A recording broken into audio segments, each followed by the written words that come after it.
نتكلم فيها.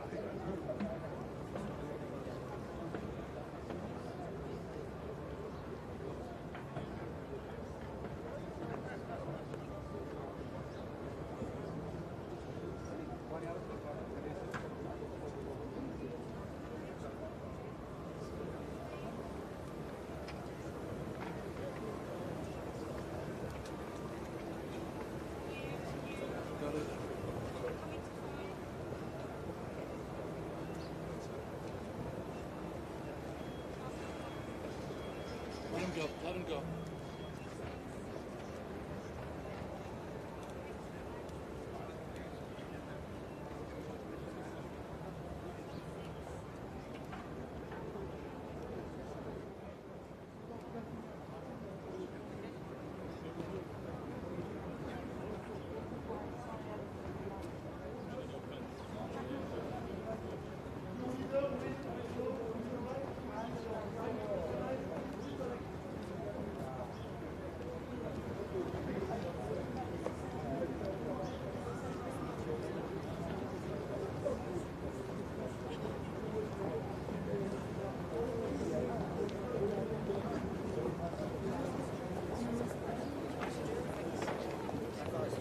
That is where Oh, sorry, we're in your shot.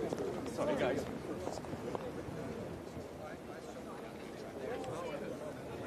You know, it's very...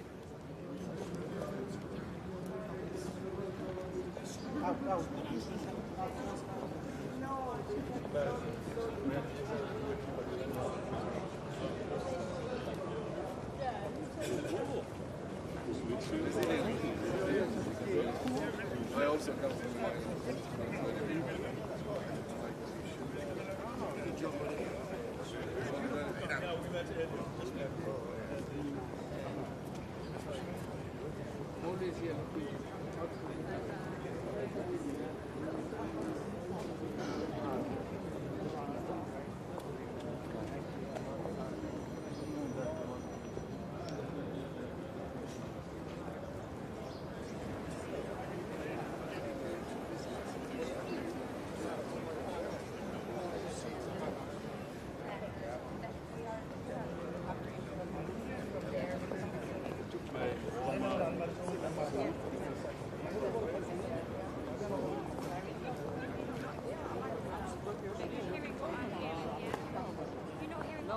chans klar. Ja, du.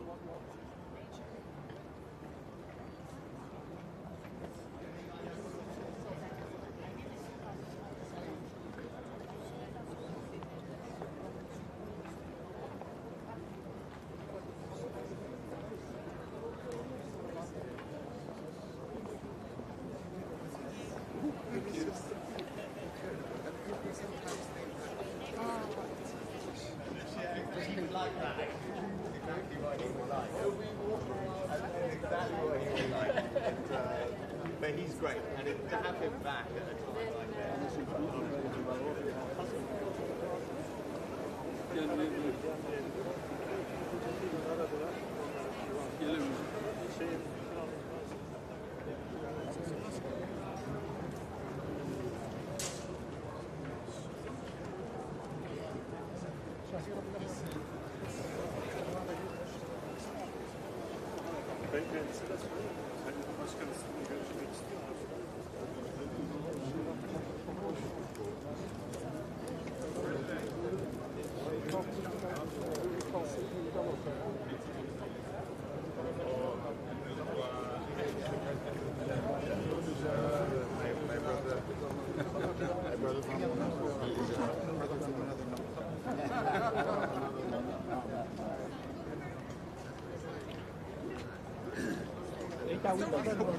It's impossible not to know exactly what I mean.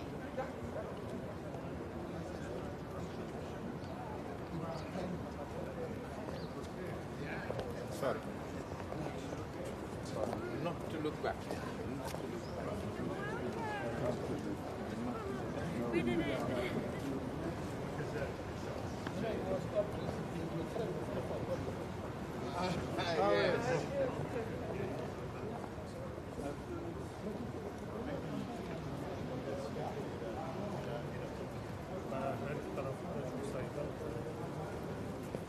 Turistler Türkiye'yi tercih eder.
I'm cut up.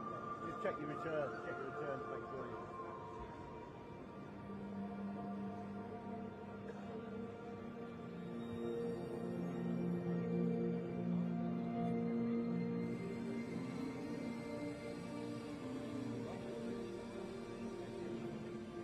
Finger on your return all the time.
أصحاب السعادة، الضيوف الكرام، السيدات والسادة، ندعوكم للجلوس في مقاعدكم.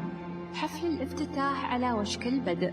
يرجى تحويل أجهزتكم المحمولة إلى الوضع الصامت. وشكرا. Your Excellencies, distinguished guests, ladies and gentlemen, we invite you to take your seats as the opening ceremony will be starting shortly. Can we please ask you to also switch your mobile devices to silent? Thank you.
أصحاب السعادة، الضيوف الكرام، السيدات والسادة، ندعوكم للجلوس في مقاعدكم.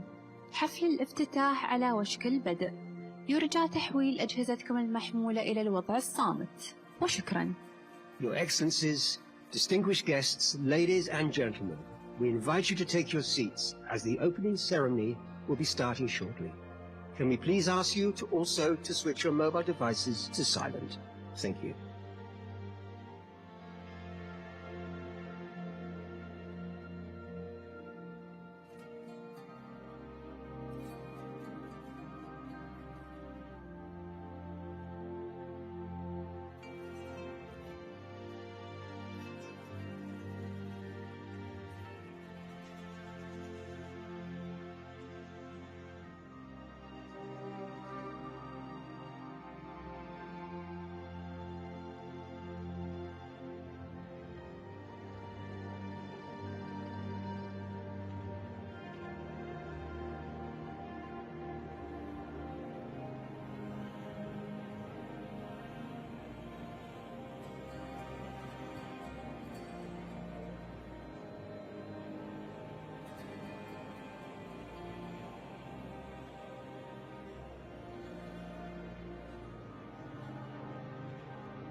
أصحاب السعادة، الضيوف الكرام، السيدات والسادة، ندعوكم للجلوس في مقاعدكم.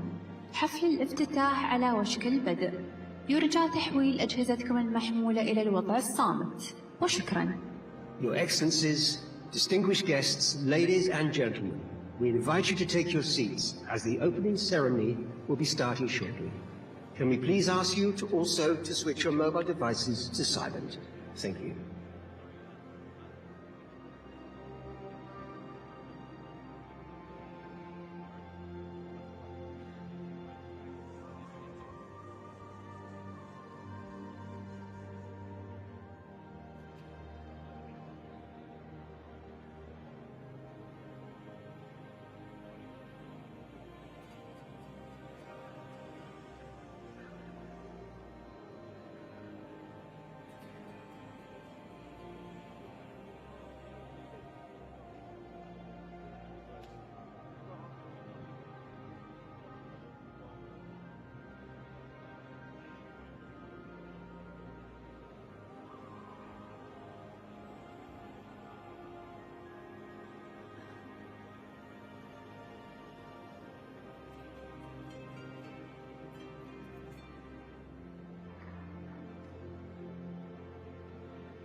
Esteemed guests, for simultaneous translation, kindly tune into the following channels on your devices.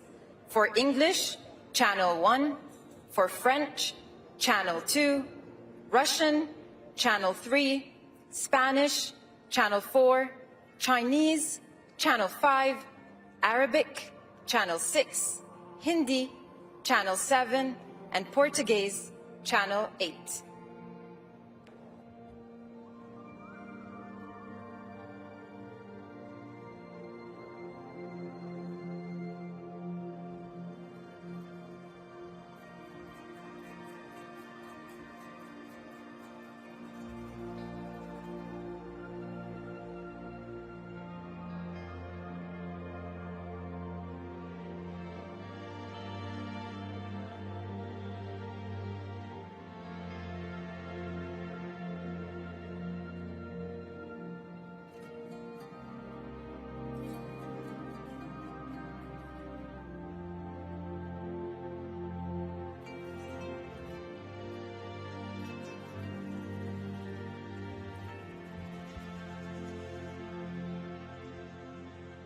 أصحاب السعادة، الضيوف الكرام، السيدات والسادة، ندعوكم للجلوس في مقاعدكم. حفل الافتتاح على وشك البدء. يرجى تحويل أجهزتكم المحمولة إلى الوضع الصامت. وشكرا. Your Excellencies, distinguished guests, ladies and gentlemen, we invite you to take your seats as the opening ceremony will be starting shortly. Can we please ask you to also to switch your mobile devices to silent? Thank you.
Your Highnesses, Your Majesties, Your Excellencies, esteemed guests, welcome to the opening ceremony of the World Climate Action Summit at COP28.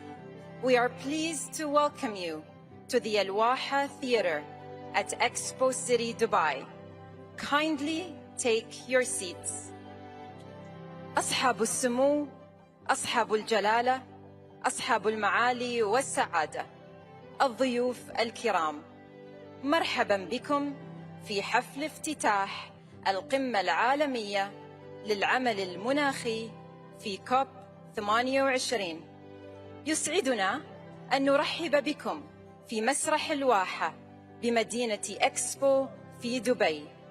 يرجى أخذ مقاعدكم.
Your Highnesses, Your Majesties, Your Excellencies, esteemed guests, Assalamu alaikum wa rahmatullahi wa barakatuh.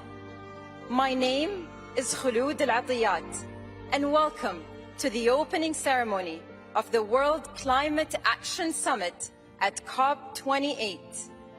What you just saw, the drum rhythms of Al-Ruwah and chants of Al-Nadba, are the traditional calls to gather from our Shuhuh tribe of the Emirate of Ras Al Khaimah. We have heard the call and united, and now we must act. As we come together for a future of sustainable flourishing, it is my great honor to introduce the President of the United Arab Emirates, His Highness Sheikh Mohammed bin Zayed Al Nahyan.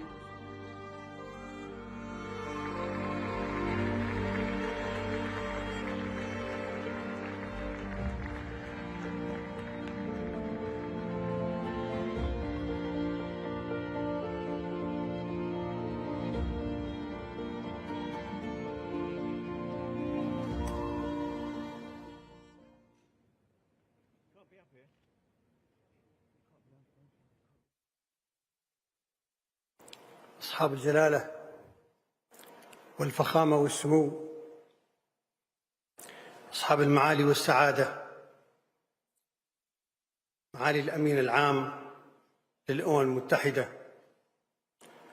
الحضور الكريم، السلام عليكم ورحمة الله وبركاته. أرحب بكم جميعاً في دولة الإمارات العربية المتحدة وفي مؤتمر كوب 28، وأشكركم على حضور هذه القمة. يأتي اجتماعنا اليوم في وقت يواجه فيه العالم تحديات عديدة، ومن أهمها تغيير المناخ وانعكاساته التي تؤثر على جميع جوانب الحياة. الحضور الكريم، دولة الإمارات لديها سجل حافل في العمل المناخي. لقد قمنا على مدى العقود الماضية ببناء قدرات في الطاقة المتجددة النظيفة، ووضعنا مساراً وطنياً للوصول إلى الحياد المناخي عام 2050، والتزمنا بخفض الانبعاثات بنسبة 40% بحلول عام 2030، واستثمرنا بما يقارب من 100 مليار دولار وتموين العمل المناخي، مع التركيز على الطاقة الجديدة والنظيفة. كما نعتزم باستثمار حوالي 130 مليار دولار إضافية في السنوات السبع القادمة إن شاء الله. حضورنا الكريم، لقد عندما التزمنا باستضافة كوب 28 التزمنا أيضاً بجمع العالم لكي نتحد ونعمل وننجز، ونعمل على تسريع انتقال العالم إلى النمو الاقتصادي المستدام. لطالما كان نقص التموين من أكبر العوائق أمام تقدم العمل المناخي العالمي. لذلك يسرني الإعلان عن إنشاء صندوق بقيمة 30 مليار دولار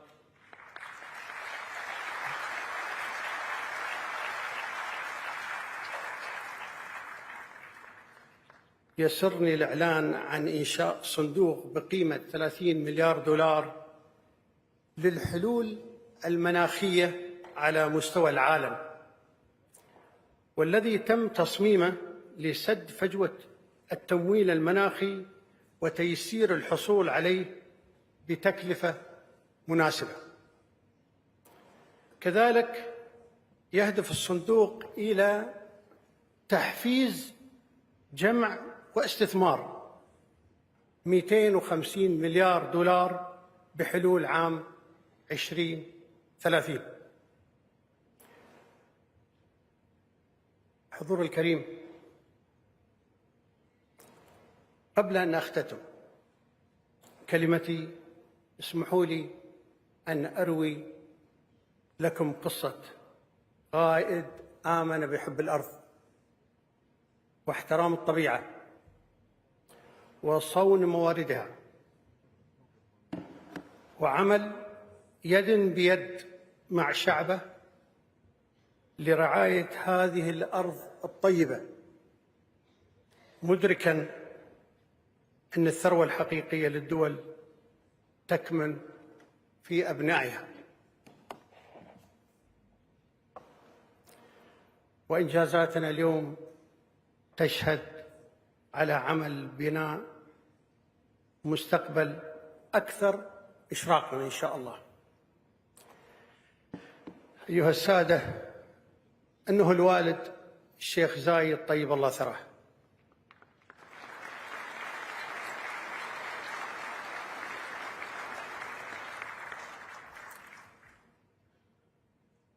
مؤسس الدولة، رمز حضارتها وباني نهضتها وصانع ماضيها وحاضرها ومستقبلها.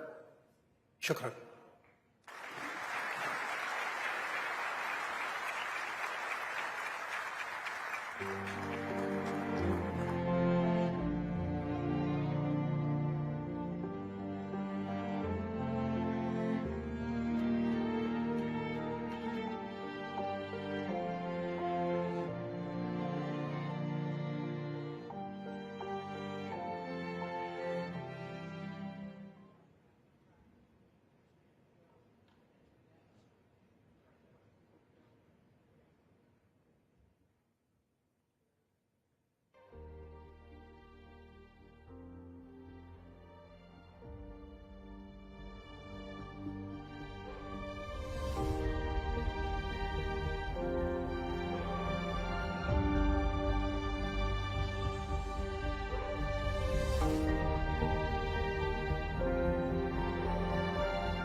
أصحاب الجلالة وأصحاب السمو والفخامة، الحضور الكريم، السلام عليكم ورحمة الله.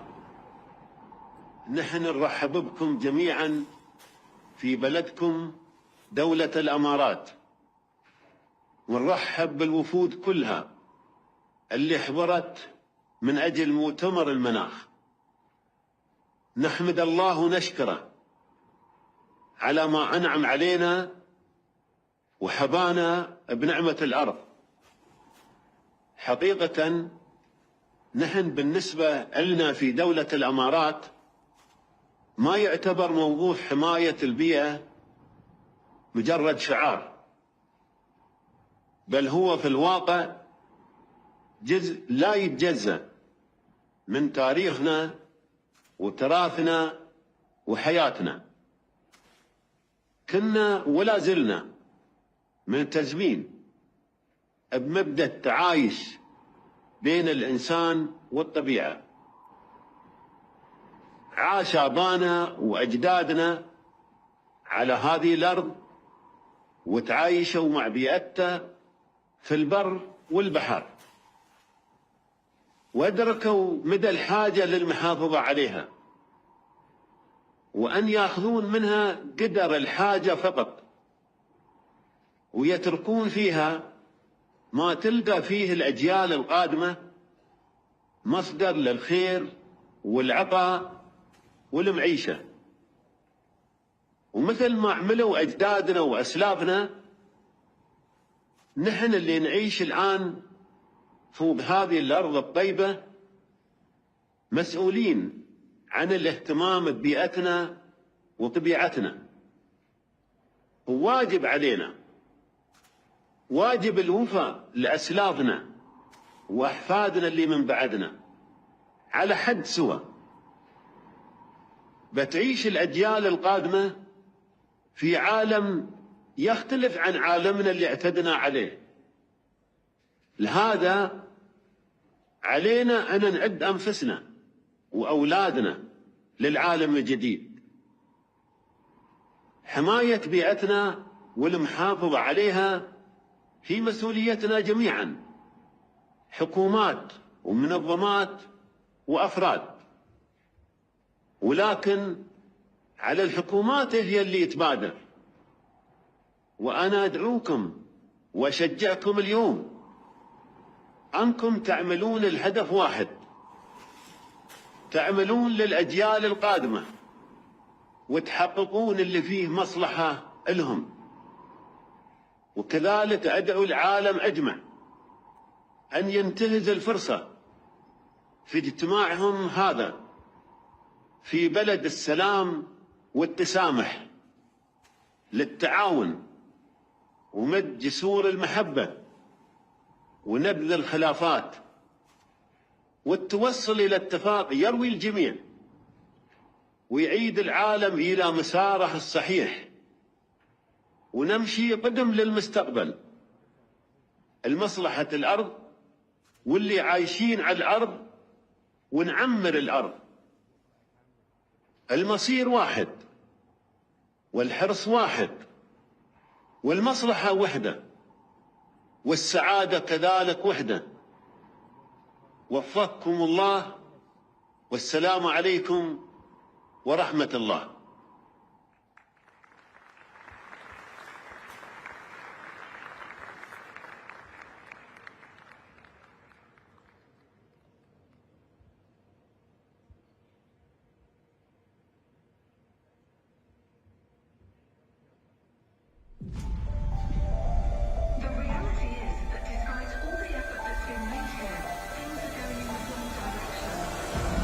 We are in the fight of our lives, and we are losing.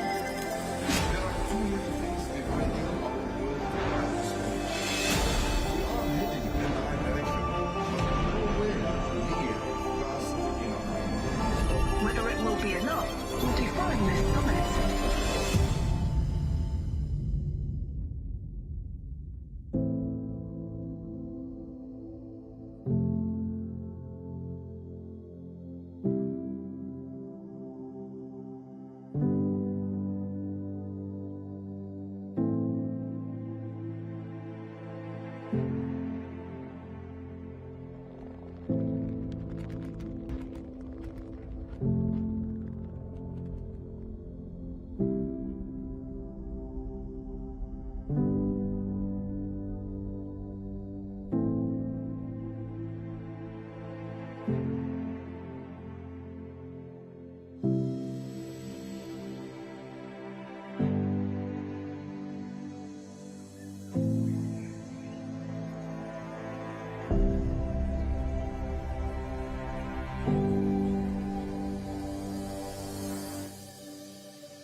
Let us now introduce a leader whose stewardship epitomizes the ideals of unity, diplomacy, and progress.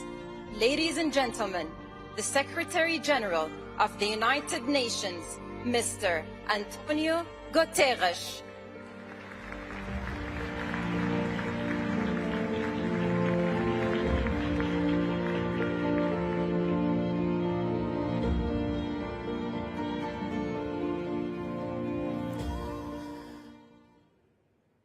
Your Highness Sheikh Mohammed bin Zayed Al Nahyan, President of the United Arab Emirates.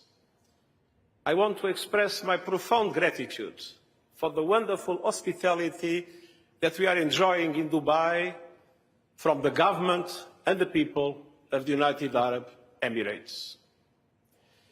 COP28 President Dr. Sultan Ahmed Al Jaber, I want to congratulate you on the positive start of the COP, with an expeditious approval of the agenda and the landmark operationalization of the Loss and Damage Fund. Congratulations. Your Majesties, Your Highnesses, Your Excellencies, friends, all protocol observed. Just days ago, I was on the melting ice of Antarctica. Not long before, I was among the melting glaciers of Nepal. These two spots are far in distance, but united in crisis. Polar ice and glaciers are vanishing before our eyes, causing havoc the world over, from landslides and floods to rising seas. But this is just one symptom of the sickness bringing our climate to its knees. A sickness only you, global leaders, can cure. Excellencies, Earth's vital signs are failing. Record emissions, ferocious fires, deadly droughts, and the hottest year ever. We can guarantee it even we are still in November. We are miles from the goals of the Paris Agreement and minutes to midnight for the 1.5-degree limit. But it is not too late. We can, you can prevent planetary crash and burn.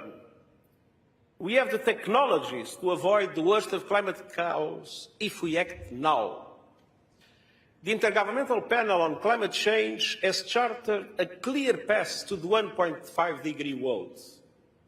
But we need leadership, cooperation, and political will for action, and we need it now. It's true, our world is unequal and divided. As we see in this region, conflicts are causing immense suffering and intense emotion.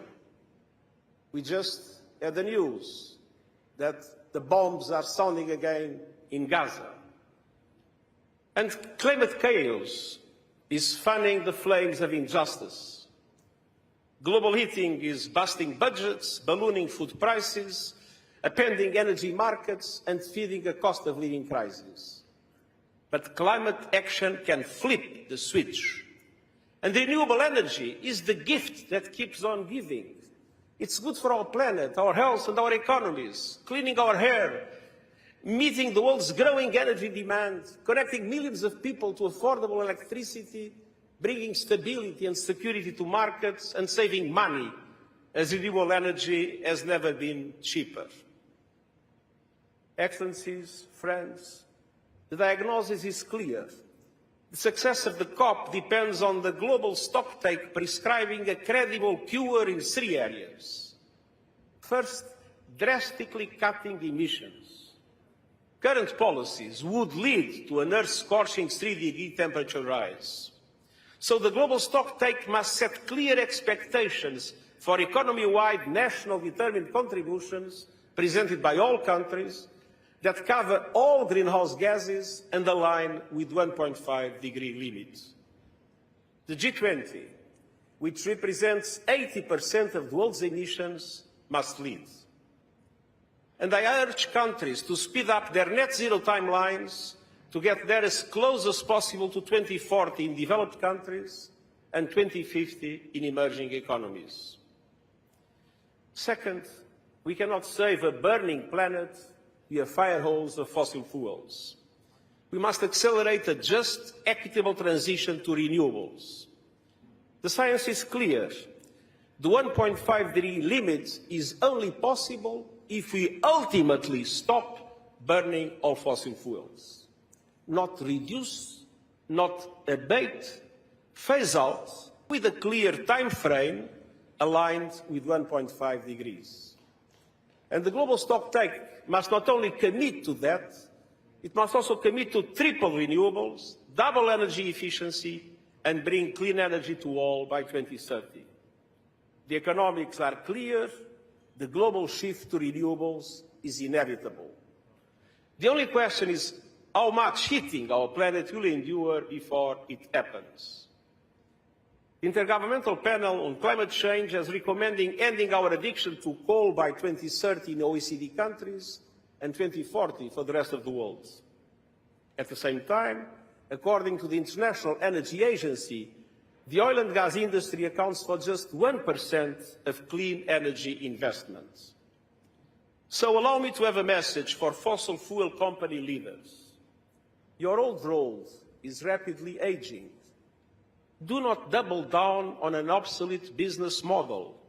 Lead the transition to renewables using the resources you have available. Make no mistake, the road to climate sustainability is also the only viable pathway to economic sustainability of your companies in the future.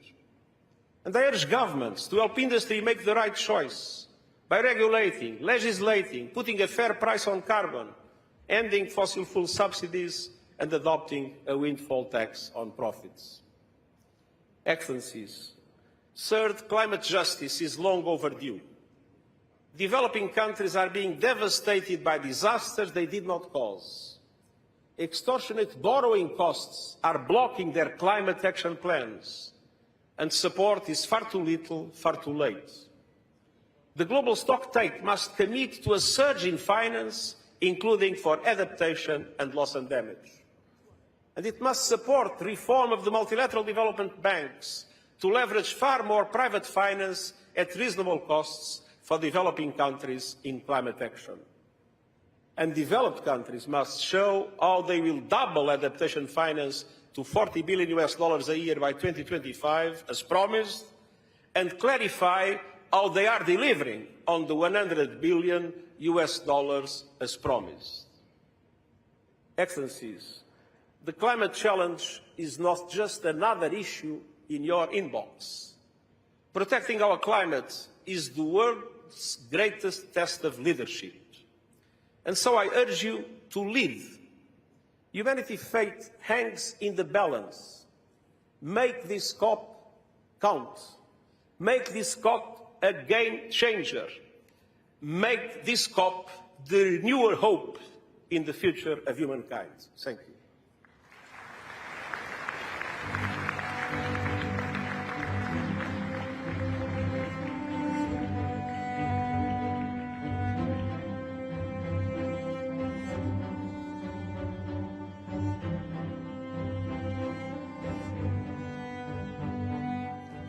Thank you, Mr. Secretary General. Ladies and gentlemen, it is time for us to turn ambition into action, to share insight on how to move forward together. Please welcome a true champion of the environment, His Majesty, King Charles III.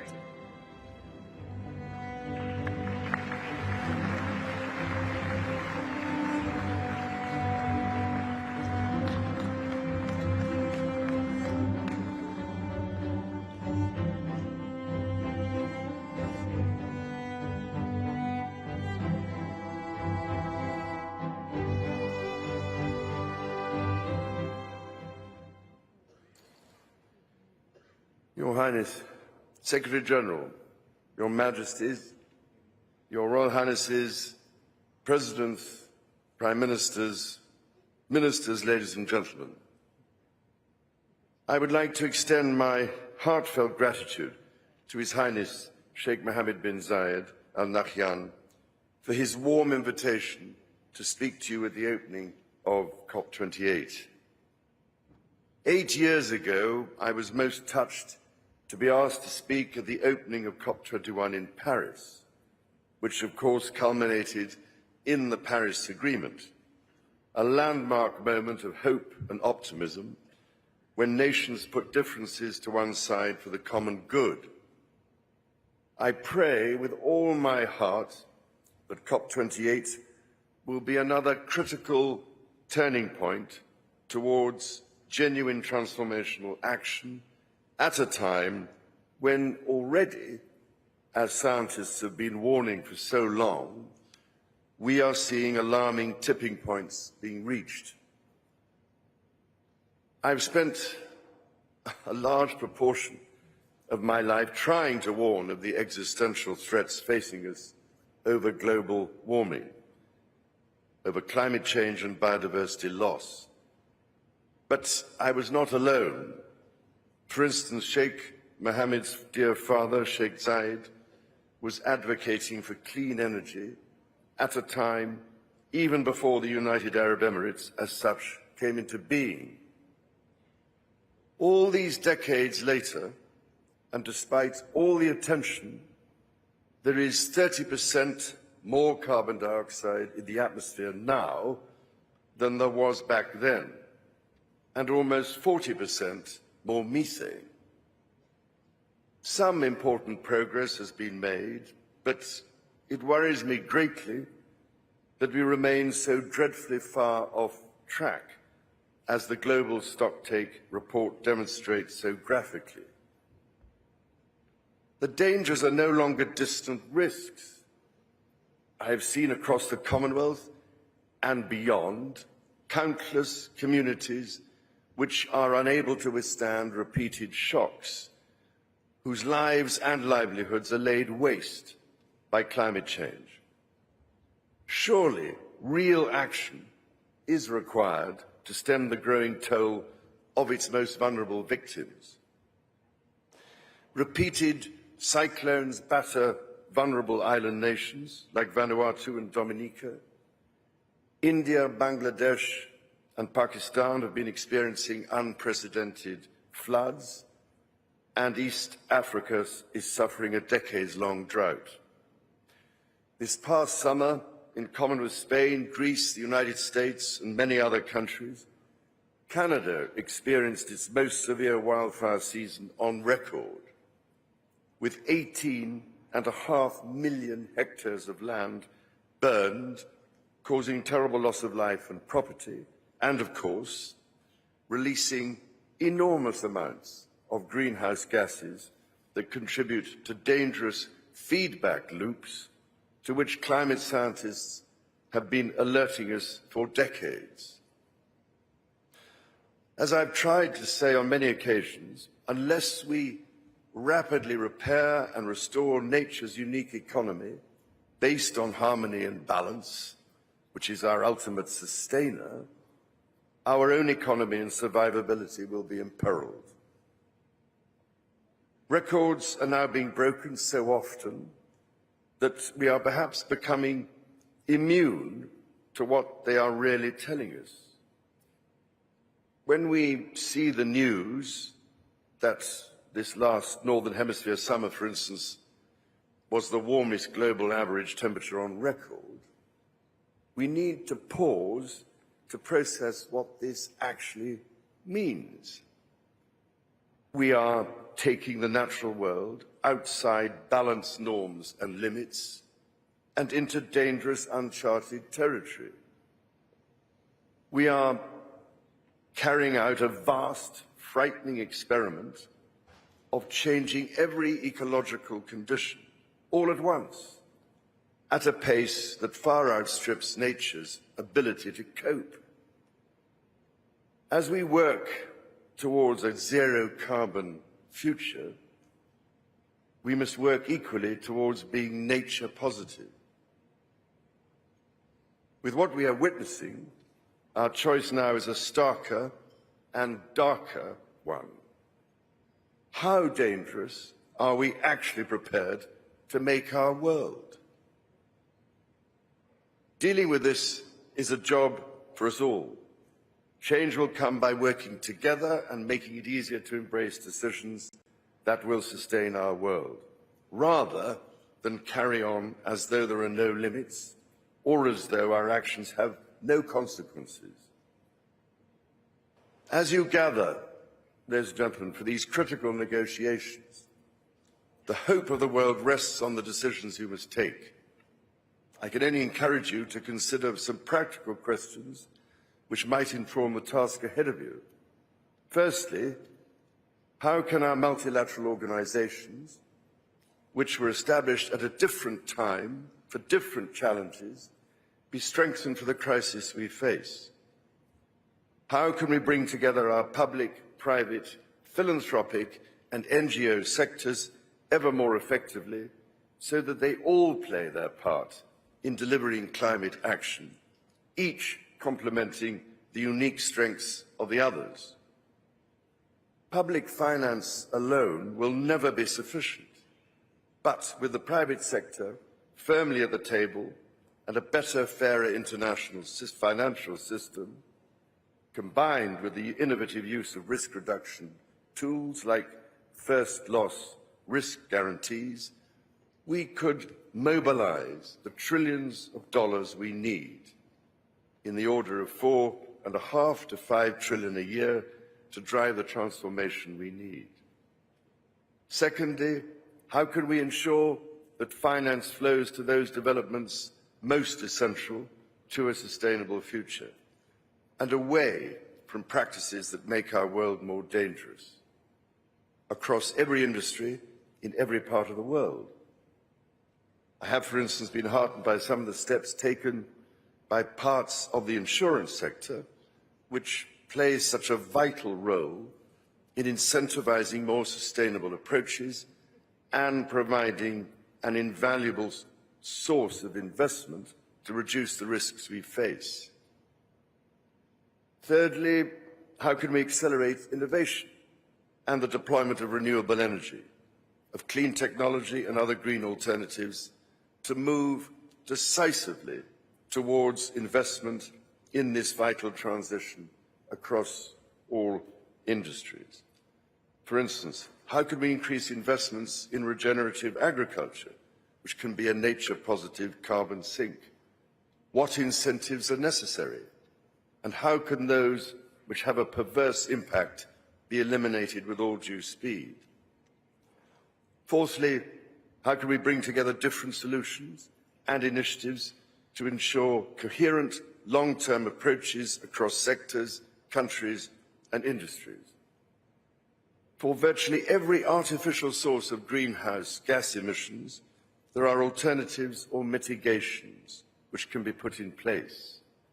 That is why it is encouraging to see industry transition plans being developed both nationally and globally, which will help each sector of our global economy onto practical pathways to a zero-carbon, nature-positive future.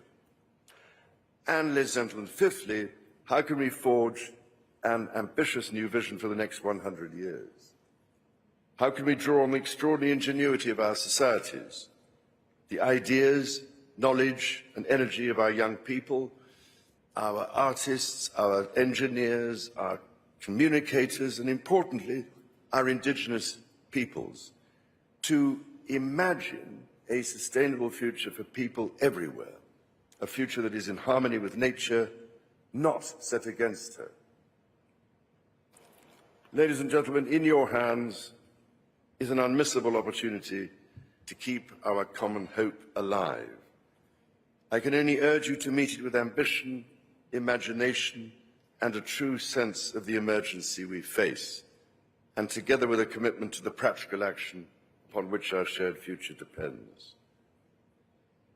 After all, ladies and gentlemen, in 2050, our grandchildren won't be asking what we said. They will be living with the consequences of what we did or didn't do. So if we act together to safeguard our precious planet, the welfare of all our people will surely follow. And we need to remember, too, that the indigenous worldview teaches us that we are all connected, not only as human beings, but with all living things and all that sustains life. As part of this grand and sacred system, harmony with nature must be maintained. The earth does not belong to us. We belong to the earth.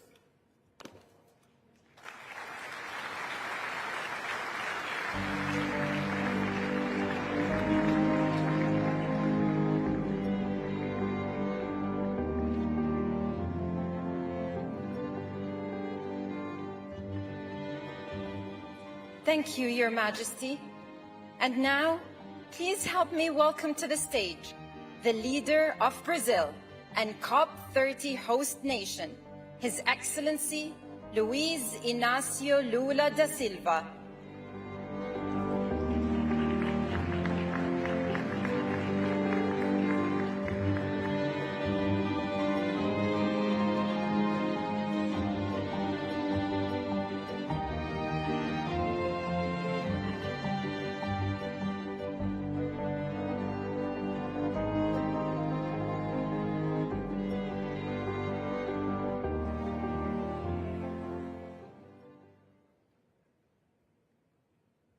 Sua Alteza Sheikh Mohammed bin Zayed, presidente dos Emirados Árabes, Sua Majestade Rei Carlos III, Senhor Secretário-Geral das Nações Unidas, Excelências, Presidentes e Chefes de Estado.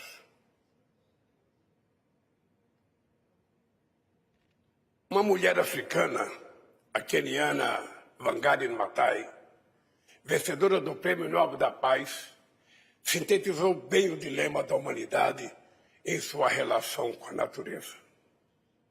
Disse ela, a geração que destrói o meio ambiente não é a geração que paga o preço. O painel intergovernamental sobre mudanças climáticas alertou que temos somente até o final desta década para evitar que a temperatura global ultrapasse 1,5 graus acima dos níveis pré-industriais. 2023 já é o ano mais quente dos últimos 125 mil anos. A humanidade sofre com secas, enchentes, ondas de calor cada vez mais extremas e frequentes. No norte do Brasil, a Amazônia amarga uma das mais trágicas secas de sua história. No sul, tempestades de ciclones deixam um rastro inédito de destruição. A ciência e a realidade nos mostram que desta vez a conta chegou antes. O planeta já não espera para cobrar a próxima geração. O planeta está farto de acordos climáticos não cumpridos, de metas de redução de emissão de carbono negligenciadas, do auxílio financeiro aos países pobres que não chega, de discursos eloquentes e vazios. Precisamos de atitudes e práticas concretas. Quantos líderes mundiais estão de fato comprometidos em salvar o planeta? Somente no ano passado, o mundo gastou mais de 2,224 trilhões em armas, quantias que podiam ser investidas no combate à fome e no enfrentamento à mudança do clima. Quantas toneladas de carbono são emitidas pelos mísseis que cruzam o céu e desabam sobre civis inocentes, sobretudo crianças e mulheres famintas? A conta da mudança climática não é a mesma para todos e chegou primeiro para as populações mais pobres. O 1% mais rico do planeta emite o mesmo volume de carbono que 66% da população mundial. Trabalhadores do campo, que têm suas lavouras de subsistência devastadas pela seca e já não podem alimentar suas famílias. Moradores das periferias das grandes cidades, que perdem o pouco que têm quando a enchente arrasta tudo. Casas, móveis, animais de estimação e seus próprios filhos. A injustiça que penaliza as gerações mais jovens é apenas uma das faces das desigualdades que nos afligem. O mundo naturalizou disparidades inaceitáveis de renda, de gênero e de raça. Não é possível enfrentar a mudança do clima sem combater a desigualdade. Quem passa fome tem sua existência aprisionada na dor do presente e torna-se incapaz de pensar no amanhã. Reduzir vulnerabilidades socioeconômicas significa construir resiliência frente aos eventos extremos. Significa também ter condições de redirecionar esforços para a luta contra o aquecimento global. Em 2009, quando participei da COP15 em Copenhague, a arquitetura da Convenção do Clima estava à beira do colapso. As negociações fracassaram e foi preciso um grande esforço para recuperar a confiança e chegar ao Acordo de Paris em 2015. Ao retornar à presidência do Brasil, constato que estamos hoje em situação semelhante. O não cumprimento dos compromissos assumidos corrói a credibilidade do regime. É preciso resgatar a crença no multilateralismo. É inexplicável que a ONU, apesar de seus esforços, se mostre incapaz de manter a paz simplesmente porque alguns dos seus membros lucram com a guerra. É lamentável que acordos como o Protocolo de Kyoto de 1997 ou os Acordos de Paris de 2015 não sejam implementados. Governantes não podem se eximir de suas responsabilidades. Nenhum país resolverá seus problemas sozinho. Estamos todos obrigados a atuar juntos, além de nossas fronteiras. O Brasil está disposto a liderar pelo exemplo. Ajustamos nossas metas climáticas, que são hoje mais ambiciosas do que as de muitos países desenvolvidos. Reduzimos drasticamente o desmatamento na Amazônia e vamos zerá-lo até 2030. Formulamos um plano de transformação ecológica para promover a industrialização verde, a agricultura de baixo carbono e a bioeconomia. Forjamos uma visão comum com os países amazônicos e criamos pontes com outros países detentores de florestas tropicais. O mundo já está convencido do potencial das energias renováveis. É hora de enfrentar o debate sobre o ritmo lento da descarbonização do planeta e trabalhar por uma economia menos dependente de combustíveis fósseis. Temos de fazê-lo de forma urgente e justa. Vamos trabalhar de forma construtiva com todos os países para pavimentar o caminho entre essa COP28 e a COP30 que sediaremos no coração da Amazônia. Não existe dois planetas Terra. Somos uma única espécie chamada humanidade. Todos almejamos tornar o mundo capaz de acolher com dignidade a totalidade de seus habitantes, e não apenas uma minoria privilegiada, como nos convida o Papa Francisco na encíclica Todos Irmãos. Precisamos conviver na fraternidade. Muito obrigado.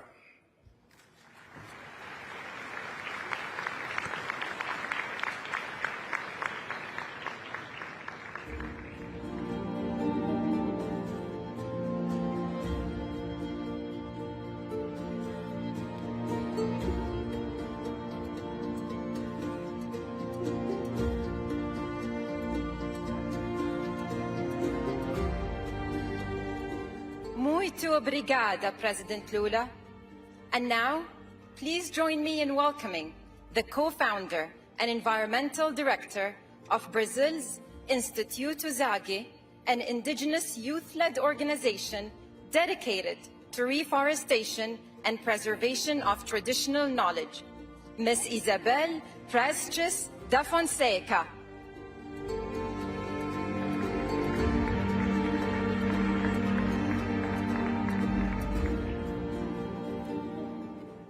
Animakemo, utate, utamentate. Eu vos saúdo, vossas realeza, majestade, senhores e senhoras. Eu sou Isabel Gacran, uma guardiã, junto com a minha família, da terra indígena Laclanô-Choclen, Brasil. Eu estou aqui hoje como uma mulher indígena, como uma mãe, uma irmã, um ser humano que vive nessa terra, como vocês e com vocês. Todos os dias eu testemunho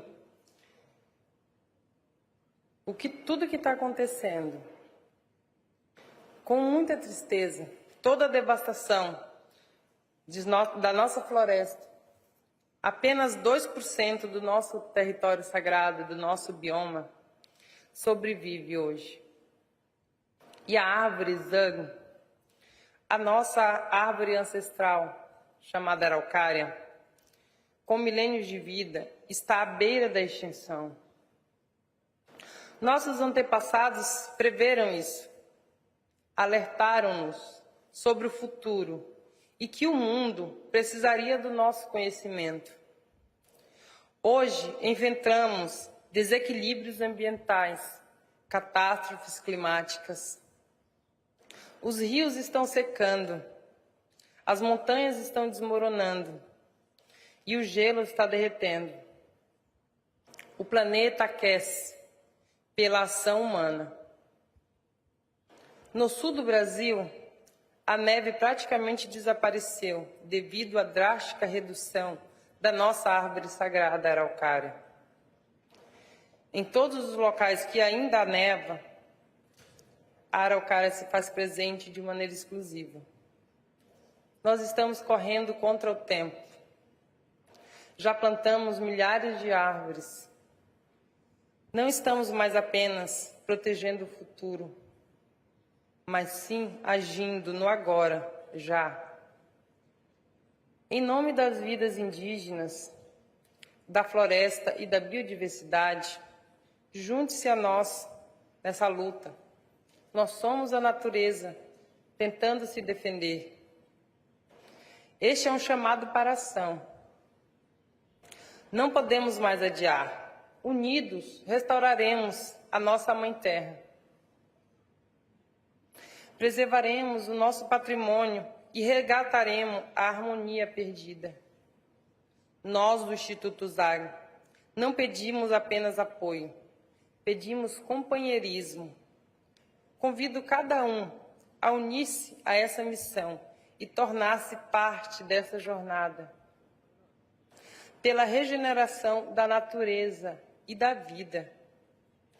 Juntos vamos preservar não apenas um legado, mas o legado de toda a humanidade. Juntos seremos a mudança. Nós temos a solução para as crises climáticas. Nós somos os guardiões dessa terra. Anglené, utamentate. Obrigada.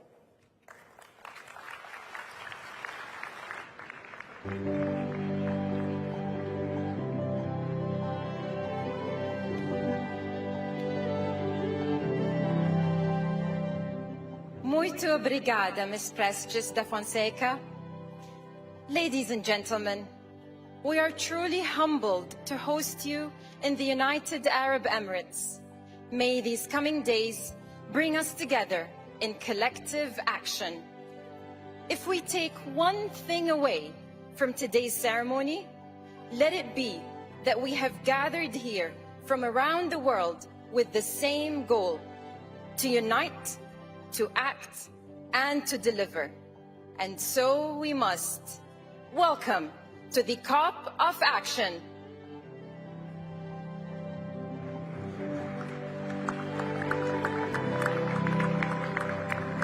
Ladies and gentlemen, thank you for joining us today.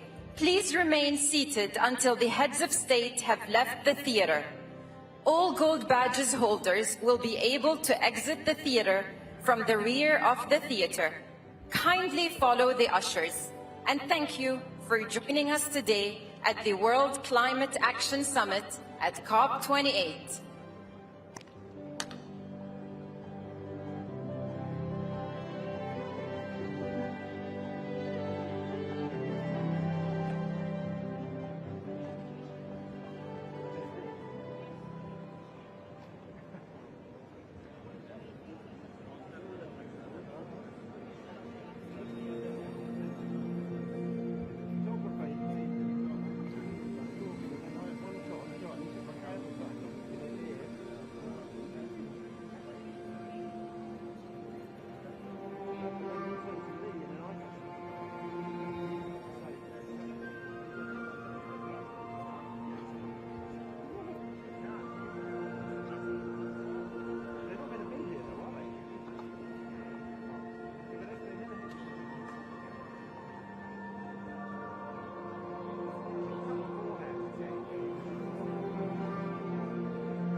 Excellencies, I would like to request that the heads of state, the heads of government that are required to make their statements in plenary 2 to please proceed to plenary 2. The 2 plenaries will be connected through live stream. So if I may ask the DLOs that are responsible for the heads of states, the head of government that are required in plenary room 2 to please proceed there so that we can begin the session. Thank you.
Okay. Excellencies,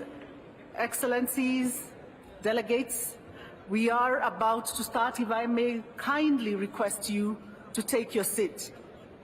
Kindly take your seat so that we can get started.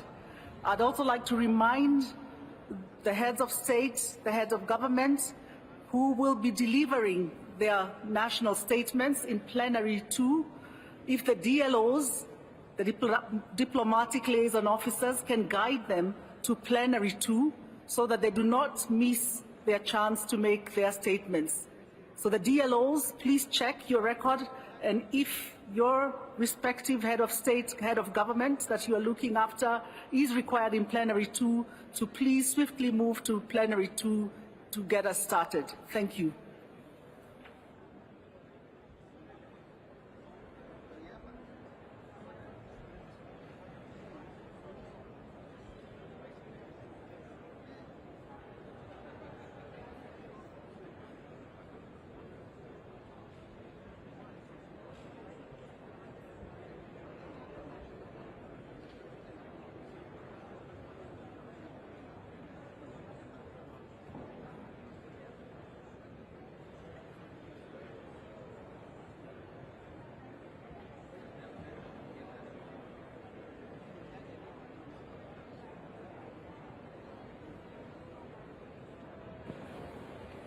Excellencies, kindly take your seats, please. Kindly take your seats so that we can start. If you could be able to take your seats now, I see quite a big crowd on the corridor there. If you could take your seats, we'll be able to start immediately.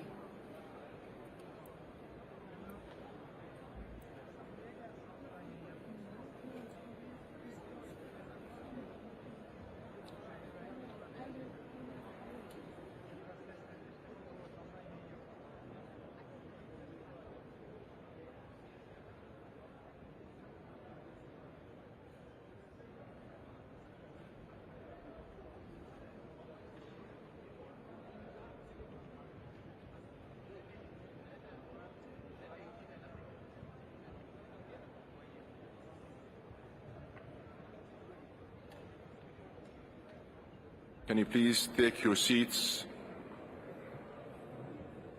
I kindly request that you all take your seats, please.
Your Excellencies, distinguished delegates, honored guests, welcome to the ceremonial opening of the first part of the high-level segment for heads of states and government on the occasion of the 28th session of the Conference of Parties.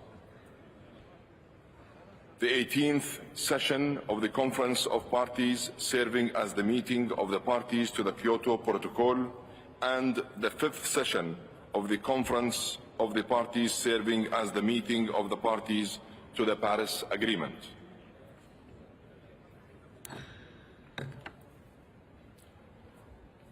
Your Highnesses, Your Excellencies, Presidents and Prime Ministers, I am deeply humbled and honored to have the opportunity to welcome you today. And allow me to begin by thanking all of you for your presence with us here in the United Arab Emirates. As the largest gathering of world leaders to attend a COP summit, you are collectively demonstrating your real commitment to climate action. Yesterday, on the first day of COP28, we collectively made history. We achieved consensus on a fund for climate impact response that will protect lives and livelihoods, especially the most vulnerable. Your leadership guided this consensus, and I thank you all. I'm very grateful that so many countries have already stepped up and made contributions to the fund. I hope many more will follow. In addition, I was thankful that the COP28 agenda was voted and agreed without any delay. This was also made possible by your support and full engagement. And it allows us to get down to work immediately on the key issues that we must address across the climate agenda. I will do everything in my power to channel the momentum you generate at this summit into an ambitious response to the global stocktake and to keep the North Star of 1.5 within reach. Excellencies, I am looking forward to hearing your national statements and commitments, and I count on your continued support to raise climate ambition and to translate those ambitions into real results. Thank you.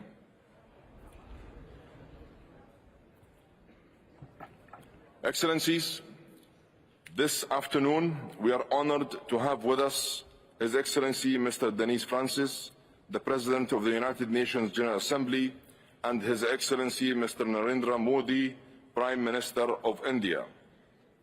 Distinguished delegates, it is my pleasure to invite the Executive Secretary of the United Nations Climate Change Secretariat, Mr. Simon Steele, to address the plenary. Simon, you have the floor.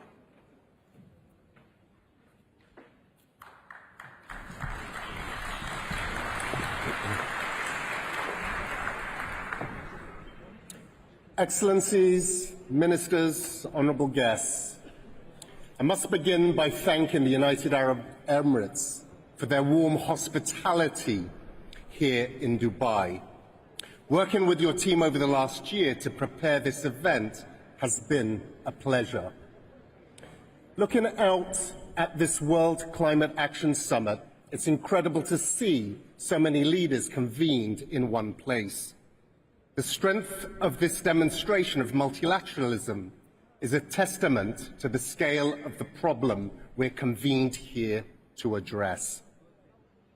The UNFCCC was born in 1992, when both the world and this crisis looked very different than they do today. But for me, 1992 was the year climate change became real. It was the year my father proactively built a sea wall to protect his island home.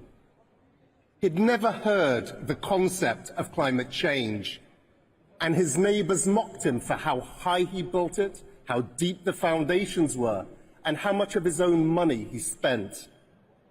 Today, the ocean is right up against that sturdy wall, pounding it.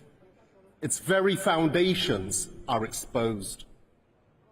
This is why, when some are cynical about the pace or value of COPs, I know at heart this process is our only hope to turn the tide.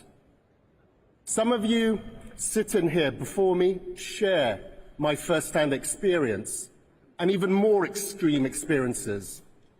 For others, it's still a mental leap. But let me assure you, the leap becomes much shorter as the impacts lap around you. This isn't about far-flung places. In the hottest year ever, it's at everybody's doorstep, continent by continent, region by region, country by country. None of us are immune. Some leaders here are newly elected. You have the whole term to plan ahead. Some leaders are here nearing the end of your term, more cautiously facing selection cycles. Both governed by the ebbs and flows of your political circumstances. I understand the realpolitik of your decision-making, but the climate crisis transcends these cycles. Empty promises, unfulfilled pledges, abandoned commitments after the photo ops won't help. It won't help the negotiators. It won't help your citizens. It is only by uniting in our fight will we rise to the expectations that COP28 will result in bold commitments. Bold commitments to bend the arch of global warming down from 3 degrees to 1.5.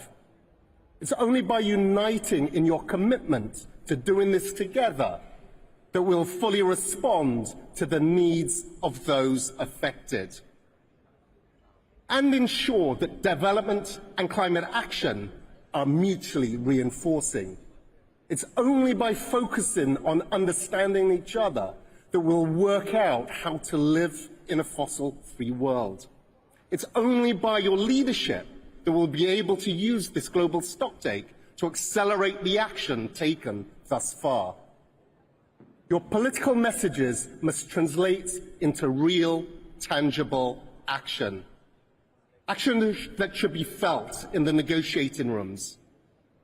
Action translated into the text that's gavelled on December the 12th. My job is simply to facilitate the process and make sure it's as fair, transparent, and just as possible.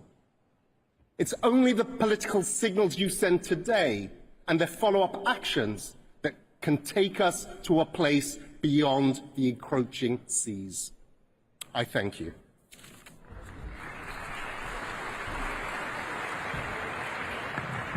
Thank you, Executive Secretary. It is my distinct pleasure to invite His Excellency Mr. Narendra Modi, Prime Minister of India, to deliver a message to the plenary. Your Excellency, you have the floor.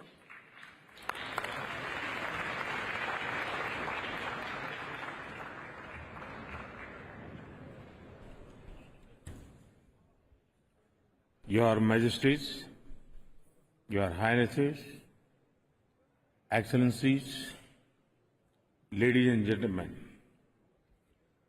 140 crore भारतीयों की ओर से आप सभी को मेरा नमस्कार।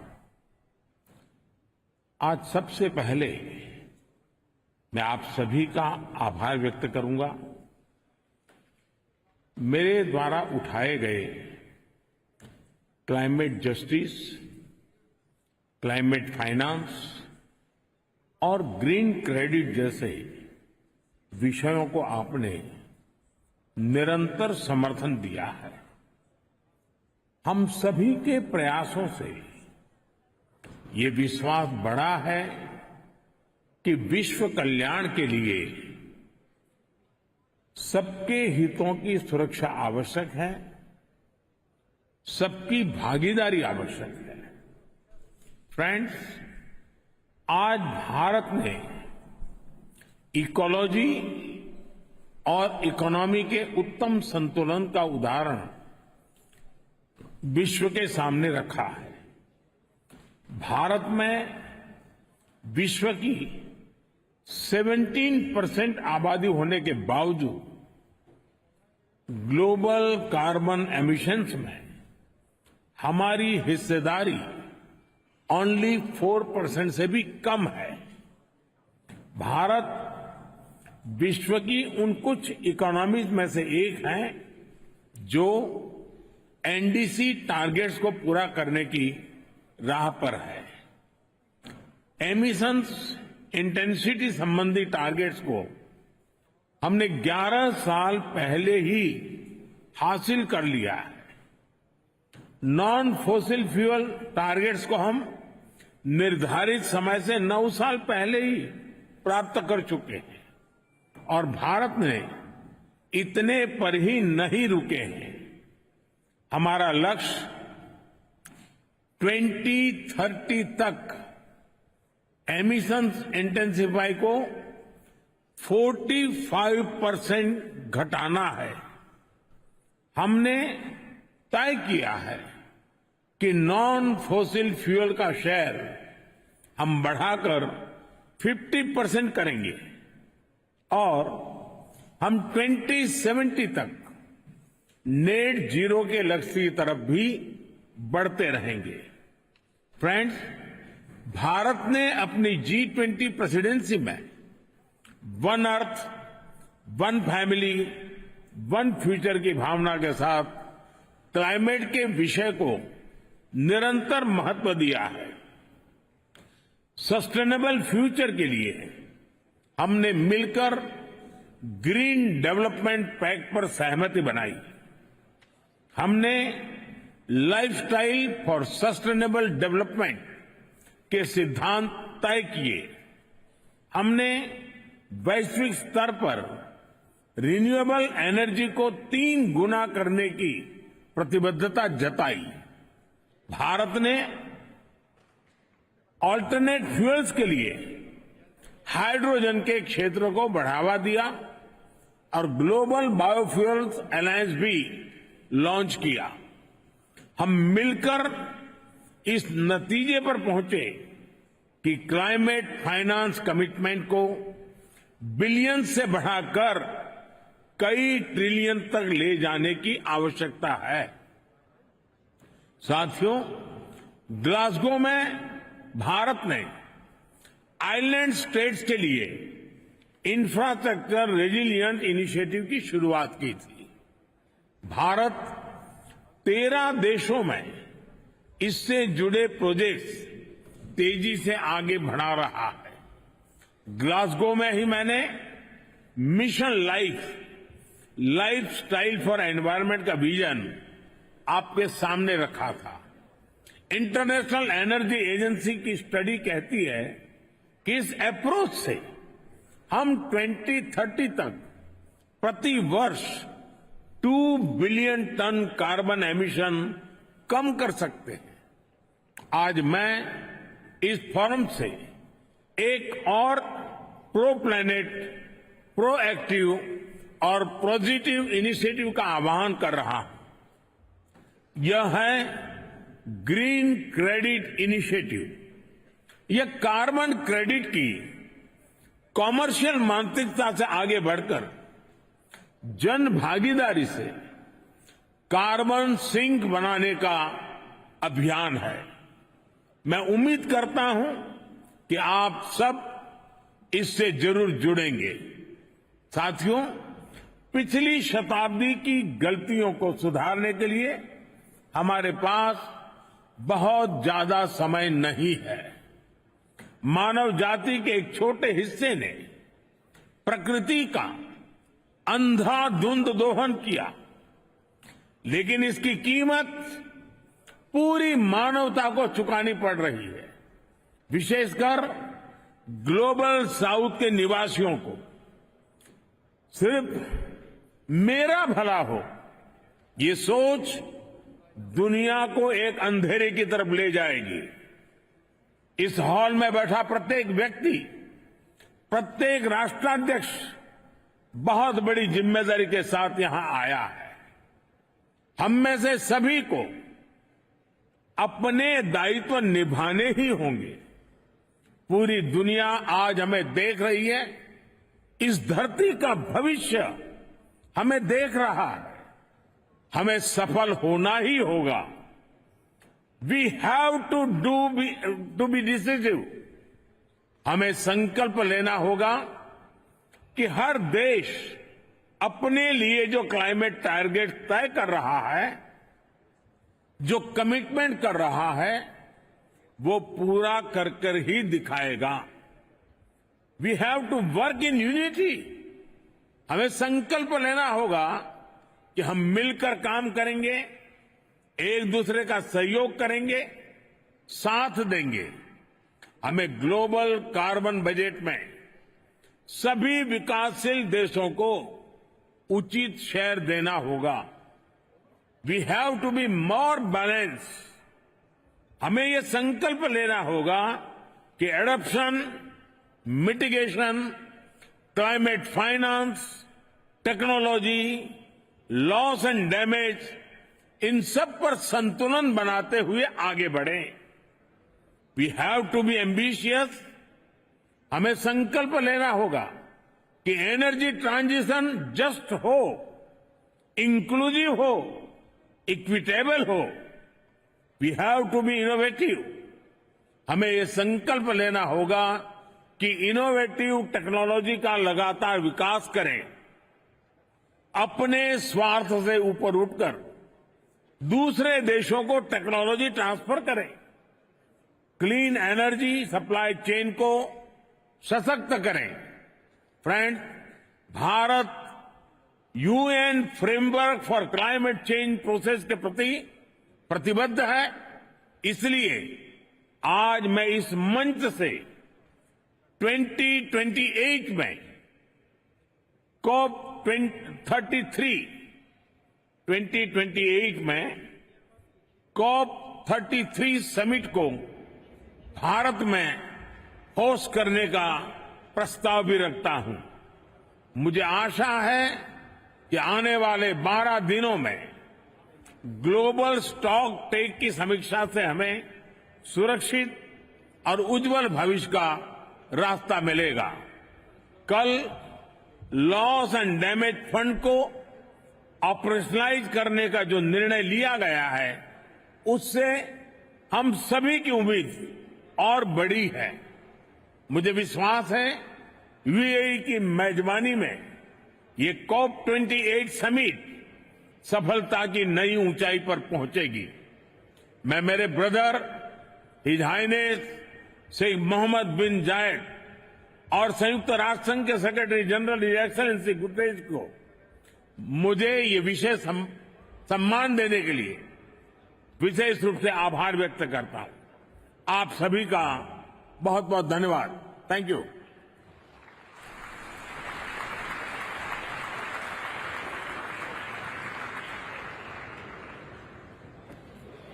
Thank you, Your Excellency.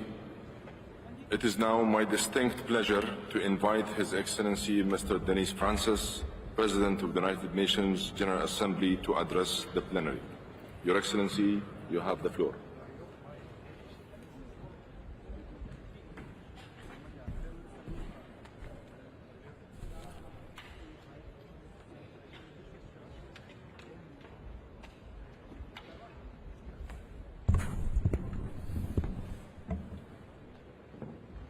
Your Royal Highness, Sheikh Mohammed bin Zayed Al Nahyan, Your Highness, Narendra Modi, Prime Minister of India, Dr. Sultan Al Jaber, COP28 President, esteemed heads of state and government, Mr. Simon Steele, UNFCCC Executive Secretary, ladies and gentlemen, distinguished participants. Let me begin by expressing my sincere congratulations to the COP presidency and the government of the United Arab Emirates for the excellent arrangements put in place for the hosting of the UN Climate Conference this year. I am truly grateful for your kind invitation and for the quality of the reception extended to me and my team in the office of President of the UN General Assembly since our arrival. While our world is fraught with global challenges, perhaps none looms as large or as consequential as the climate crisis. The Paris Agreement remains the best answer to the myriad effects of the climate crisis. Living up to the letter and spirit of the Paris Promise is the ultimate goal of our deliberations, a goal close to my heart, quite literally so, as I wear and have worn, even predating my assumption of the presidency, a lapel pin advocating the goal of 1.5 degrees. A few weeks ago, it was my privilege to pay a visit to the Cook Islands. There, at the Pacific Island Forum leaders with whom I spoke, they spoke agonizingly of the real existential threats posed by sea level rise, itself a direct impact of climate change, but also an indisputable result of our actions, or perhaps more aptly, our inaction. As a citizen of a small island developing state myself, I am acutely aware that on our current trajectory, those islands and the wealth of culture and history they represent are at peril of imminent disappearance through inundation by the seas. The scenario presented by the UNEP Emissions Gap report of a 3-degree world is not science fiction. It is the path we are on. We must change this trajectory. For far too long, leaders across the spectrum have stood at podiums such as this and made grand commitments that capture public opinion, only to be found, upon subsequent examination, to be either short or totally lacking in implementation. We are long past the time for climate diplomacy through public relations. Action, progressive, transformative action, is needed now to stabilize atmospheric temperatures and to ensure sustainability of the planet and of human civilization. It is time for a once-in-a-generation change. Pervasive evidence indicates that we have, at least academically, rethought the way we live, the way we produce, and the way we consume on this planet. Curiously, what we have not done is to actually reshape and re-engineer our production systems, our lifestyles and habits to match the dictates of climate and planetary sustainability. Borrowing from the Secretary General's descriptor about global boiling, the extant situation demands a new, more sustainable, more resilient, more equitable industrial revolution. We need a just transition to sustainable energy systems. We need to retrofit for resilience and sustainability. I am convinced that we have both the capacity and the tools at our fingertips to do this, while leaving no one behind. Excellencies, the energy transition, coupled with robust mitigation action, is understandably front and center in this effort if we are to halt climate change in its tracks. While the world is moving to renewable sources somewhat faster than anyone might have imagined, significantly more than our feeble efforts are required at scale to produce the desired critical reduction in the levels of emissions.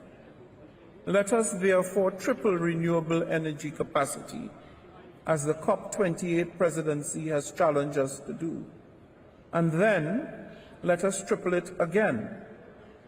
Of course, our high levels of energy dependency impact everything we do, from transport to infrastructure to tourism.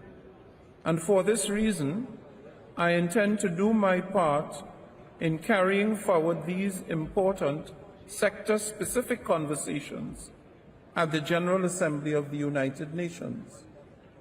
Mindful of this imperative, I am pleased to announce that I will convene the first ever General Assembly Sustainability Week at UN headquarters in New York in April 2024 as a flagship initiative of my presidency. This week will consolidate several high-level, already mandated events promoting sustainability in transport, tourism, and infrastructure sectors. Perhaps most importantly, it will incorporate the global stocktake on energy, which aims to complement the stocktake here at COP28. The results of Sustainability Week will, I hope, add further momentum to the path laid out at COP28 and ahead of the 2024 Summit of the Future next September. I look forward to welcoming delegations at the highest possible level to New York in April in pursuance of sustainability.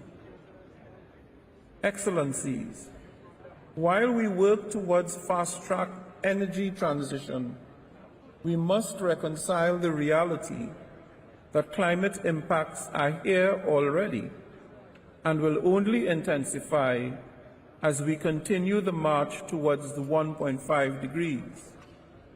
It is absolutely essential, therefore, that we deliver meaningful progress in specific relation to adaptation. Clearly, we need to shore up financing for adaptation. More accessible, more available, and more affordable financing from the international financial institutions must be unlocked. On this point, there is hope, and I welcome the capitalization of the Fund for Loss and Damage. Developing countries deserve no less. I make the plea, let us continue to build on this success. Let this be just the beginning. From building seawalls to designing drought-resistant crops, developing countries must receive the necessary financial and technical support for climate adaptation.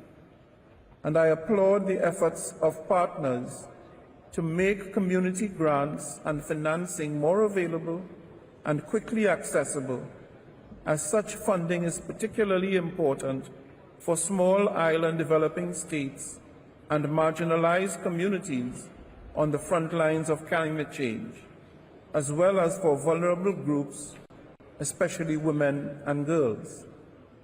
Such resources can help facilitate global and local early warning systems, as well as data and information services to better address extreme climate events.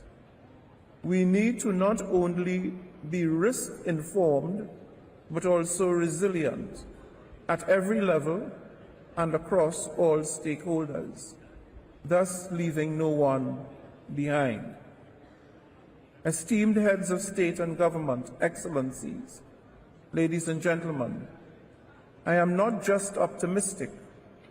I am convinced that we can emerge from Dubai with a triumvirate of undertakings, a threefold surge in renewable energy, a financial influx to propel sustainability, and a fortified support system for those confronting climate-induced vulnerabilities.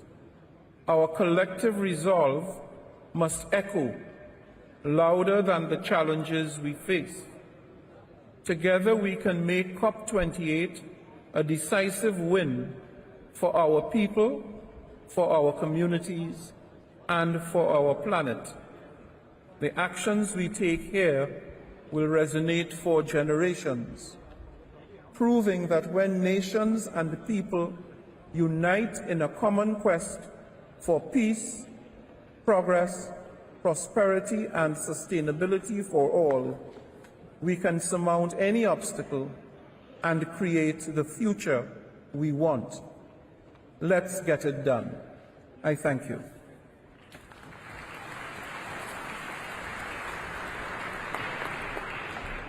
Thank you, Your Excellency.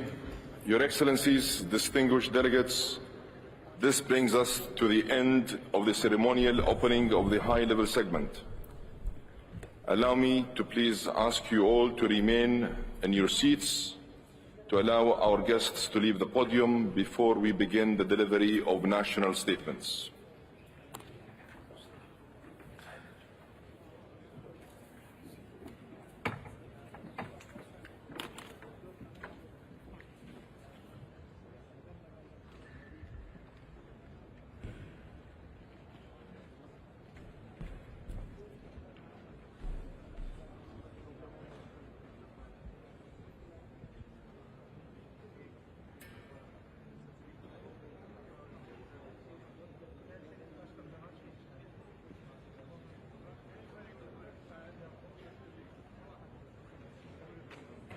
Your Excellencies, distinguished delegates, honorable guests, I now declare open joint second meeting of COP28, CMP 18 and CMA 5.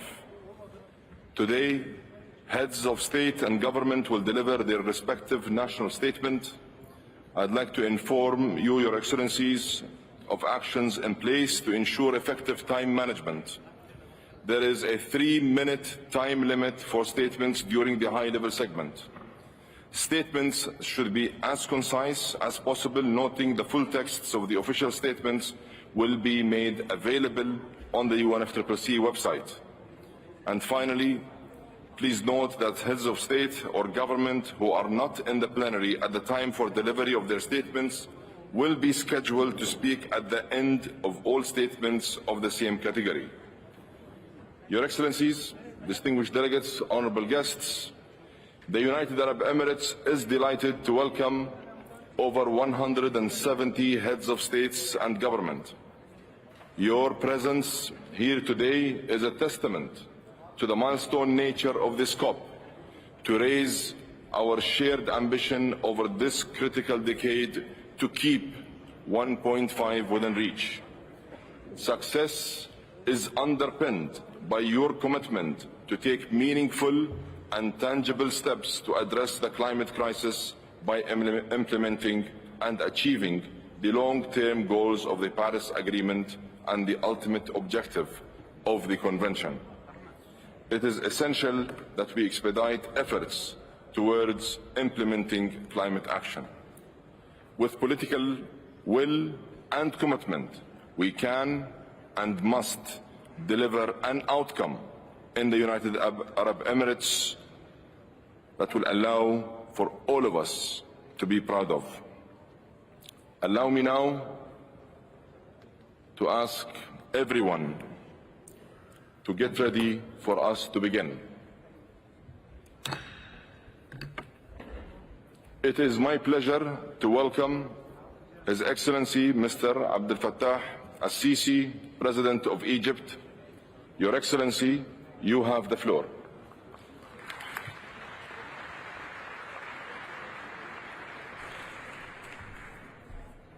Thank you very much. بسم الله الرحمن الرحيم.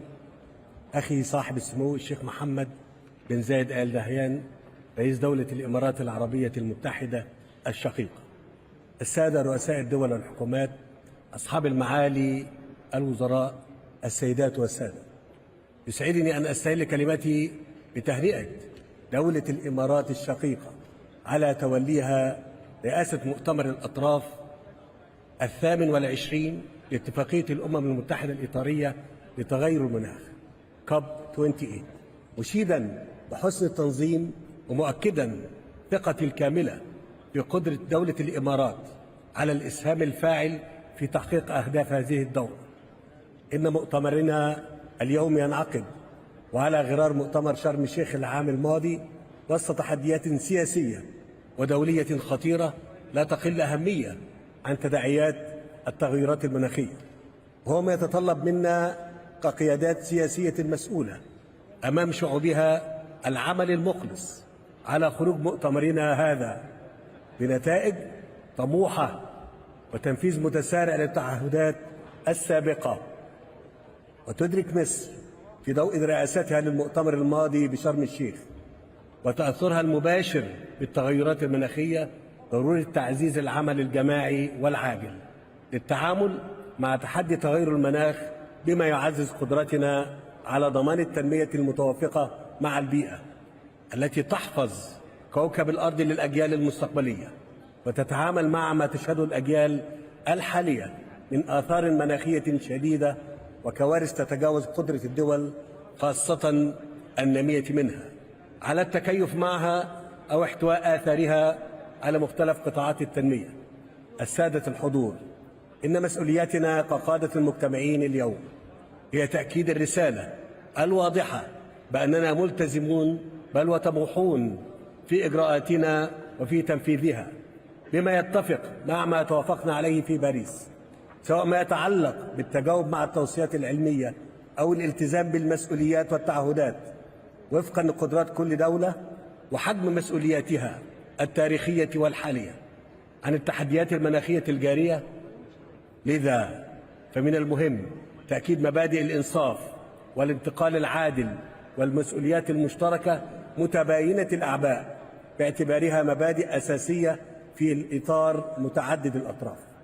ولقد حرصنا في شرم الشيخ على إطلاق العديد من المسارات التي تسهم في تحقيق تطلعاتنا في هذا الصدد، وعلى رأسها إنشاء صندوق تمويل الدول النامية لمواجهة الخسائر والأضرار المناخية، وبرنامج العمل حول الانتقال العادل، وبرنامج عمل لخفض الانبعاثات.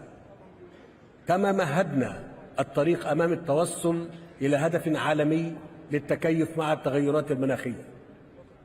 في هذا الإطار اسمحوا لي أن أعرب عن تقديري لكم جميعا في ضوء ما شاهدناه خلال هذا العام من نتائج، سواء ما يتعلق بالنقاشات حول الانتقال العادل أو تفعيل برنامج عمل خفض الانبعاثات في قطاعي الطاقة والنقل، فضلا عن التوصل إلى توصيات لتفعيل ترتيبات تمويل الدول النامية في مواجهة الخسائر والأضرار المناخية وتفعيل صندوق التمويل ذي الصلة.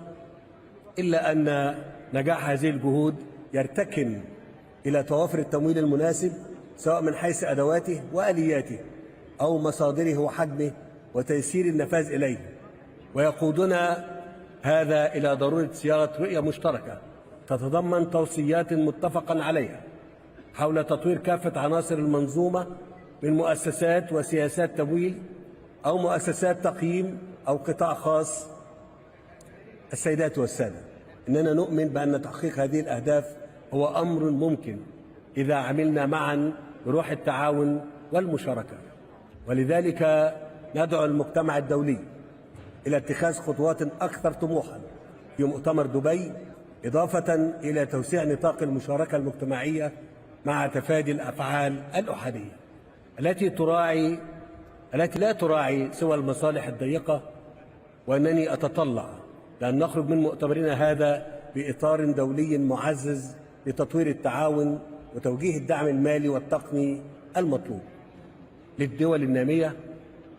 وفي الختام أجدد تأكيد التزام مصر بمواجهة تحدي تغير المناخ، ووجه نداء عالميا لجميع الأطراف بتقديم الدعم الكامل والمخلص لدولة الإمارات الشقيقة لضمان خروج مؤتمر دبي بنتائج تاريخية تؤكد لجميع شعوب العالم إننا عازمون بل وقادرون بإذن الله على إنقاذ وحماية كوكب الأرض، موطن حياتنا ومستقبل أبنائنا وأحفادنا جيلا بعد جيل. شكرا جزيلا لحسن انتباهكم. شكرا جزيلا.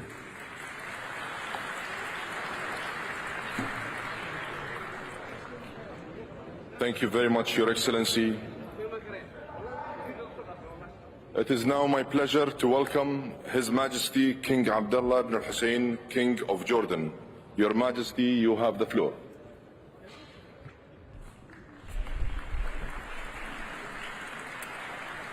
بسم الله الرحمن الرحيم. أخي صاحب السمو الشيخ محمد بن زايد آل نهيان، Mr. Secretary General, Mr. President, أتوجه في البداية بالشكر والتقدير لأخي صاحب السمو الشيخ محمد بن زايد ودولة الإمارات العربية المتحدة الشقيقة على حسن التنظيم لهذه القمة الدولية. My friends, this year's conference of the parties must recognize, even more than ever, that we cannot talk about climate change in isolation from the humanitarian tragedies unfolding around us. As we speak, the Palestinian people are facing an immediate threat to their lives and well-being. In Gaza, over 1.7 million Palestinians have been displaced from their homes. Tens of thousands have been injured or killed in a region already on the front lines of climate change. The massive destruction of war makes the environmental threats of water scarcity and food insecurity even more severe. In Gaza, where people are living with little clean water and the bare minimum of food supplies, climate threats magnify the devastation of war. So, my friends, as we meet here today to talk about inclusivity in climate response, let's be inclusive of the most vulnerable. Palestinians severely impacted by the war on Gaza, populations around the world affected by conflict and poverty, and refugee families and host communities in our region and beyond. To address the real dangers of food insecurity in Gaza, Jordan has brought together all international partners to coordinate on mechanisms for the sustainable provision of food supplies to the Strip. And as a country where refugees make up over a third of our population, we launched the Climate Refugee Nexus last year. This global initiative prioritizes climate-related support and investments for refugee-hosting nations. We are truly grateful for the 58 countries that have supported this initiative so far. But much more needs to be done. My friends, Jordan contributes a slim 0.06% to global greenhouse gases. Yet we are greatly impacted by global climate change, which has caused threats to our scarce water resources, food sources, and eco-diversity. Today, Jordan's most ambitious and vital projects relate to water. A major national water project envisions desalinating Red Sea water from the Gulf of Aqaba and channeling it to major population areas. The National Water Conveyance Project will rely on renewable energy, a field where we have made significant strides. Our national energy strategy aims to generate 31% of electricity from renewables by 2030. Hybrid and electric vehicles represent 18% of our transport system. In other climate action, research at the Aqaba Marine Park will explore the unique resilience of the Red Sea's coral reefs to benefit the conservation and regeneration of coral reefs around the world. And I look forward to attending an event tomorrow on board the Ocean Explorer vessel to highlight this initiative. Nationally, with a strong talent pool of young entrepreneurs and qualified engineers, we are pressing forward with solutions in climate-smart agriculture, water conservation, clean energy innovations, and more. And some of our innovators are showcasing their work here at COP28. Jordan also launched its Green Finance strategy, the first in the region, and we issued our first green bond earlier this year. So, my friends, despite the challenges, Jordan has set an example in the region as a climate action pioneer and is emerging as a green tech hub. Yet just as the impact of climate change does not take place in a vacuum, no country's response succeeds alone. The global stocktake has shown us that our world is still far behind in achieving the goals set by the Paris Agreement. As we work to catch up on the lost time and progress, we cannot forget the most vulnerable. Conflict-ridden communities, refugees and developing countries must not be left alone to face a global problem.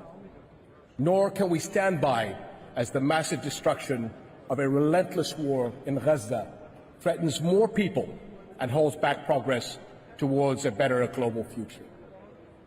Current and future generations will hold us all accountable. Thank you very much.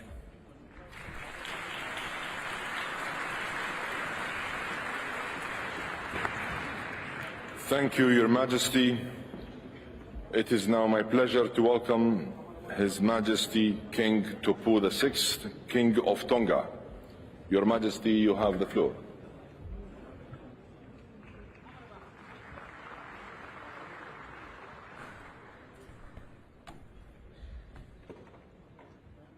Your Highness, Sheikh Mohammed bin Zayed Al Nahyan, President of the United Arab Emirates, Your Majesties, Your Excellencies, ladies and gentlemen, allow me to add my congratulations to the government and people of the United Arab Emirates for hosting COP28. Congratulations for a brilliant celebration to kick off the conference, coinciding with the UAE National Day at the human-centric city of the future. The warm welcome and gracious hospitality extended to us has been splendid. Mr. President, it's painful for the people of the small island developing states to see that COP28 may not be the milestone moment we had all been hoping for because of our slow progress on the Paris Agreement. The far-reaching impacts of climate change and disasters on human security and mobility displaces more than 50,000 Pacific people every year.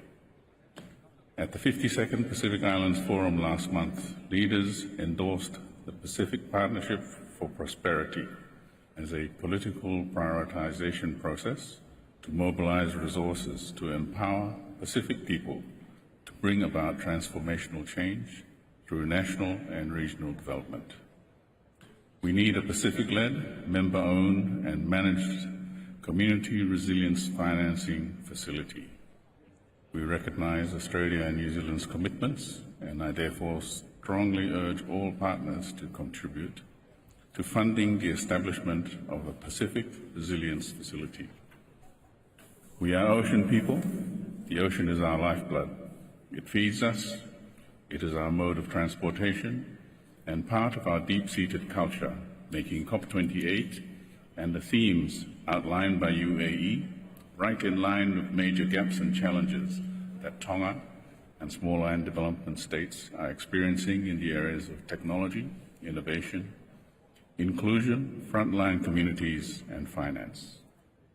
A 2050 strategy for the Blue Pacific continent sees Pacific Island countries embarking on a blue technological revolution with innovation at the center, seeking to develop and deploy SIDS-appropriate technologies and looking at ways to improve climate resilience of the majority of the Tongan population. Tonga and Palau are champions of unlocking the Blue Pacific Prosperity Plan, which articulates the goals of 100% effective ocean management for the region and 30% protection of the Blue Pacific continent, aligned to Pacific country contexts, priorities and capacities. Robust food systems underpinned by resilient ecosystems, resulting in healthy and productive Pacific people, and fit-for-purpose, sustainable financing mechanisms that support the implementation of the 2050 strategy. The ambitious agenda before us focuses on 4 paradigm shifts to guide our work under negotiating mandates and the Presidency's action agenda. But I believe that we can make major progress by placing one of those important shifts at the forefront of our debate, Mr. President. Let us put nature, people, lives, and livelihoods at the heart of climate action. Thank you.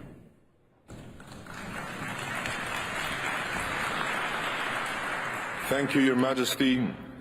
It is my pleasure to welcome His Majesty Sultan Haji Hassanullah Bilqay, Sultan of Brunei.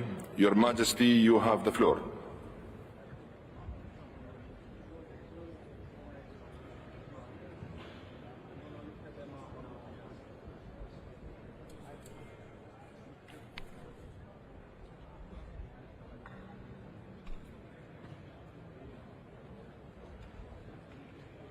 Bismillahirrahmanirrahim. His Excellency, President of COP28, Honorable Heads of States and Government, Excellencies, ladies and gentlemen, I wish to express my sincere appreciation to His Highness Sheikh Mohammed bin Zayed Al Nahyan, President of the United Arab Emirates, the government and the people of the UAE for hosting this summit. Excellency, climate change has emerged as our generation's most urgent challenge, threatening our existence.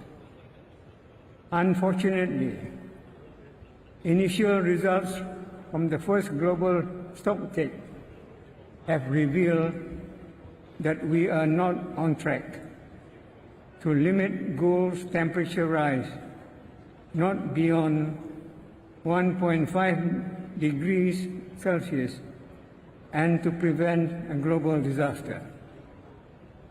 This underscores the need for a renewed sense of urgency to fulfill our Paris Agreement obligation.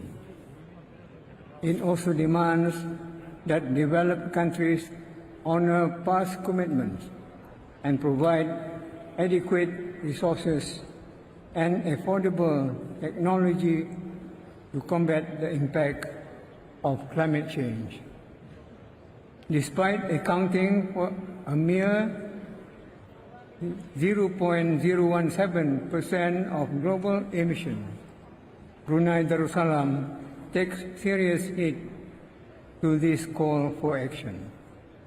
We are committed to balancing national development and environmental protection while pursuing sustainable growth for our economy. We have also maintained over half of our land area in pristine natural rainforests, with our mangrove ranks third largest in Borneo.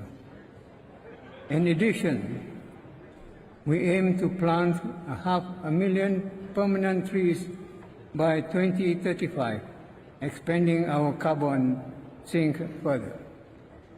Through our climate change policy, we are actively diversifying our energy mix by emphasizing our renewable. Collaborating with all stakeholders, including youth and the private sector, we are on track to achieve a 20% reduction in emission by 2030, as outlined in our NDC, paving the way to achieving net zero by 2050. 2 years ago, Brunei Darussalam took the lead in elevating a climate action at the regional level. This is why we will be hosting the ASEAN Center for Climate Change. It will facilitate enhanced climate change mitigation and adaptation efforts across Southeast Asia through research, analysis, data exchange, and policy recommendations. Therefore, we welcome support and cooperation from all interested member states and international organizations to make this center meaningfully contribute regionally and to our global efforts. Thank you.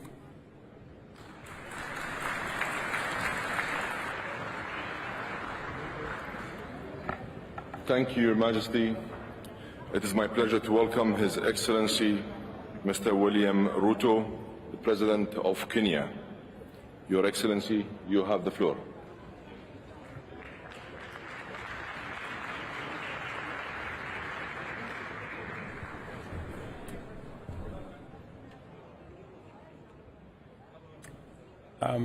Your Excellency, the Co-President,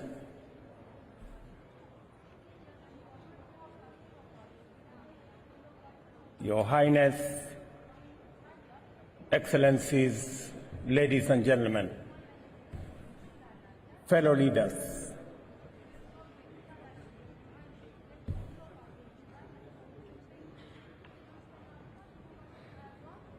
His Highness Sheikh Mohammed bin Zayed Al Nahyan, UN Secretary General, fellow leaders, as we convene here in Dubai, we must appreciate that the presence of almost 200 nations speaks volumes about the magnitude of this global event and what it stands for.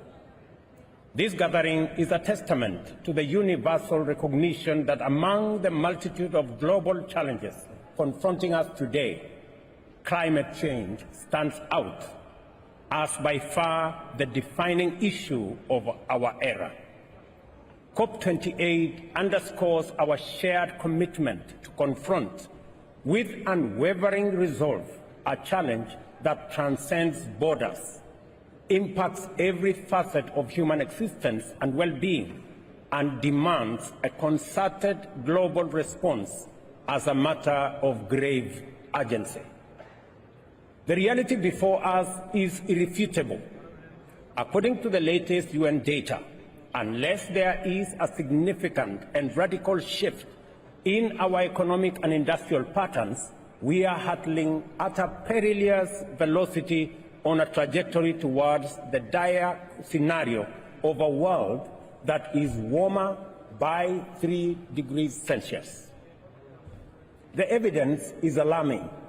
In just the first 10 months of this year, we experienced 86 days where temperatures soared over 1.5 degrees centigrade above pre-industrial levels.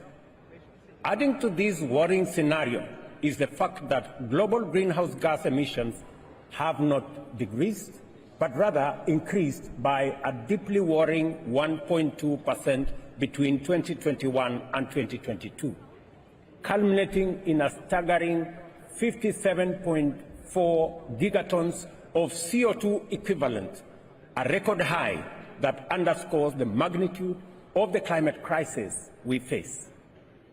We must add that all the increases were experienced in the G20 countries, and many of them are here and they are listening.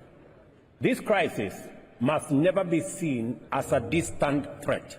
It is here now, indiscriminately devastating nations regardless of their size or wealth, thereby reshaping our world in a profound, unprecedented, and highly complicated ways.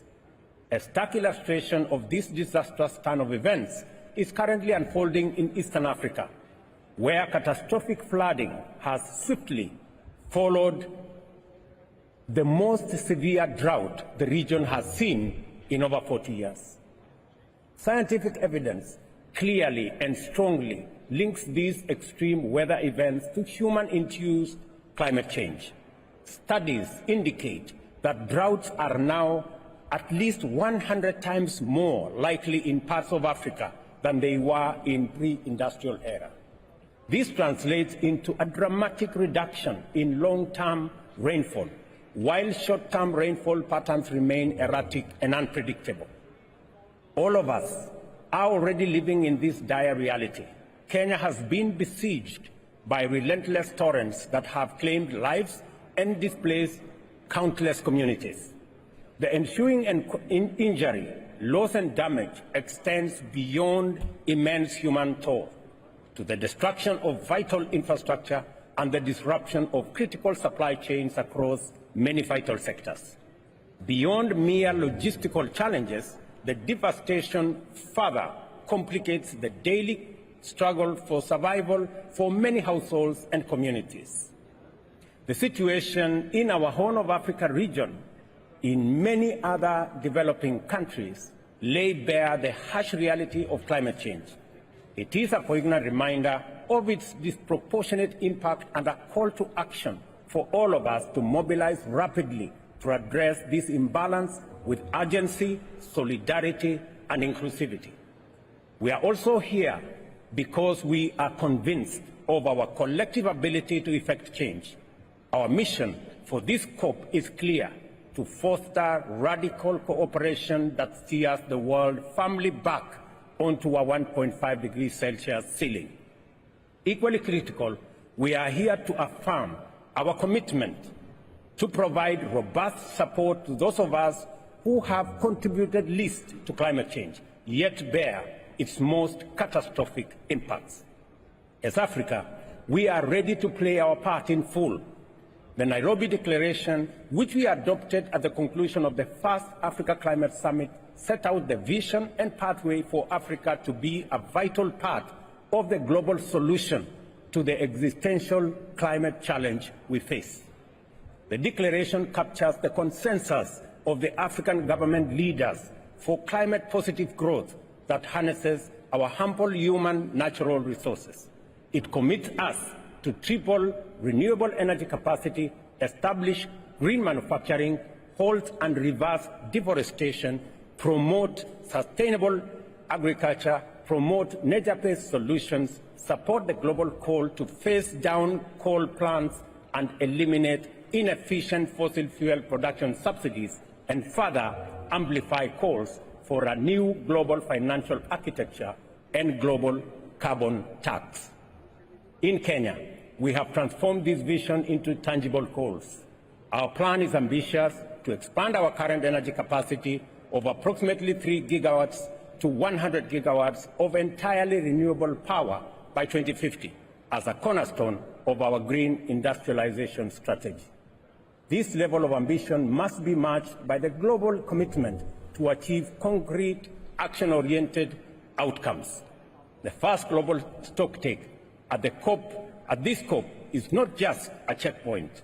It is a crucial step forward in our collective response to climate change. It must therefore encompass strategies for mitigation, adaptation, addressing loss and damage, and fundamentally, the means of its implementation. Such a comprehensive approach will pave the way for a more inclusive and robust set of nationally determined contributions in the next cycle.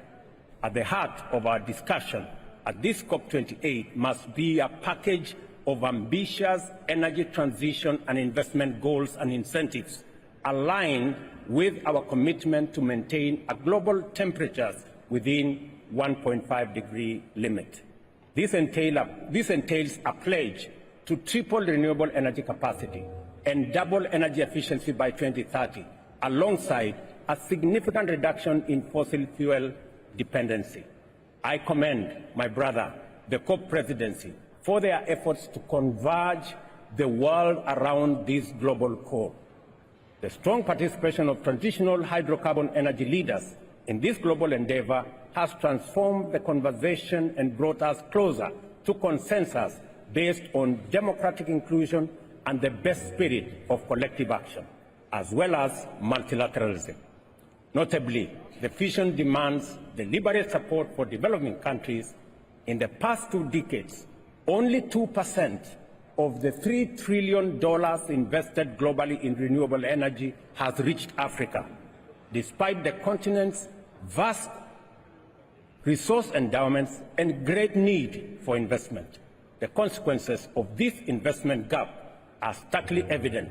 More than 600 million Africans are deprived of basic energy services, which are fundamental to dignified living and access to essential services such as healthcare and education. The challenge is compounded by the fact that nearly 1 billion people in Africa do not have access to clean cooking amenities. A tendency to ignore Africa's developmental and industrialization needs and the failure to invest in our burgeoning young generation is no longer a tenable proposition.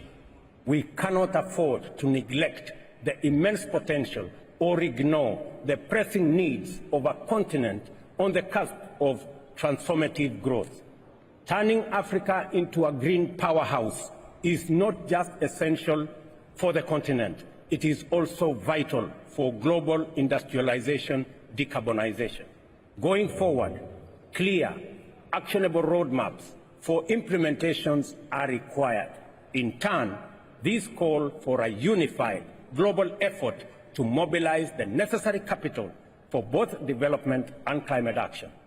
To echo the consensus projected at the Paris Summit, we must establish a new global financing pact which ensures that no country is ever forced to choose between its development aspirations and necessary climate action.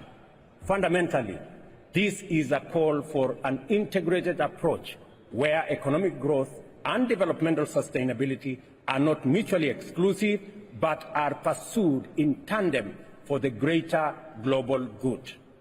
Finally, the urgency and magnitude of our task calls for far greater transformation than the incremental progress we have seen over the past 30 years. We need to execute quantum leaps in terms of both our strategic actions and technological innovation. What lies at stake is more than just a climate issue. It is a matter of guaranteeing dignified living and livelihoods for billions who lack basic necessities. Our response must match the scale of this global challenge with boldness and innovation. Given this context, the long-standing adversarial dynamic between global North and global South proves practically counterproductive. This division has hindered our ability to unite and leverage our collective strengths and robbed us of tremendous opportunities. Yet, in the face of a threat that endangers the health of our planet and our very existence, we must find in collective action a force that neutralizes and transcends these divisions. Climate change does not respect artificial distinctions, traditional boundaries, or old antagonisms. Instead, it should unite us against a shared, borderless challenge. Consequently, our approach must be collaborative, inclusive, and anchored in justice. This means making decisions that prioritize the well-being of every person while acknowledging that climate action is inextricably linked to social justice and equity.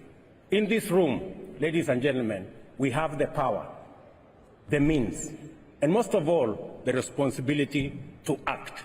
The world is watching, and what we deliver at COP28 will be a testament of whether we are capable guardians of this planet and competent stewards of its stability. COP28 and the global stocktake are elements of a strong and clear call to conscience on behalf of the global community. Let us not be satisfied with another minimal increment, but rather let us make this COP a turning point towards a just, equal world of opportunity, safe from the looming threat of a climate disaster. I thank you. Thank you, Your Excellency. Thank you, Your Excellency. It is now my pleasure to welcome His Excellency Mr. Shavkat Mirziyoyev, President of Uzbekistan. Your Excellency, you have the floor.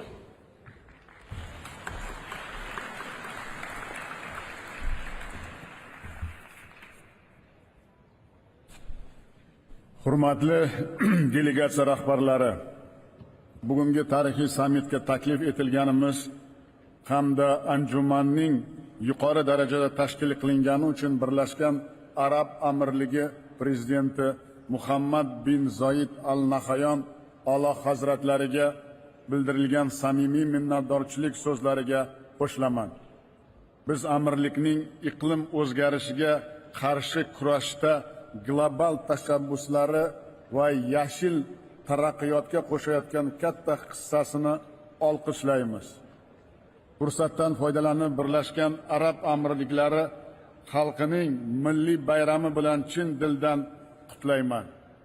Hurmatli sammit ishtirokchilari, iqlim muammolari barqaror rivojlanish yo'lida eng asosiy tahdidga aylanib ulgurdi.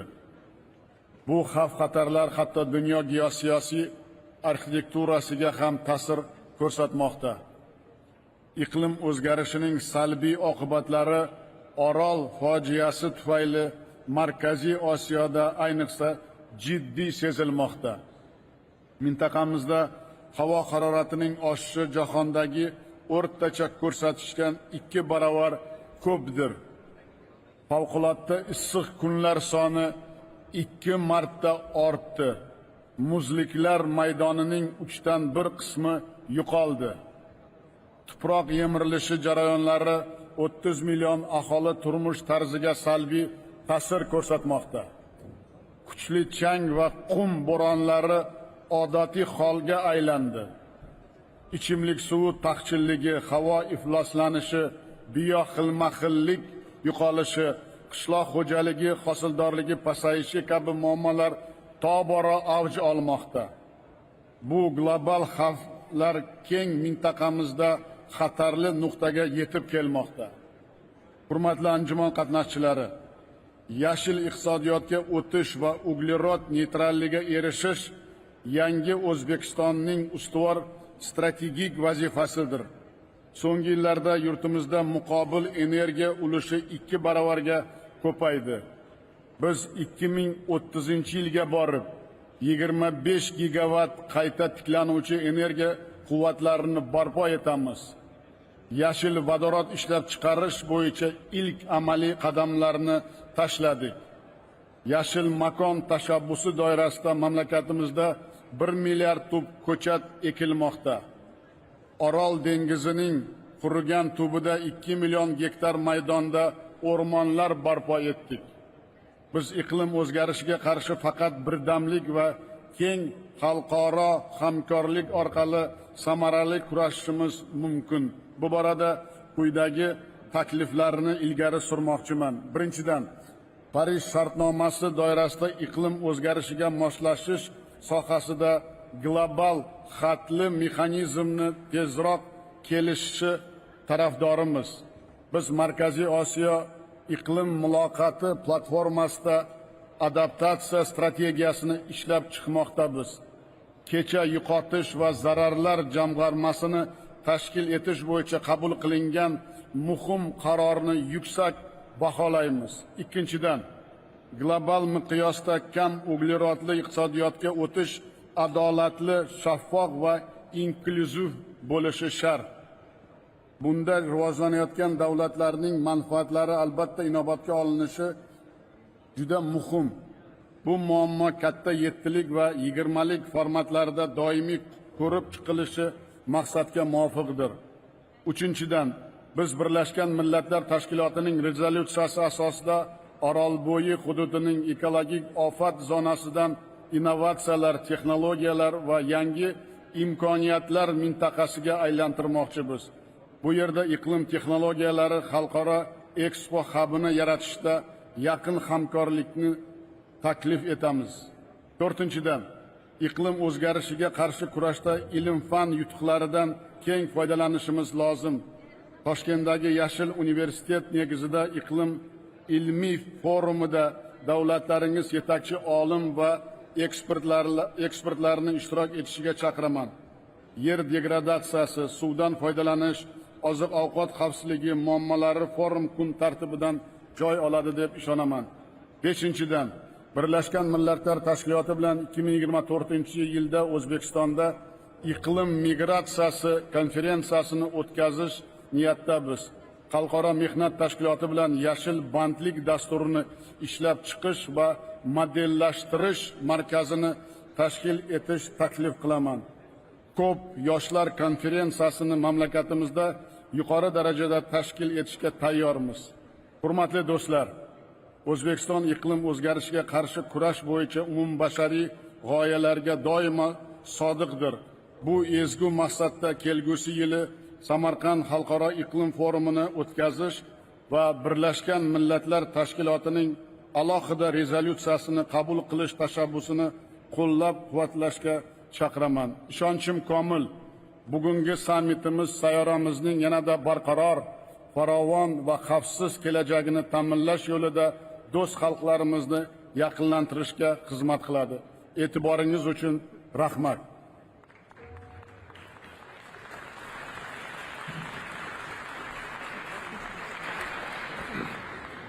Thank you, Your Excellency. It is now my honor and distinct pleasure to welcome His Highness Sheikh Mansour bin Zayed Al Nahyan, Vice President and Deputy Prime Minister, Chairman of the Presidential Court of the United Arab Emirates. Your Highness, you have the floor.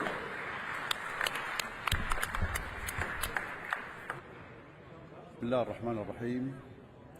الحضور الكريم، السلام عليكم ورحمة الله وبركاته. نرحب بكم في دولة الإمارات العربية المتحدة، البلد الذي يشكل عالما في دولة، عالم يختصر ما في العالم ويطمح ويسعى لعالم يعمه السلام والاستقرار والاستدامة. نجتمع اليوم لنعمل من أجل الغد، ونتعاون اليوم من أجل أجيال المستقبل. يعلمنا التاريخ أن من سبقونا تعاونوا لنصل إلى ما نحن عليه اليوم، لأن نجاح البشرية في وقتها الحاضر ما كان إلا نتيجة للتعاون العلمي والتواصل الثقافي والتبادل المعرفي الذي تطور عبر آلاف السنين بين مختلف الشعوب والدول. باسم شعب دولة الإمارات العربية المتحدة نؤكد على أننا جادون في العمل من أجل المناخ، فنحن أول دولة أعلنت الحياد المناخي في المنطقة بحلول 2050، ولدينا استراتيجية ب 163 مليار دولار لتنوع مصادر الطاقة والتحول نحو طاقة نظيفة ومتجددة. وأعلن صاحب السمو الشيخ محمد بن زايد آل نهيان رئيس الدولة حفظه الله في كلمته عن تشكيل صندوق بقيمة 30 مليار دولار لتنويع ودعم المشاريع في العمل المناخي. ولدينا فريق عمل حكومي متميز يقود أجندتنا وسياستنا ومشاريعنا في العمل المناخي، ونفخر اليوم بأننا نستضيف العالم في هذه القمة العالمية للعمل المناخي.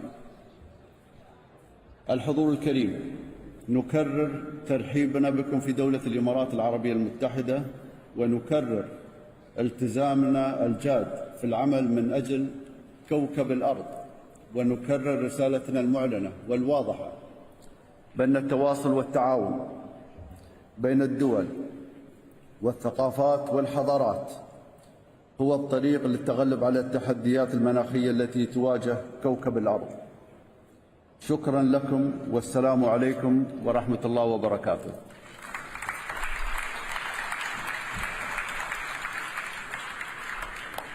Thank you, Your Highness. It is my pleasure to welcome His Excellency Mr. Luiz Inácio Lula da Silva, President of Brazil. Your Excellency, you have the floor.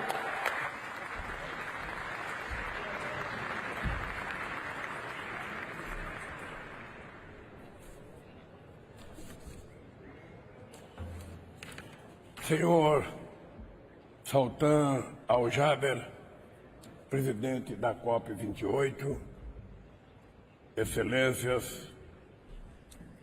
convidados, é uma grande responsabilidade estar aqui em Dubai hoje.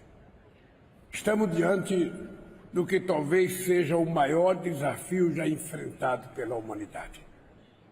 Em vez de unir forças, o mundo trava guerras, alimenta divisões e aprofunda a pobreza e as desigualdades. O caminho desta COP, a COP 30, no Brasil, ditará nosso futuro.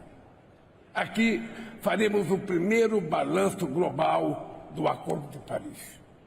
Na COP 29, definiremos um novo objetivo quantificável de financiamento.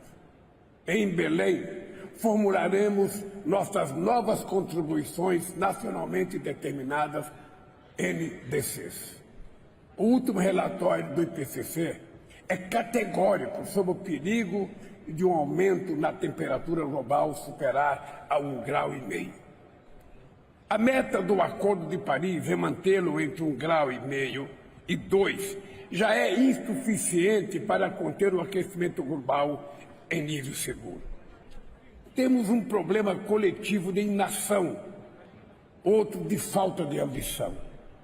As NDCs atuais não estão sendo implementadas no ritmo esperado.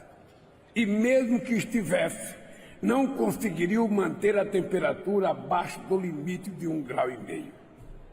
O Brasil ajustou sua NDC e se comprometeu a reduzir 48% das emissões até 2025 e 53% até 2030, além de atingir neutralidade climática até 2050. Nossa NDC é mais ambiciosa do que a de vários países que poluem a atmosfera desde a Revolução Industrial no século XIX. Mantemos o firme compromisso de zerar o desmatamento na Amazônia até 2030. Já conseguimos reduzi-lo em quase 50% nos 10 primeiros meses deste ano, o que evitou a emissão de 250 milhões de toneladas de carbono na atmosfera.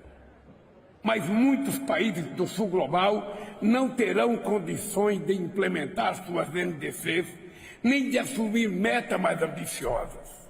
Os mais vulneráveis não podem ter que escolher entre combater a mudança do clima e combater a pobreza. Terão que fazer ambos. O princípio das responsabilidades comuns, porém diferenciadas, é inegociável. Ameaçá-lo vai na contramão de qualquer noção básica de justiça climática. Essa noção demanda que sejam cumpridas as obrigações de financiamento de transferência de tecnologia. É inaceitável que a promessa dos 100 bilhões de dólares por ano assumida pelos países desenvolvidos não saia do papel, enquanto só em 2021 os gastos militares chegaram a 2 trilhões e 200 bilhões de dólares. No Brasil, a emergência climática já é uma realidade. A Amazônia está atravessando neste momento uma seca inédita. O nível dos rios é o mais baixo em mais de 120 anos. Nunca imaginei que veria isso no lugar onde estão os maiores reservatórios de água doce do mundo. Mas o futuro da Amazônia não depende só dos amazônicos. O desmatamento em todo o mundo só responde por 10% das emissões globais. Mesmo que não derrubemos mais nenhuma árvore, a Amazônia poderá atingir seu ponto de não retorno se outros países não fizerem sua parte.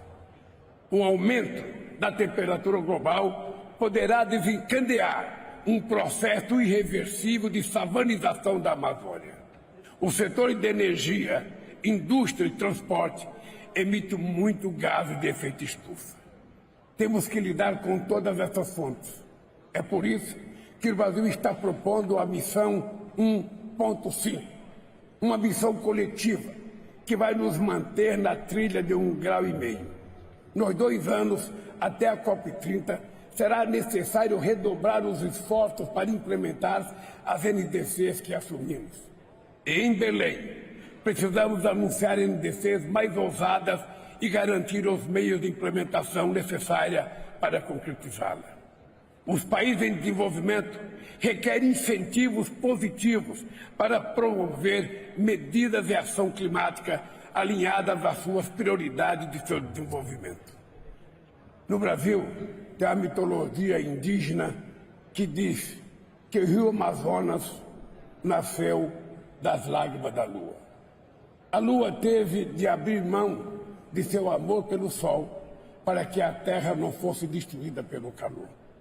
Se não deixarmos nossas diferenças de lado, em nome de um bem maior, a vida no planeta estará em perigo e será tarde demais para chorar.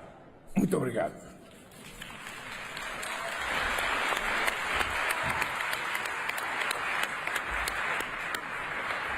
Thank you, Your Excellency.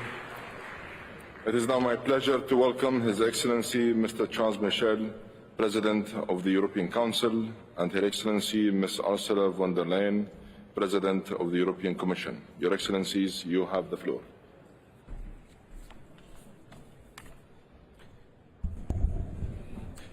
Monsieur le Président de la COP28, Excellences, Mesdames et Messieurs, chacun en vos titres et qualités, des inondations qui ravagent, des feux qui détruisent, des populations déracinées et déplacées, plus aucun continent n'échappe à la tragédie du changement climatique.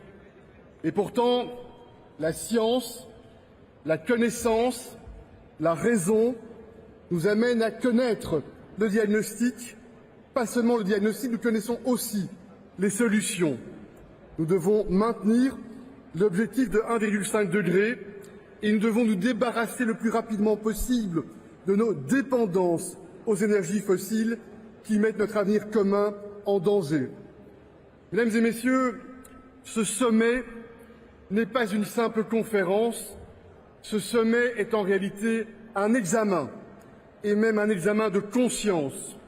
Faire le bilan mondial depuis les accords de Paris et surtout agir plus et agir plus rapidement. Nous saluons le leadership d'Antonio Guterres, nous saluons aussi la manière dont les Émirats arabes sont engagés pour faire de cette COP28 un succès. Pour sa part, l'Union européenne est totalement mobilisée et engagée. Nous souhaitons continuer à jouer un rôle moteur. La transition climat est notre programme de développement, le Green Deal, Fit for 55. Nous mettons en œuvre des paquets de mesures pour transformer radicalement notre paradigme de développement économique. On a ainsi progressé en baissant de 30% nos émissions depuis 1990. Nous croyons dans la mécanique du prix du carbone pour continuer à avancer sur le bon chemin et encourageons d'autres à nous soutenir. Nous avons la détermination de tripler le renouvelable, de doubler l'efficacité énergétique et puis nous sommes aux côtés des pays en développement.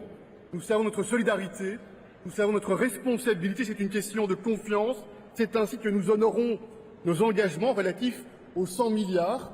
23 milliards d'euros sont mobilisés cette année par l'Union européenne. Nous soutenons nos engagements en termes de partenariat pour des transitions énergétiques justes. Et puis nous sommes mobilisés pour soutenir le fonds pour les pertes et dommages. 220 millions ont été annoncés hier par l'Union européenne en format équipe Union européenne. Nous soutenons aussi la réforme des institutions de Bretton Woods. Nous devons amener plus de justice, plus de confiance, plus d'inclusivité. La Banque mondiale, quand elle a été créée, était 7 fois plus capitalisée qu'elle ne l'est aujourd'hui.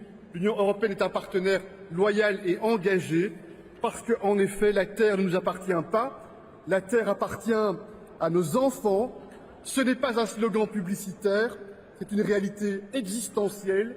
La décennie qui s'ouvre est cruciale et nous sommes tout à fait mobilisés à travailler avec chacun d'entre vous pour protéger l'humanité. Je vous remercie.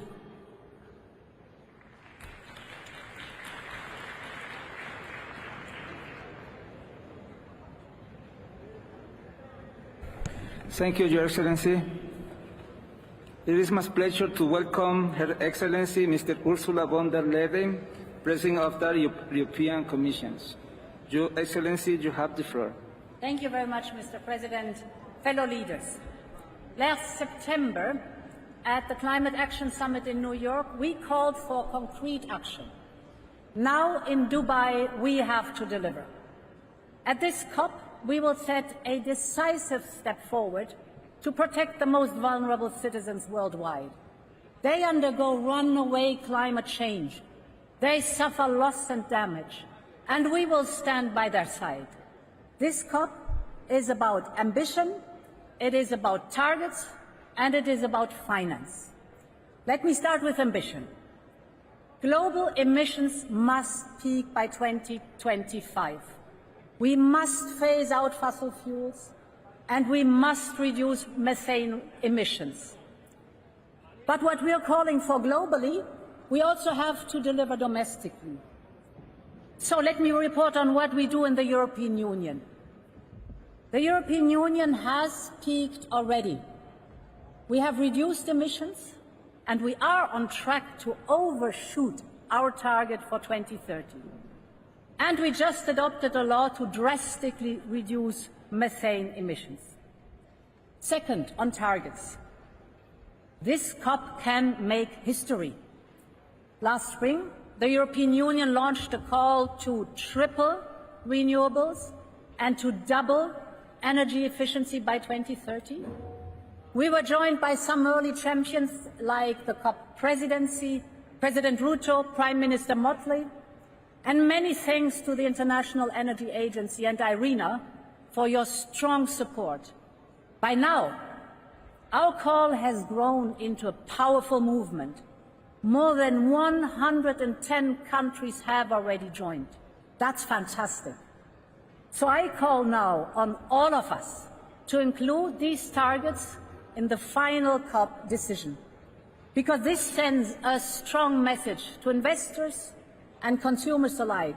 There is no doubt the future of energy will be clean, it will be affordable, and it will be homegrown. And finally, on finance, we must meet the 100 billion target this year. Europe consistently delivered. Last year, the European Union contributed close to $30 billion in public climate finance. And of course, the European Union will contribute to the new Loss and Damage Fund. As of today, Team Europe is contributing more than $270 million so far. We must get the fund up and running, and we must do it fast. But we all know more is needed. We need to reform the international financial system. We need a strong green bond market, and we need more carbon pricing. Ladies and gentlemen, fellow leaders, dear friends, I wish for a successful COP28. Many thanks. Thank you, Your Excellency. May I remind the Speaker to maintain 3 minutes speaking time limit. Thank you. It is my pleasure to welcome Her Excellency Mr. Samia Hululu Hassan, President of the United Republic of Tanzania. Your Excellency, you have the floor.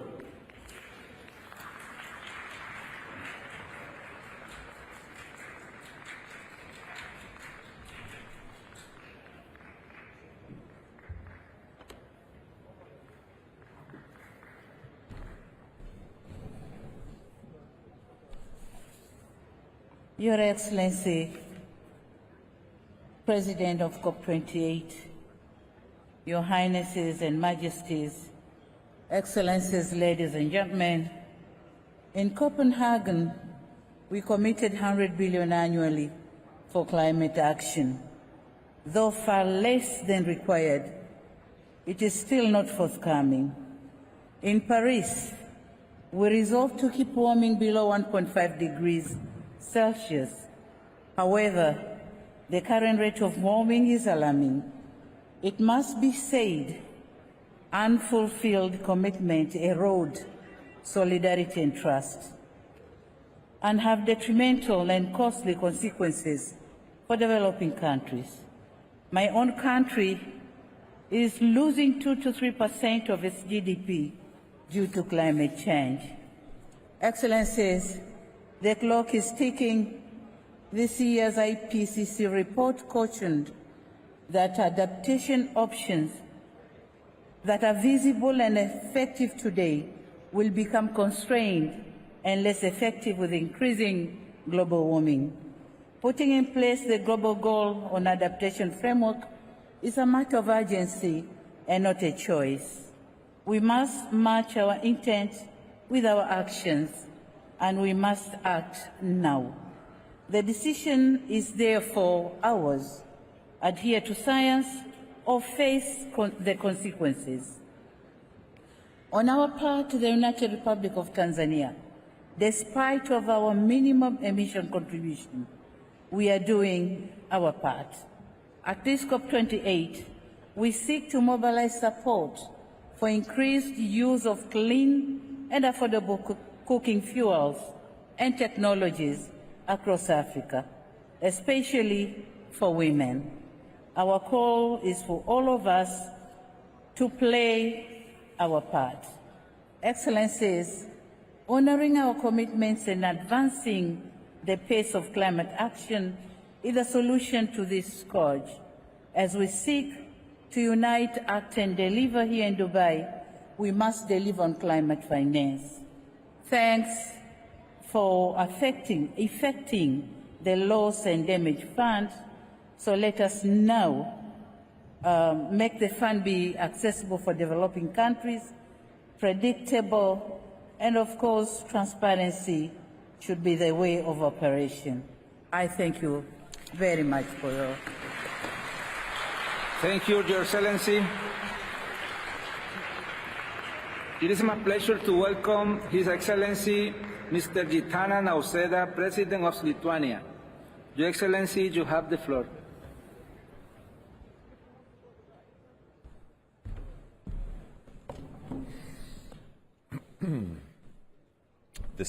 Distinguished colleagues, ladies and gentlemen, every year we come together to talk about the need for a change. To get the change we so desperately need, we must become the change. For many years now, Lithuania, together with the whole European Union, has been undergoing, an ambitious transformation and working on the global climate action. At first, Lithuania made a strategic decision to seek energy independence. We have built our own LNG terminal, which decreased prices and turned Lithuania into a regional gas hub. Now we are proudly sharing our expertise worldwide. Today, we see renewable energy as the ultimate means of securing full energy independence and resilience, while also helping the planet Earth. By 2030, Lithuania is going to shift from the net importer of electricity to a self-sufficient green energy producer. We plan for renewable electricity generation to grow almost sevenfold. Last year, Lithuania was the second country globally in the solar energy generation increase. My country intends to use excess renewable electricity capacities to produce green hydrogen and to address energy efficiency. The second pillar of the green transformation, through new ambitious plans. Our general aim is to achieve a 70% reduction in greenhouse gas emissions by 2030 compared to 1990 levels, and to become climate neutral by 2050. The global response, too, can only be strengthened by methodical adaptation to climate change. We must all seek to be more resilient, to change our habits, and to reduce existing vulnerabilities.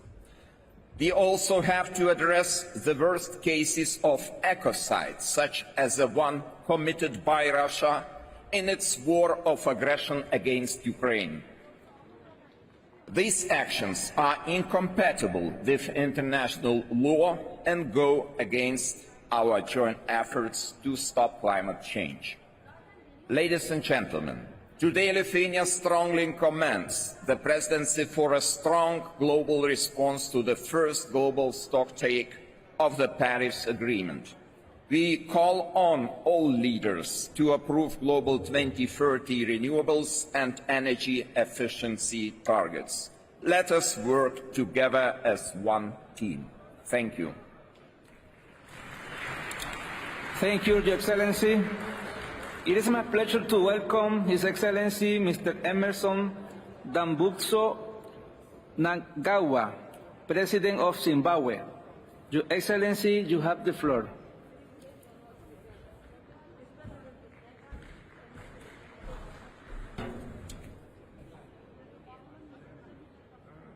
Your Excellencies, Heads of State and Government, allow me to express my sincere gratitude to the government and people of the United Arab Emirates for successfully hosting this COP28 and for the hospitality extended to me and my delegation since our arrival here. Zimbabwe, like many other nations, continues to suffer from the negative socio-economic impacts of increased frequency of droughts, heightened intensity of tropical cyclones, and other severe weather events. No country can adapt to or mitigate these impacts alone.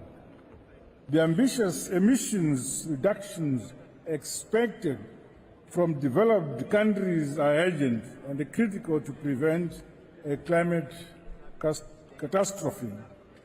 This is critical to ensure that vulnerable communities and workers in traditional industries are not left behind, and that the transition benefits all while also creating decent green jobs and promoting social and economic stability. The global economic system, the ways we produce and consume, and the resource we use to support economic growth must all undergo drastic changes in order to meaningfully implement the goals of the Paris Agreement. Zimbabwe is walking the talk on its revised nationally determined contributions. We are offering diverse opportunities for carbon trading in the energy sector through investments in solar, wind, mini hydro, and geothermal power generation.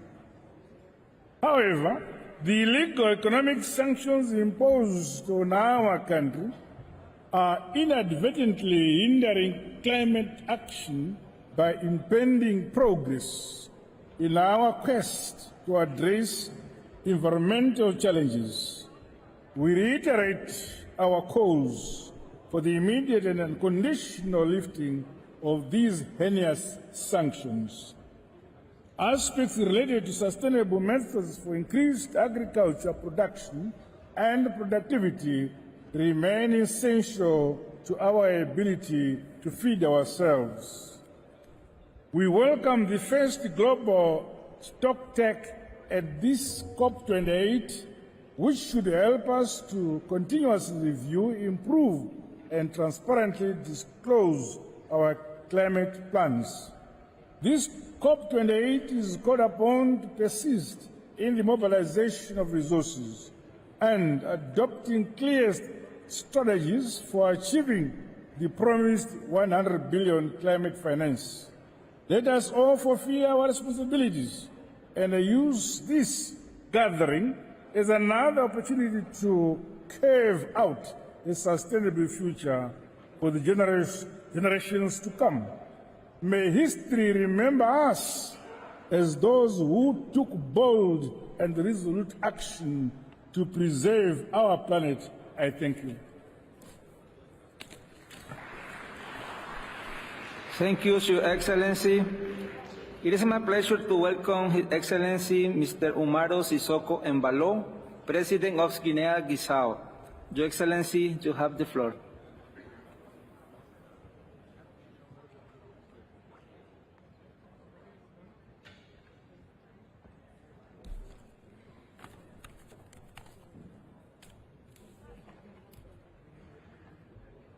Sr. Dr. Sultan Al-Jaber, presidente de COP28,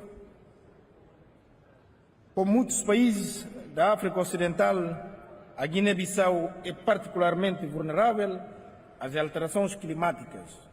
As nossas comunidades costeiras estão sujeitas à elevação do nível do mar, as nossas safras agrícolas enfrentam condições climáticas cada vez mais imprevisíveis e a nossa biodiversidade está sob constante ameaça e, no entanto, embora vítimas das alterações climáticas, somos também autores ativos na busca de solução.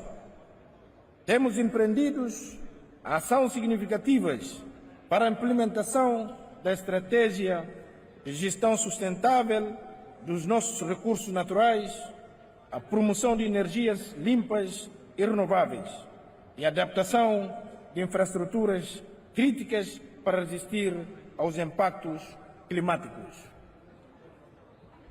A conservação da biodiversidade é uma prioridade máxima para nós. O nosso país é abençoado com uma rica diversidade de espécies e ecossistemas únicos e estamos empenhados em protegê-los. Para as gerações futuras, acreditamos que a biodiversidade é intrinsecamente ligada à nossa própria resiliência como nação. Esse desiderato consubstanciada se decreta mais de 26% do nosso território como áreas protegidas, ultrapassando a meta de 11 da XI da Convenção das Nações Unidas sobre a Diversidade Biológica. Minhas senhoras e meus senhores, todas essas problemáticas sustentam de que a crise climática é uma ameaça global que requer uma resposta global. Nenhum país deve ser deixado para trás e é fundamental que as nações desenvolvidas cumpram com as suas obrigações financeiras e de assistência técnica para ajudar os países em desenvolvimento a enfrentar os desafios das alterações climáticas. Falando em recursos financeiros, reiteramos a necessidade de fundos novos e adicionais para apoiar a adaptação e a mitigação das alterações climáticas. Nos países em desenvolvimento, esses recursos são cruciais para garantir que possamos implementar as medidas necessárias para enfrentar essa crise. Quanto à questão das perdas e danos climáticos, pedimos uma boa abordagem mais robusta e equitativa. As comunidades mais vulneráveis não podem ser abandonadas a enfrentar sozinhas as consequências devastadoras dos eventos climáticos extremos e catastróficos naturais. Reforçamos o nosso compromisso com o Acordo de Paris e com a construção de um novo regime climático baseado na justiça e na equidade. No entanto, é importante que façamos um balanço global consequente no nosso progresso até agora. O tempo está se esgotando e a ação decisiva é necessária para evitar as piores consequências das alterações climáticas. É nesse espírito que a Guiné-Bissau está empenhado em trabalhar em cooperação com todos os países presentes nesta conferência. Juntos podemos traçar um caminho e adotar medidas adequadas para um fim futuro mais sustentável, resiliente e justo para todas as nações e para as gerações futuras, com o fito de proteger o nosso planeta. Muito obrigado. Thank you, Your Excellency. It is my pleasure to welcome His Excellency Mr. Denis Sassou Nguesso, President of Congo. Your Excellency, you have the floor.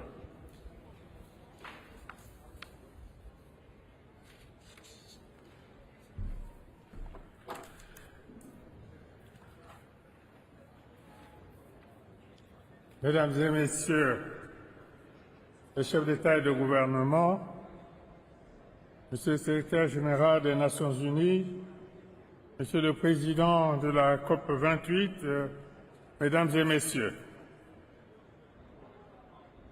je voudrais adresser mes sincères remerciements à Son Altesse Mohamed Ben Zayed Al Nahyan, président des Émirats arabes unis, pour l'accueil chaleureux et l'hospitalité réservée à ma délégation et à moi-même. Je saisis cette opportunité pour réaffirmer le ferme engagement et la détermination de mon pays, la République du Congo, à participer activement à l'effort mondial de lutte contre les changements climatiques. Vous me permettrez, avant de poursuivre, de rappeler ce qu'à notre niveau et en tant que président de la commission climat du bassin du Congo, nous avons parcouru comme chemin depuis plus d'une décennie.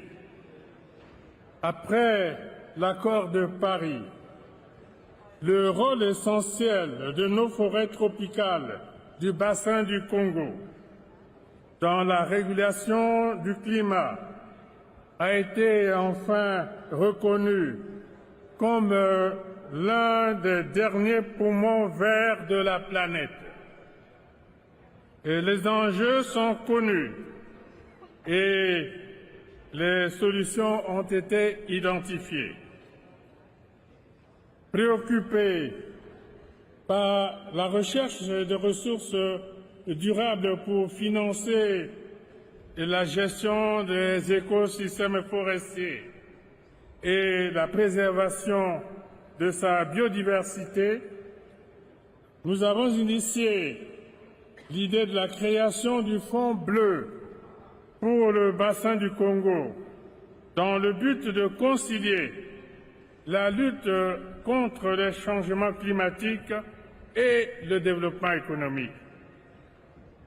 Persuadé de l'importance des solutions basées sur la nature pour atteindre les objectifs de développement durable, ainsi que ceux de la décennie des Nations Unies pour la restauration des écosystèmes, j'ai lancé, lors de la COP 27 à Sharm el-Sheikh, l'appel solennel à l'instauration d'une décennie mondiale de l'afforestation afin d'inverser le cours actuel de la destruction de nos forêts.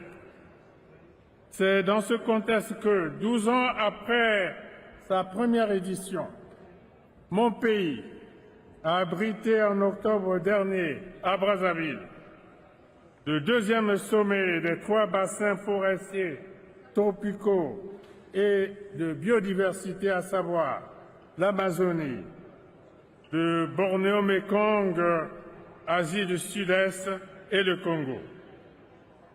Mesdames et Messieurs, les défis qui nous attendent sont considérables et ne cessent de croître d'année en année. Certains relèvent de notre propre responsabilité.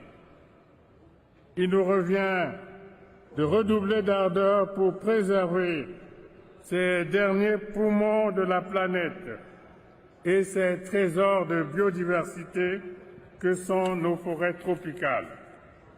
Ainsi, le devoir de solidarité à travers les demandes de compensation financière suite au renoncement volontaire de certains pays à des projets de développement non durable appelle et mérite toute l'attention de la communauté internationale.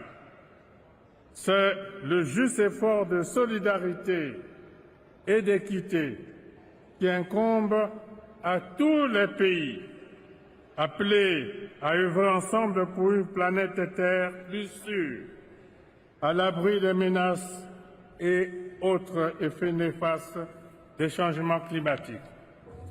Mesdames et Messieurs, Il n'est pas trop tard, il n'est jamais trop tard pour mieux faire. Et je sais, Monsieur le Président de la COP28, que telle est votre ambition. Aussi, tous mes vœux et ceux du peuple congolais vous accompagnent pour que ce rendez-vous planétaire de Dubaï soit celui de la solidarité internationale. Ce combat, nous ne pouvons pas le perdre. N'oublions pas que l'histoire nous jugera sur la façon dont nous l'aurons mené. Je vous remercie. Thank you, Your Excellency. It is my pleasure to welcome His Excellency Mr. Mohamed Sheikh El Ghazazwani, President of Mauritania. Your Excellency, you have the floor.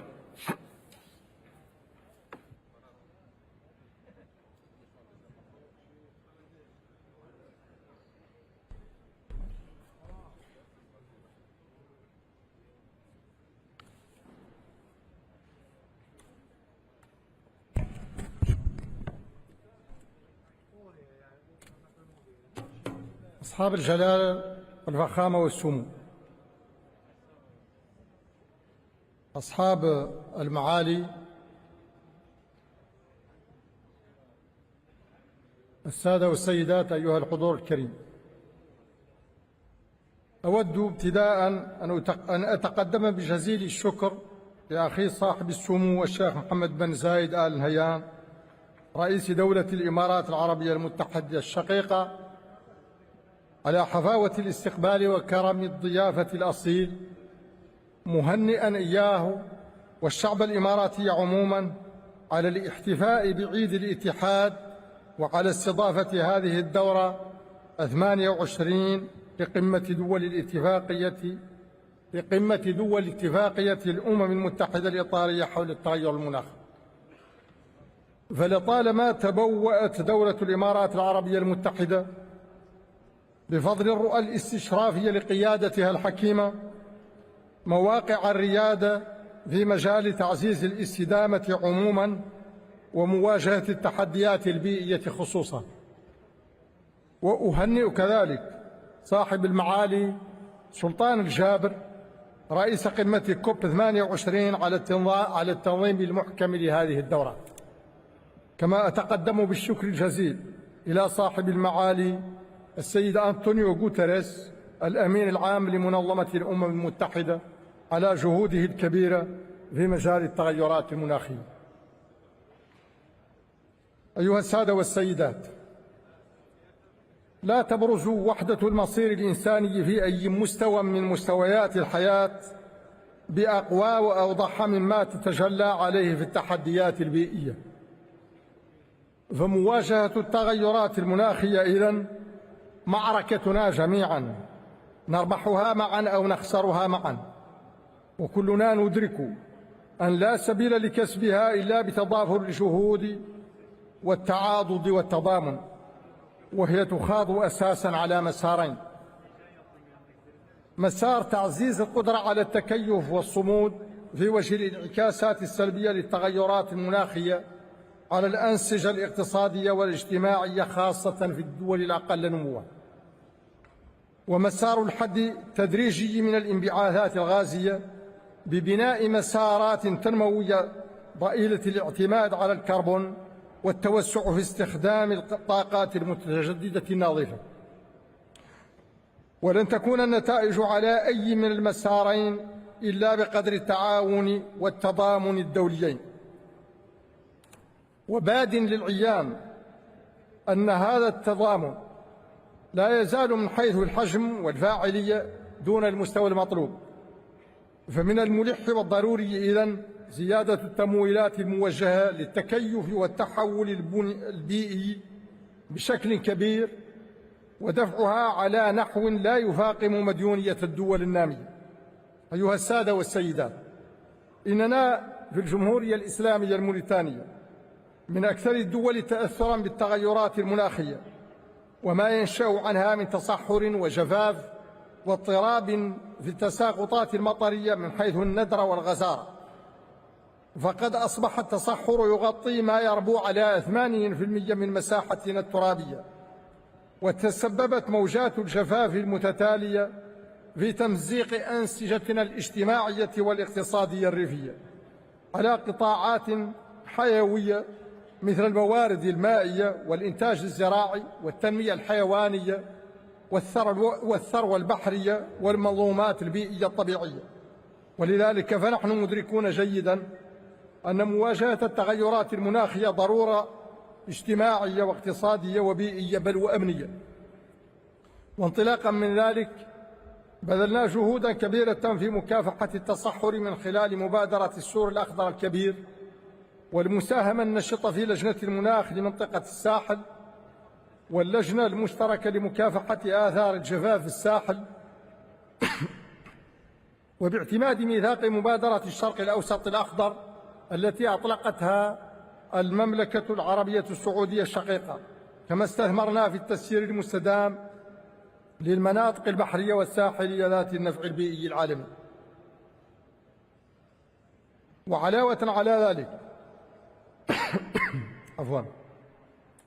على ذلك سعينا بكل الجهود إلى تعزيز قدرة مواطنينا على الصمود والتكيف مع تداعيات التغير المناخي على المنظومات الاجتماعية والاقتصادية. هذا على مستوى دعم التكيف والصمود، لكننا لم نغفل مسار بناء تنميتنا أقل اعتمادا على الكربون بالاستثمار الكبير في الطاقات المتجددة.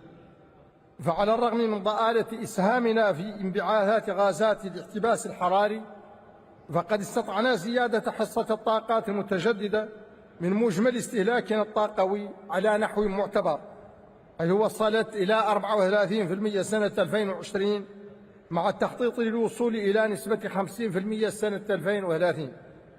وبفضل برنامجنا الواسع لتطوير الهيدروجين الأخضر الذي هو الآن قيد الإطلاق، فإننا واثقون من تحقيق الهدف الذي رسمناه في مساهمتنا المناخية الوطنية المراجعة والمتمثل في خفض الانبعاثات الكربونية بنسبة 11%.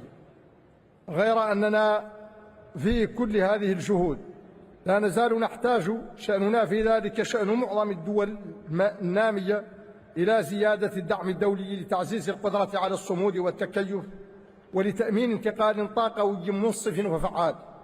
وإنني أجدد الدعوة لرفع مستوى الدعم للدول النامية في مواجهتها للتحديات البيئية. لا أرجو لأعمال قمتنا هذه كل التوفيق والنجاح، والسلام عليكم ورحمة الله. Thank you, Your Excellency. It is my pleasure to welcome His Excellency Mr. Kassym-Jomart Tokayev, President of Kazakhstan. Your Excellency, you have the floor.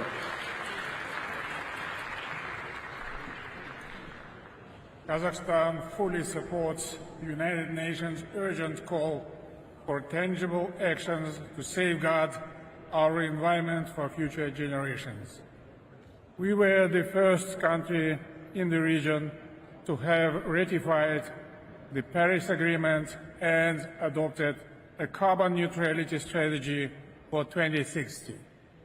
The resulting new environmental code of Kazakhstan will drive comprehensive adaptation of green technology in practically every sector of our national economy. There is extraordinary potential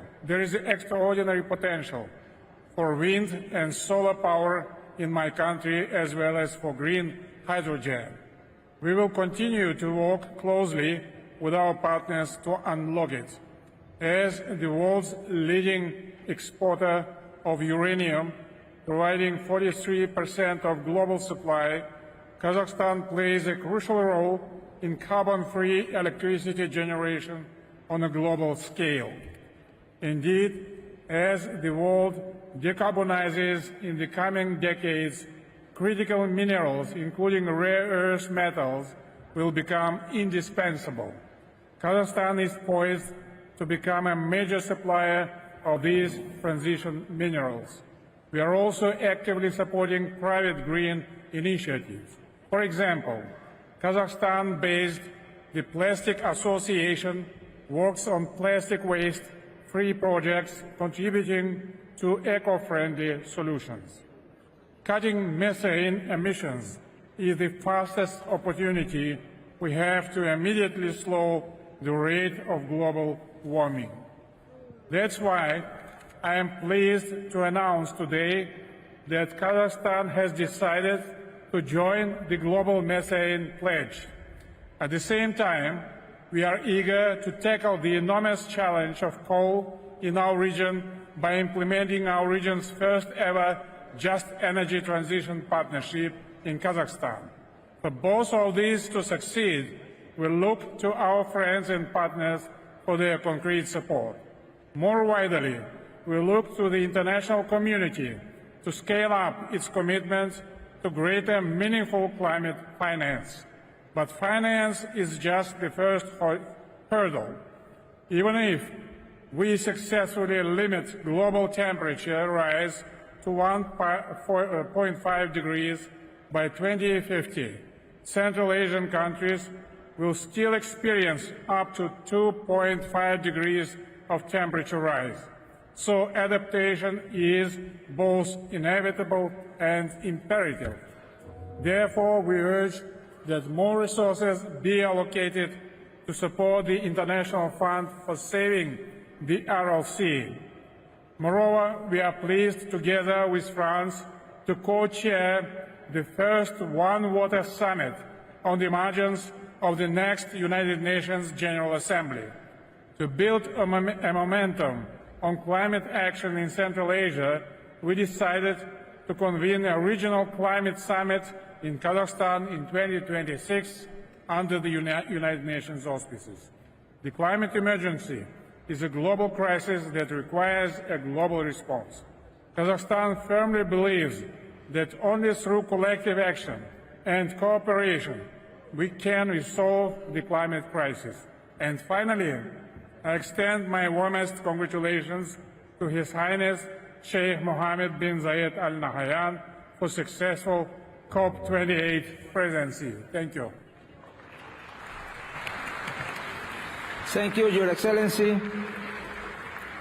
It is my pleasure to welcome His Excellency Mr. Santiago Peña Palacios, President of Paraguay. Your Excellency, you have the floor.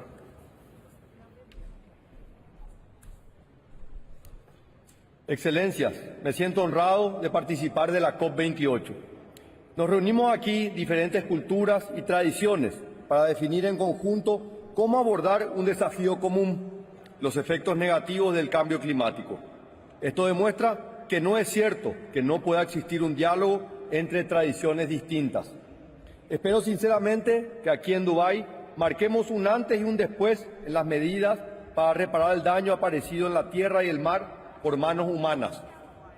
Dichas medidas de protección al ambiente, empero, deben ser rigurosas y justas. Sobre todo, deben respetar los principios rectores del Acuerdo de París, como el de responsabilidades compartidas pero diferenciadas, teniendo en cuenta las capacidades y condiciones particulares de los Estados, especialmente en aquellos que necesitamos afianzar nuestro desarrollo. En mi país, Paraguay, 100% de la energía es limpia y es renovable. Sí, escucharon bien. 100% de la energía es limpia y es renovable. Albergamos una riqueza biológica única y un sólido potencial como sumidero de carbono. El 44% del territorio nacional cuenta con cobertura forestal y el 15% se encuentra bajo el régimen de áreas silvestres protegidas. El 94% de la superficie sembrada de soja en la región oriental de mi país, de la que somos el sexto mayor productor mundial, está libre de deforestación. Estamos entre los 10 principales exportadores de carne vacuna del mundo, cuya calidad está garantizada por el cumplimiento estricto de los protocolos sanitarios y con alimentación basada en pastura natural. Nuestras emisiones de CO2 son las más bajas de la región latinoamericana, representando solo el 0,1% de las emisiones globales.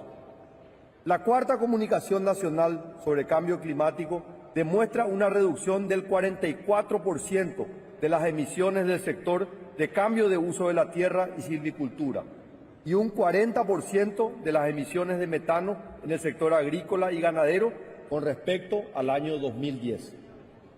Dimos nuestros primeros pasos para insertarnos en el mercado voluntario de carbono. El Paraguay es un actor clave para la seguridad alimentaria y energética. Tiene una enorme conciencia sobre el ambiente y ha tomado pasos para ser considerado un ejemplo en este campo. Es hora de que el mundo lo sepa. Insto a la Convención a simplificar los procesos y eliminar las barreras que impiden el acceso a los fondos climáticos. El planeta es un patrimonio común y por ello alentamos a una participación sin exclusiones en el ámbito de la COP. En tal sentido, proponemos la incorporación de la República de China-Taiwán en este proceso. Finalmente, señor presidente, quisiera enfatizar la importancia de promover un enfoque más equitativo y no punitivo en los desafíos que enfrentamos en materia climática. Los países en vías de desarrollo no podemos postergar nuestro desarrollo por exigencias unilaterales que rayan la arbitrariedad. El Paraguay, queridos amigos, aboga por un planeta verde, solidario y próspero, en el que todos cumplamos con los compromisos asumidos para reconstruir la confianza en el sistema multilateral. Tengo la convicción firme de que en nuestros esfuerzos conjuntos primará la determinación de dejar un digno legado a las futuras generaciones. Esto es, que tendremos la sabiduría de dejar un mundo mucho mejor del que hemos encontrado. Muchas gracias. Thank you, Your Excellency.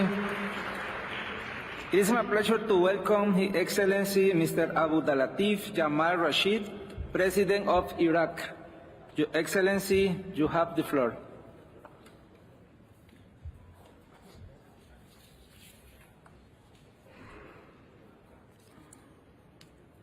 بسم الله الرحمن الرحيم.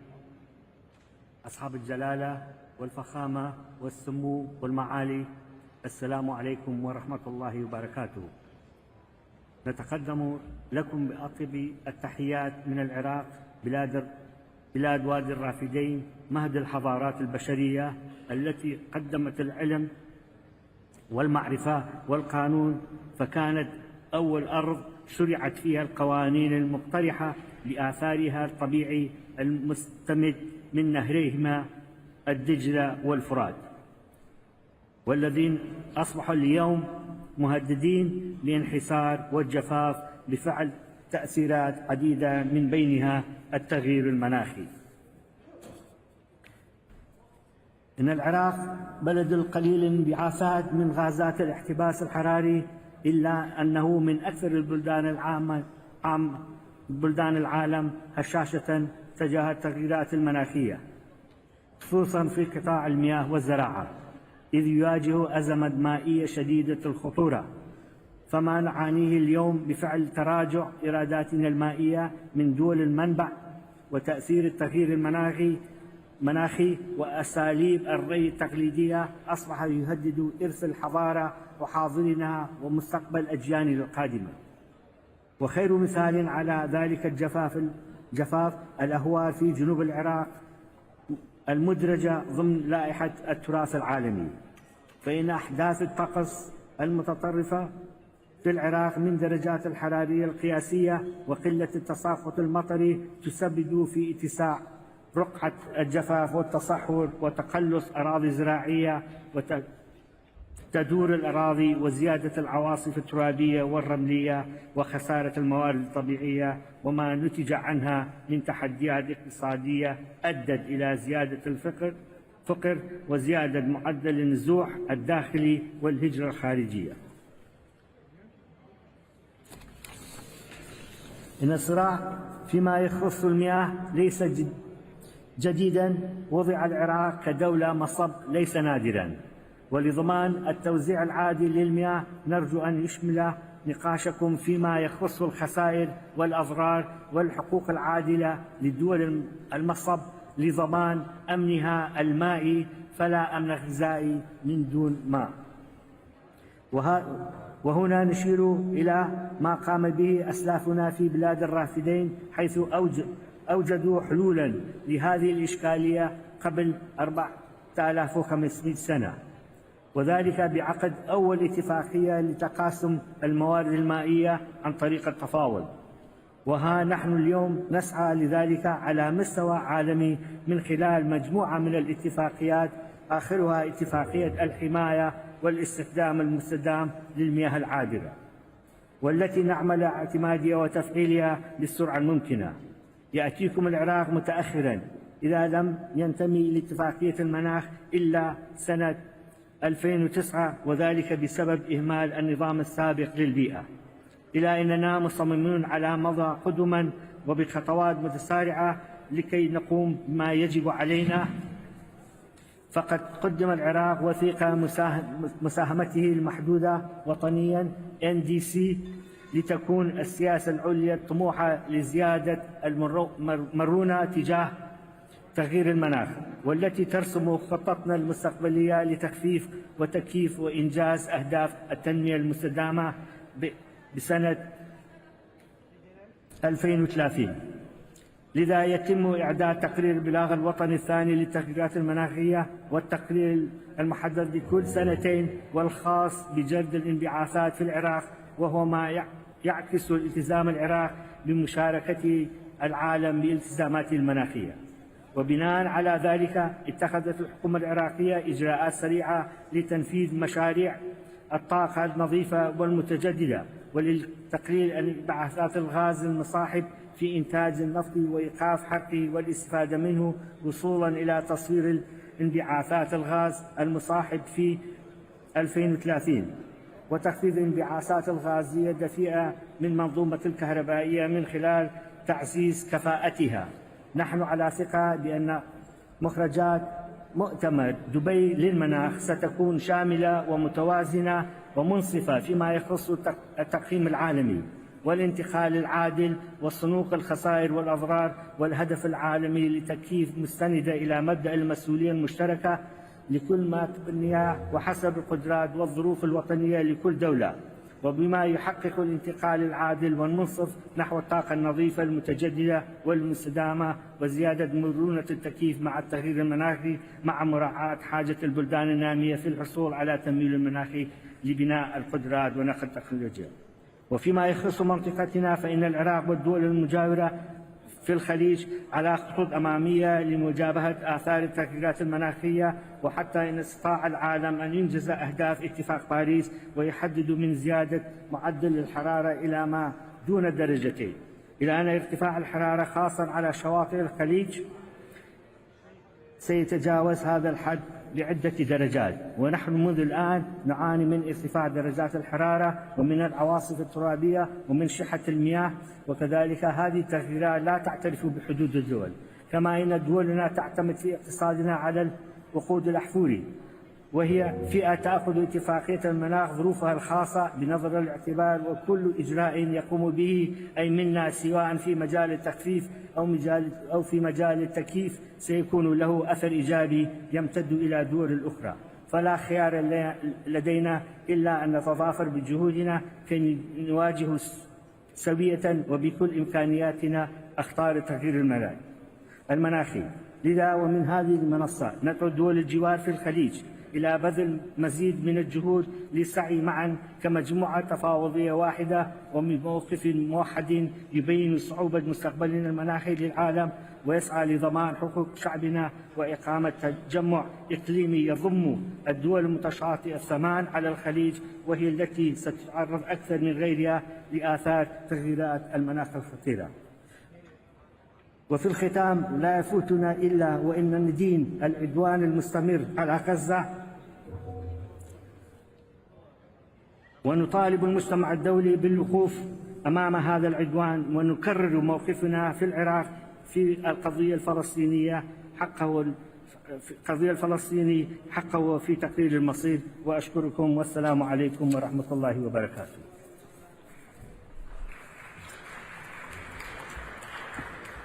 Thank you, Your Excellency. It is my pleasure to welcome His Excellency Mr. Alexander Busik, President of Serbia, Your Excellency, you have the floor.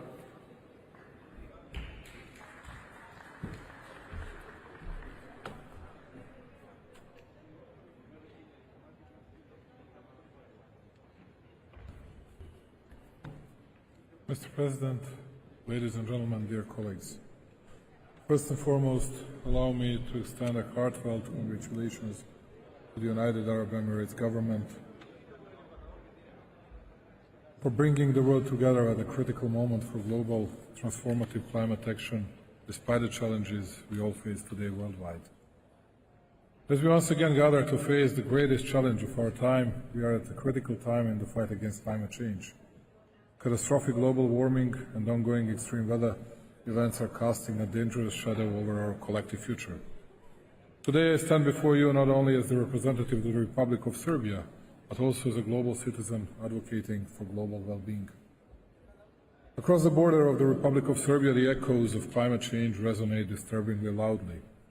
Our country is at the forefront, struggling with alarmingly high average temperatures above the global average, since average temperature in Serbia already increased by 1.8 degrees Celsius, and in summer it is as high as 2.6 degrees Celsius.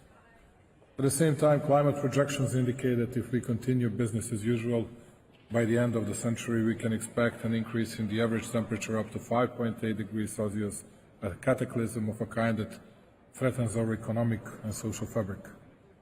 This year will most certainly take the infamous title of the warmest ever recorded, not just globally, but in our country as well. Aside from warmest months ever recorded being July, August, September and October, we witnessed for the first time 2 tropical nights with temperatures over 20 degrees Celsius during the month of October, which is unheard of in Serbia. In addition, we are still calculating the damage drought made to our economy last year, while on the other hand, severe storms devastated our cities, causing a vast damage as well. We must stand united against climate change, and we must act now. We will continue to contribute to the global fight against climate change by improving our national system for mitigation and adaptation in line with our national circumstances and with the support of our development partners. In steadfast response to this existential threat, I am honoured to announce the government of the Republic of Serbia's unwavering commitment. In June of this year, we charted a transformative course with the adoption of our low-carbon development strategy, which served as the basis for revised national determined contribution that raised the ambition of our initial NDC by more than 3 times. Long-term requirements of the Paris Agreement as well as the EU accession process are the basis for long-term vision of the strategy that by 2050 Serbia will be a low-carbon society with a competitive and resource-efficient economy which provides to citizens new, green jobs and quality life in a climate-resilient society. With this in mind and guided by science, we also developed our climate change adaptation program, which is to be adopted in the forthcoming period. Adaptation program will provide climate risk and vulnerability assessment and propose medium and long-term adaptation policies and measures in the most vulnerable sectors such as agriculture, infrastructure, forestry and human health. Recognizing that the fight against climate change transcends borders, we issue a solemn call to action for all. While our national progress is unstoppable, it is part of a larger puzzle.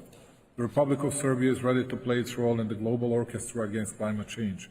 We call upon the international community, especially our developed counterparts, to honour their commitments to financial and technical assistance. Let this be a call for armed cooperation and shared responsibility, a call for the clarity of saying one against the pessimistic scenarios.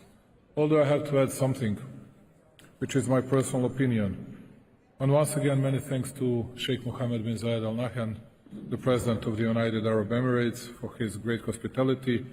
Just would like to say that we all gathered here because of a terribly difficult problem that we are facing with, which is climate change.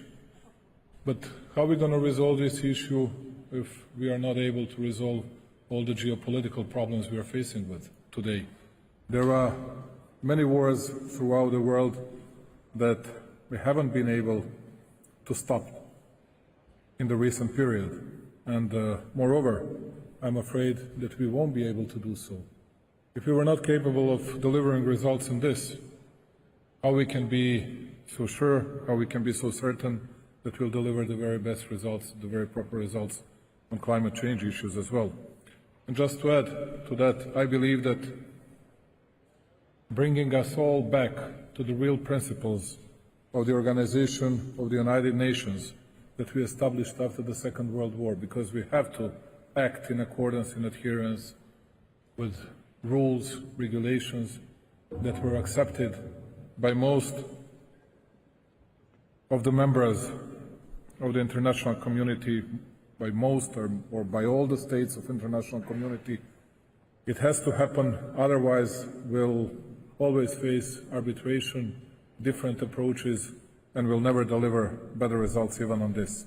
You cannot have different approaches towards territorial integrities of some countries, and we as Serbia know this better than anyone else dare to say. And on the other hand, I heard today a phrase, as we come together, as we come together, as we come together. Let us find a common denominator which will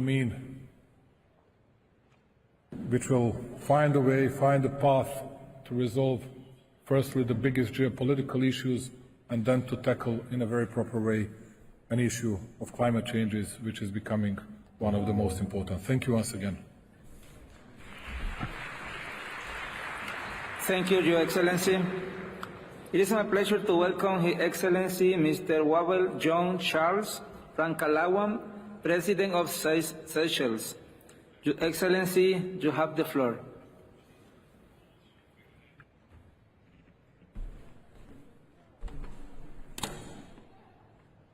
Your Highness Sheikh Mohammed bin Zayed Al Nahyan, President of COP28 Dr. Sultan Al Jaber, Heads of State and Government, Excellencies, ladies and gentlemen. I would like to express my gratitude to His Highness Sheikh Mohammed bin Zayed Al Nahyan and to the people of the United Arab Emirates for the warm welcome and hospitality extended to my delegation and myself. I take this opportunity to congratulate you on the organization of COP28 and wish you prosperity as you celebrate your 52nd National Day.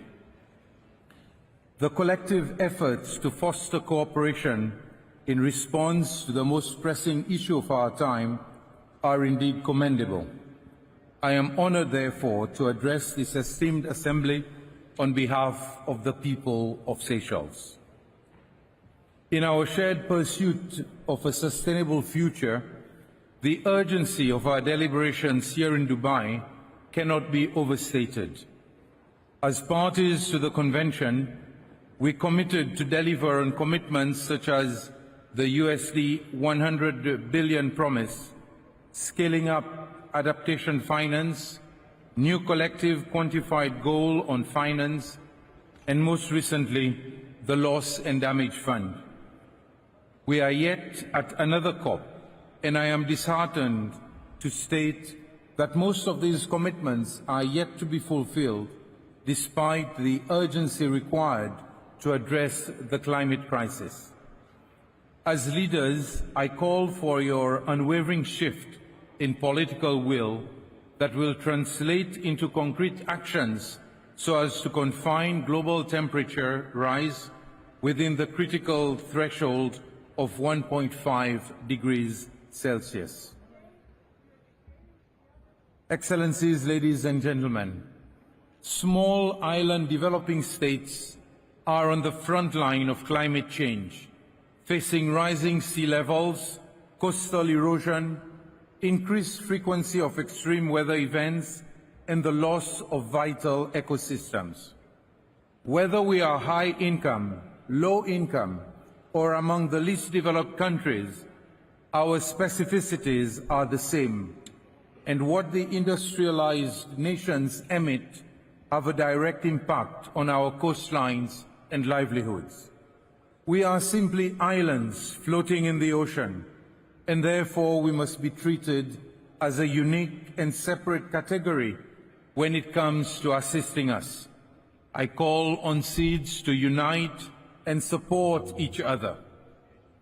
As I speak, my country is experiencing devastating impacts of climate change, specifically damage to the coastline and critical coastal infrastructure caused by higher tides, frequent storm surges, and heavy rainfall. Coupled with other impacts, these are endangering the livelihoods of my people and our islands. A recent comprehensive survey only on the main populated granitic islands of the Seychelles, conducted by our technical teams, estimated that we need over 50 million USD for road infrastructure works and other measures to mitigate coastal erosion. Our updated NDC highlighted a further 600 million USD will be required over the next 10 years for both mitigation and adaptation sector, translating to 5% of GDP annually or 10% of the annual budget. If we are to add the disaster happening to our Coralline Islands, that figure could be doubled, let alone tripled. Like many seeds, 90% of the country's infrastructure and human activities occur along its low-lying coastal areas and are thus vulnerable to the impacts of climate change. The current trajectory means Seychelles' economy stands to be severely undermined, whereby forcing us to divert much-needed finance to environment protection instead of investing in education, health, sports, agriculture, food security, modernization, and giving our people a better standard of living. Ladies and gentlemen, we made history last year by establishing the Loss and Damage Fund, and this year we made history again by operationalizing the Loss and Damage Fund on the first day of this COP, with UAE and Germany pledging $100 million each. It is absolutely vital that this fund is equitable and genuinely helpful to countries that are experiencing climate-related disasters.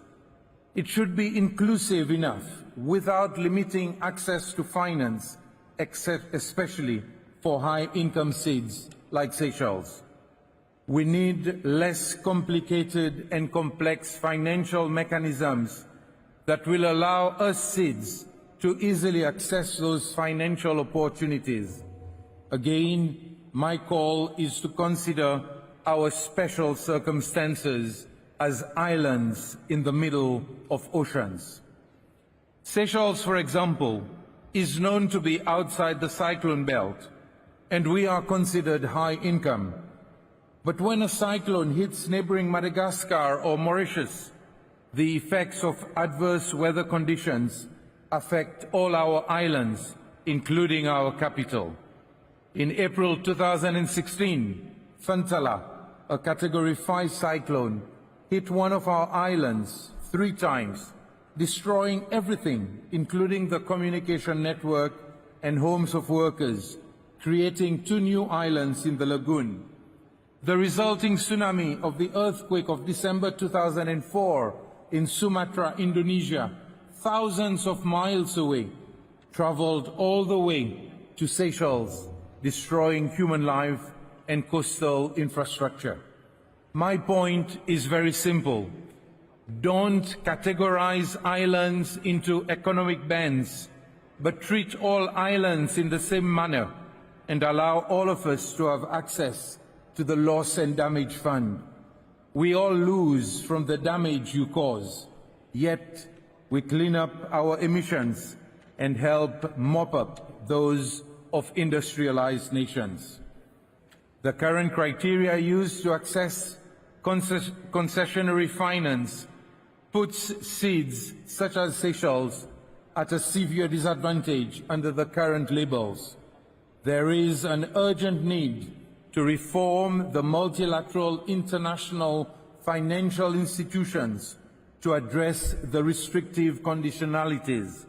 This reform is necessary to help fund climate change projects. In other words, finance needs to be more readily available, accessible, and affordable to support these projects.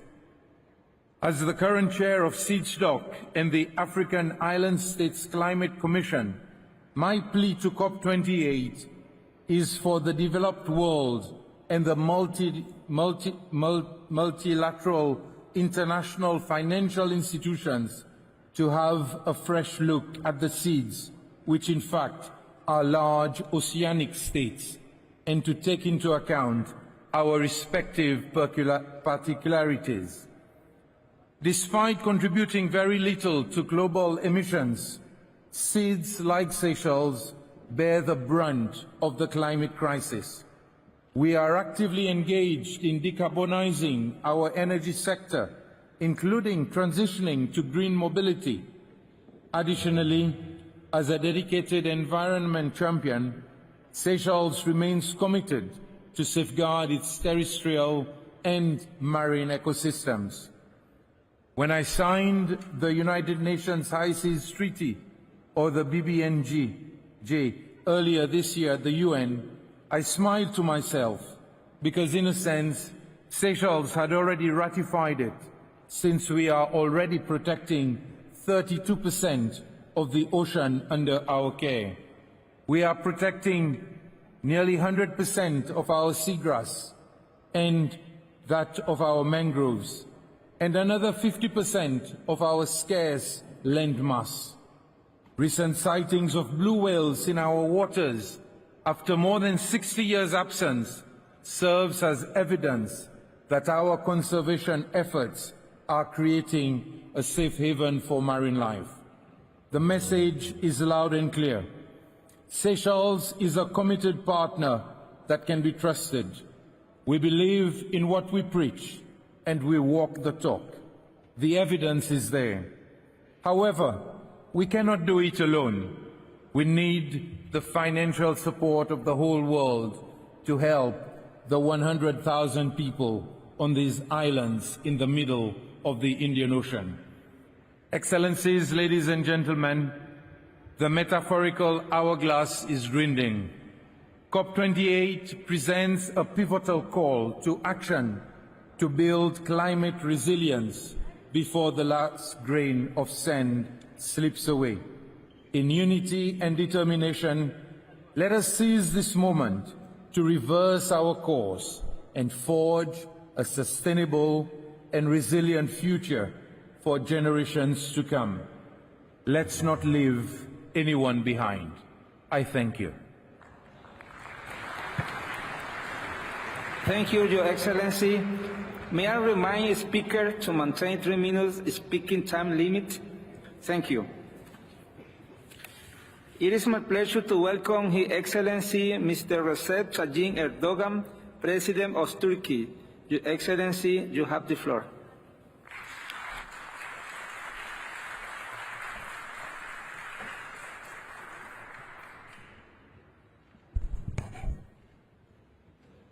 Saygıdeğer devlet ve hükümet başkanları, Sayın Genel Sekreter, sizleri şahsım ve milletim adına en kalbi duygularımla selamlıyorum.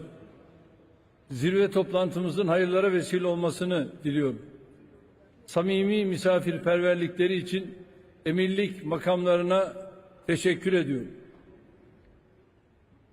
Dünyamız koronavirüs salgını ve Ukrayna-Rusya savaşının ardından şimdi de Gazze'deki katliamların acı sonuçlarıyla karşı karşıya bulunuyor. Türkiye tüm bu krizlerde barışın yanında olmuş, adalet ve hakkaniyet temelinde çözüm için çalışmıştır. İklim değişikliğine de bu perspektiften yaklaşıyoruz. Sera gazı emisyonunda tarihi sorumluluğumuz %1'in altında olmasına rağmen kendi imkanlarımızı kullanarak çok önemli adımlar atıyoruz. 2053 yılı itibariyle net sıfır emisyon hedefini gerçekleştirmeyi öngörüyoruz. 2030 senesine kadar emisyon azaltım hedefimizi 2 katına çıkardık. Bu kapsamda yıl sonu itibariyle ise 66,6 milyon ton karbondioksit emisyon azaltımı bekliyoruz. Toplam kurulu güç içerisinde yenilenebilir enerji kaynaklarının payını %55'e yükselttik. Bu oranla Avrupa'da 5. dünyada ise 12. sırada yer alıyoruz. Jeotermal kurulu gücünde Avrupa'da 1. dünyada 4.'yüz. Hidroelektrik santrali kurulu gücünde ise Avrupa'da 2. dünyada 9. sıradayız. Hidrojen teknolojileri stratejimizi uygulamaya aldık. Ayrıca net sıfır emisyon hedefi bağlamında çelik, alüminyum, çimento ve gübre sektörleri karbonsuzlaşma yol haritamızı tamamladık. 2053'te yenilenebilir enerjinin payını %69'a çıkarmayı planlıyoruz. Eşimin himayesinde başlatılan sıfır atık projesiyle atıkların geri kazanım oranını 2035 yılında %60'a taşıyacağız. Tüm bu çalışmaların maliyetinin yüksekliği hepimizin malumudur. İklim finansmanı kaynaklarına ve teknoloji transferi imkanlarına daha adil şekilde erişebilmemiz bu bakımdan büyük önem arz ediyor. 6 Şubat'ta yaşadığımız deprem felaketine rağmen ne ekonomide ne de iklim değişikliğiyle mücadeledeki hedeflerimizden hiçbir zaman kopmadık. 14 milyon insanımızı ve 11 ilimizi olumsuz etkileyen depremlerin yol açtığı yaraları hamdolsun hızla sarıyoruz. Şehirlerimizin yeniden inşasında da çevreyi korumak, iklim ve çevre dostu yapılar inşa etmek önceliklerimizin başında yer almaktadır. Değerli dostlar, iklim kriziyle ilgili görüşlerimizi paylaşırken hemen yanı başımızda Filistin topraklarında yaşanan insani krize değinmeden geçemeyiz. İsrail saldırıları sonucu çoğunluğu çocuk ve kadın 16 bini aşkın Filistinli masum sivilin hayatını kaybetmesi hiçbir şekilde meşru gösterilemez. Gazze'de yaşananlar insanlık suçudur, savaş suçudur ve bu suçu işleyenlerden uluslararası hukuk önünde mutlaka hesap sorulmalıdır. Son gelişmelerle birlikte 1967 sınırları temelinde başkenti Doğu Kudüs olan bağımsız, egemen ve toprak bütünlüğüne haiz bir Filistin devletinin kurulmasının ehemmiyetini hep birlikte tekrar gördük. Türkiye olarak bunun tesis ve temini noktasında her türlü sorumluluğu almaya hazırız. Dünya 5'ten büyüktür ve daha adil bir dünya mümkündür şiarımızı burada tekrar vurgulamak istiyorum. Bu düşüncelerle sözlerime son verirken kıymetli kardeşlerim Devlet Başkanı Sayın Muhammed bin Zayed ve Devlet Başkan Yardımcısı Dubai Emiri Muhammed El Maktum başta olmak üzere zirvemizin düzenlenmesinde emeği geçen herkese teşekkürlerimi sunuyorum. Hükümetler Arası İklim Değişikliği Paneli'nin 60. oturumunu Ocak ayında İstanbul'da gerçekleştireceğiz. Ayrıca 2026 yılında düzenlenecek Birleşmiş Milletler İklim Değişikliği 31. Taraflar Konferansı'na ev sahipliği içinde adaylığımızı açıkladık. Siz değerli dostlarımın bu kapsamda gereken desteği vereceğinizden şüphe duymuyorum. Sizleri en derin saygıyla, sevgiyle selamlıyorum. Kalın sağlıcakla.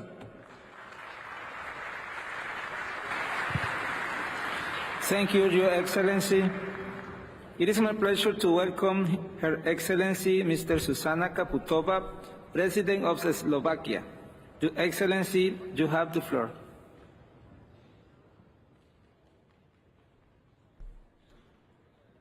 Mr. President, Excellencies, ladies and gentlemen, the findings of the global stocktake are clear. Humanity is marching towards the precipice.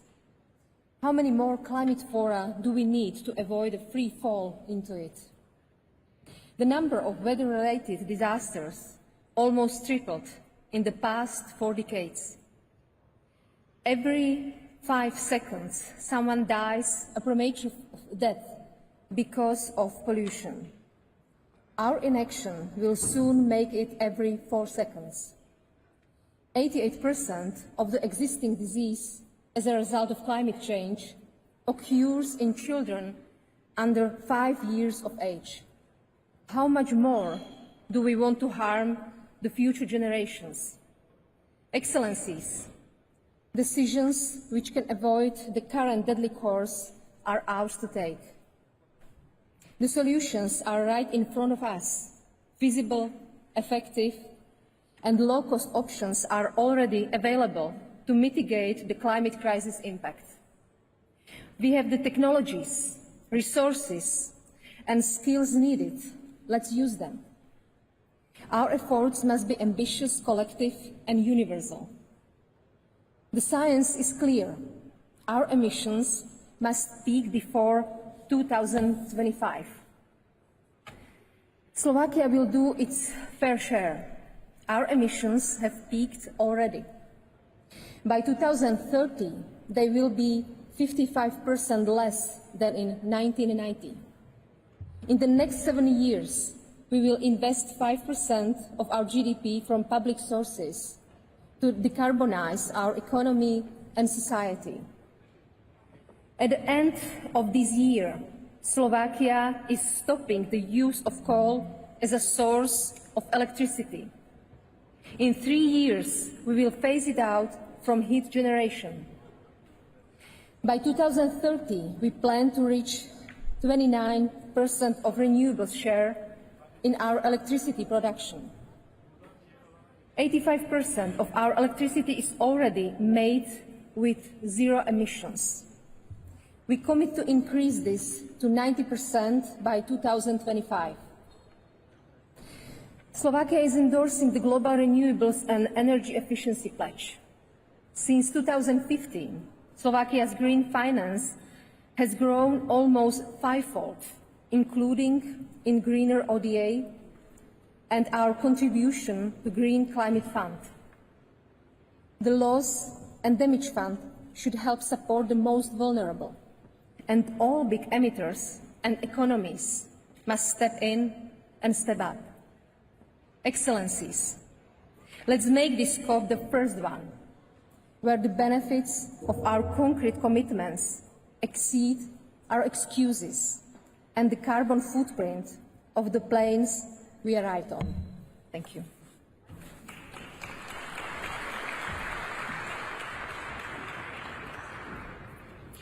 I thank you, Your Excellency, for your statement. It is now my pleasure to welcome His Excellency Mr. Felipe Jacinto Nyusi, President of Mozambique.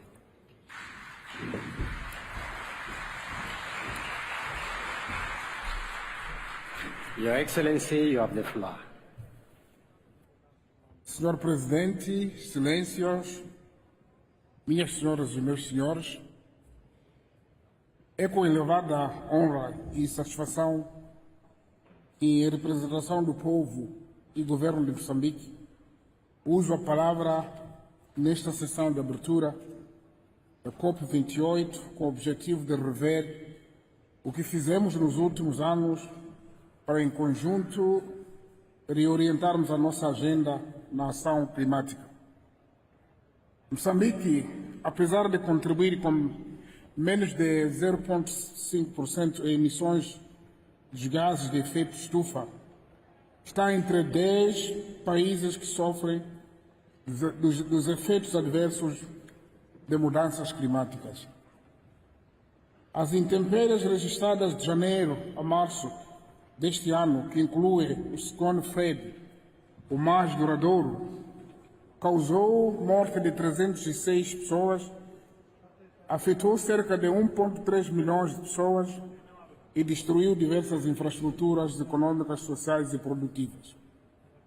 Neste contexto, nós apoiamos iniciativas inovadoras de financiamento como de conversão da dívida pela ação climática e acesso ao financiamento concessional aos países em desenvolvimento. Moçambique aderiu à iniciativa africana dos mercados de carbono e iniciamos a elaboração de um plano de ativação do mercado de carbono. Estamos em negociações com alguns países para assinar um acordo de venda dos resultados de redução de emissões. Considerando o potencial que Moçambique tem a gerar créditos de carbono, principalmente nos setores florestal, agrícola, de energias renováveis, bem como na economia azul, adotamos uma regulamentação nacional para projetos de rede mais e em 2018 fomos o primeiro país a receber benefícios com a certificação de 1,9 milhão de créditos de carbono. Em termos do uso de energias renováveis para a produção de energia elétrica, em Moçambique, cerca de 70% da energia produzida vem de fontes hídricas, 14% de gás natural e 16% de restantes fontes com destaque para a energia solar. Sendo esta a primeira COP, após o Acordo de Paris, a fazer balanço global da situação em termos de mitigação das mudanças climáticas, aproveitamos a oportunidade para instar as partes a honrarem os compromissos assumidos de apoiar os países que pouco contribuem às emissões de gases de efeito estufa, mas possuem recursos domésticos limitados para financiar a ação climática. Ainda instamos as diferentes instituições governamentais e não governamentais para aumentar o financiamento às ações de investigação e inovação tecnológica, porque com o conhecimento científico as comunidades poderão saber como melhor se adaptar às mudanças climáticas. Excelências, adiar a ação climática hoje é um claro investimento na destruição de forma irreversível do nosso planeta e da humanidade. Termino convidando os parceiros privados e públicos para se juntar a nós na viabilização da iniciativa para a gestão sustentável e integrada da floresta de Miombo, lançada com a Declaração de Maputo. O Miombo com os seus recursos de conhecimentos, porque a mudança climática são uma das ameaças à floresta Miombo, um ecossistema rico em biodiversidade. E estamos a agendar uma conferência internacional no próximo ano para discutirmos sobre Miombo e assim darmos a nossa contribuição para o sequestro de carbono. E muito obrigado a todos pela atenção.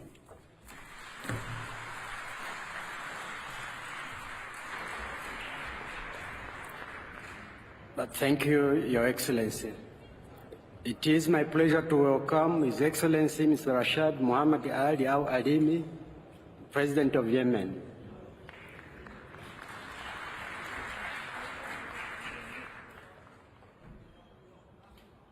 Your Excellency, you have the floor. بسم الله الرحمن الرحيم. صاحب السمو الشيخ محمد بن زايد رئيس دولة الإمارات العربية المتحدة، أصحاب الجلالة والفخامة والسمو رؤساء الدول والحكومات، السيد أنطونيو غوتريش أمين عام الأمم المتحدة، السيد رئيس المؤتمر، الحضور جميعا. في البداية أود أن أعرب عن خالص التقدير وأصدق التهاني للأشقاء في دولة الإمارات العربية المتحدة على التنظيم والاستضافة الكريمة لهذه القمة العالمية الرفيعة، والشكر موصول أيضا للأمم المتحدة وأمينها العام على جهوده المنسقة مع الأطراف المعنية من أجل الوصول إلى هذه المحطة الجديدة لمواجهة المخاطر المتسارعة التي تهدد حاضر ومستقبل كوكبنا. السيدات والسادة، منذ نحو عام التقينا على أرض مصر الكنانة من أجل الأهداف ذاتها التي تضعنا في كل مرة أمام مسؤوليات ثقيلة والتزامات حاسمة يجب الوفاء بها لحماية كوكبنا في ظل تزايد مخاطر التغيرات المناخية مع كل ارتفاع جديد في درجات الحرارة التي وصلت ذروتها القياسية هذا العام. وها نحن اليوم نجتمع في رحاب مدينة دبي بدولة الإمارات العربية المتحدة التي عرفت طريقها مبكرا للتحول نحو الحيازات الخضراء بإلهام من مؤسسها الراحل الشيخ زايد بن سلطان آل نهيان طيب الله ثراه، على أمل أن نرى تقدما حقيقيا في الجهود الجماعية لخفض الانبعاثات وبناء القدرة على التكيف وتعزيز تمويل برامج المناخ، وخصوصا ذلك الموجه إلى دولنا الأقل نموا التي تزداد خسائرها عاما بعد عام. أصحاب الجلالة والفخامة والسمو، السيدات والسادة، في الشهر الماضي شاركنا أهلنا في محافظات المهرة وسقطرى وحضرموت أياما عصيبة في قلب أسوأ عاصفة مدارية شهدها بلدنا المنكوب بحرب الميليشيات الحوثية المدعومة من النظام الإيراني. لقد جعل إعصار تيج الذي تعرضت له بلادي مدنا بأكملها معزولة عن محيطها، وتسببت بأضرار جسيمة في الخدمات الأساسية، كما جرفت الفيضانات حيازات زراعية واسعة، ودفعت مؤقتا بآلاف السكان بعيدا عن منازلهم ليضافون إلى ملايين المشردين من بطش الميليشيات الحوثية الإرهابية على مدى السنوات العشر الماضية. إن اليمن أيتها السيدات أيها السادة يواجه تحديات أمنية واقتصادية وسياسية بالغة الصعوبة جراء الحرب المستمرة التي ترفض الميليشيات الحوثية كل المبادرات لوقفها وإنهاء المعاناة الإنسانية الأسوأ في العالم، وهو ما يجعل الجهد الوطني في التصدي لمخاطر التغير المناخي أمر في غاية التعقيد. وفي بلادنا ساهمت الحاجة للكهرباء في ظل ظروف الحرب القاهرة إلى إطلاق جهد مجتمعي واسع للتحول نحو الطاقة الشمسية التي قد تصل قدرتها التراكمية إلى نحو 400 ميجاوات على مستوى البلاد. وهنا يجب التوقف باعتزاز وتقدير لمساهمة أشقائنا في دولة الإمارات العربية المتحدة في دعم مشاريع الطاقة المتجددة التي دخلت الحزمة الأولى منها في مدينة عدن بقدرة 120 ميجاوات، على أمل زيادة هذه المشاريع إلى 1000 ميجاوات. كما أننا نخطط لزراعة 1,000,000 شجرة سدر في 10 محافظات ضمن مبادرة الأمير محمد بن سلمان للشرق الأوسط الأخضر. أتمنى لكم التوفيق جميعا لتحقيق كل الأهداف التي اجتمعنا من أجلها، والسلام عليكم ورحمة الله وبركاته. I thank you, Your Excellency, for your statement. It is my pleasure to welcome His Excellency Dr. Hage Geoffrey Diengo, President of Namibia.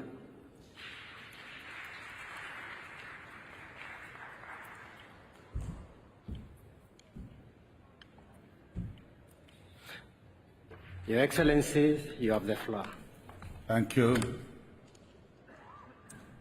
Your Excellency, President, United Arab Emirates, allow me to extend sincere gratitude to His Highness, President Naham, the people of the UAE, for graciously hosting the 28th United Nations Conference of Parties. I wish to commend the visionary efforts of the UAE government in championing sustainable development and environmental protection. The sixth report of the Intergovernmental Panel on Climate Changes identifies Namibia as one of the most vulnerable nations in sub-Saharan Africa, with rising temperatures, increased evaporation, and rainfall variability posing significant challenges. Therefore, for a drought-prone country like Namibia, climate change stands as a formidable obstacle to achieving the Sustainable Development Goals.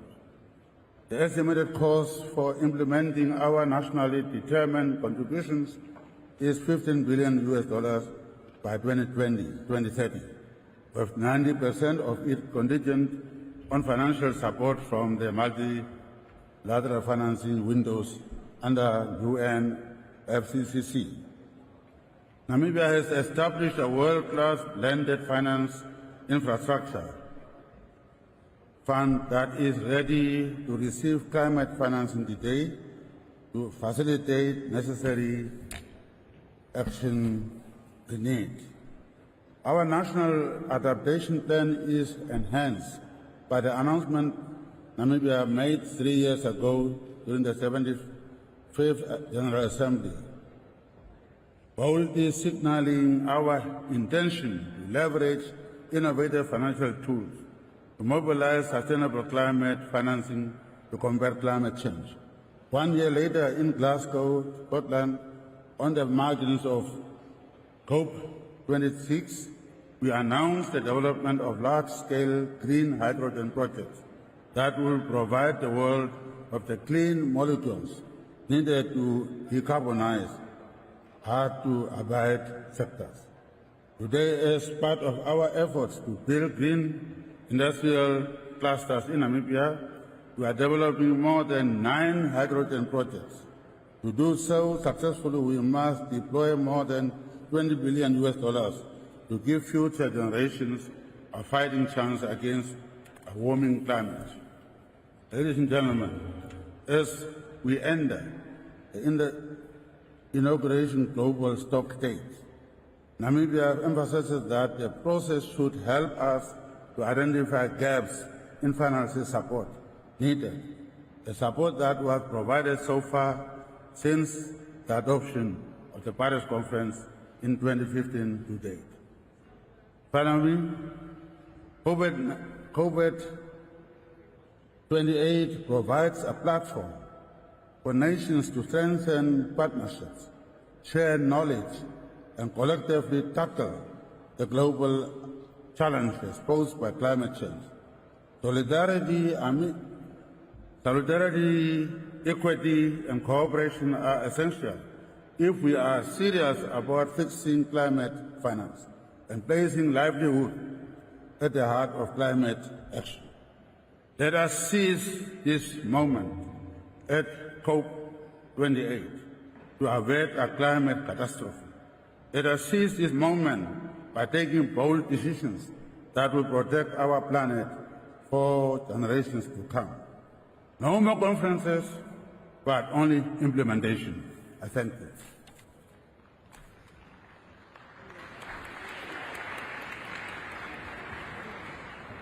Thank you, Your Excellency.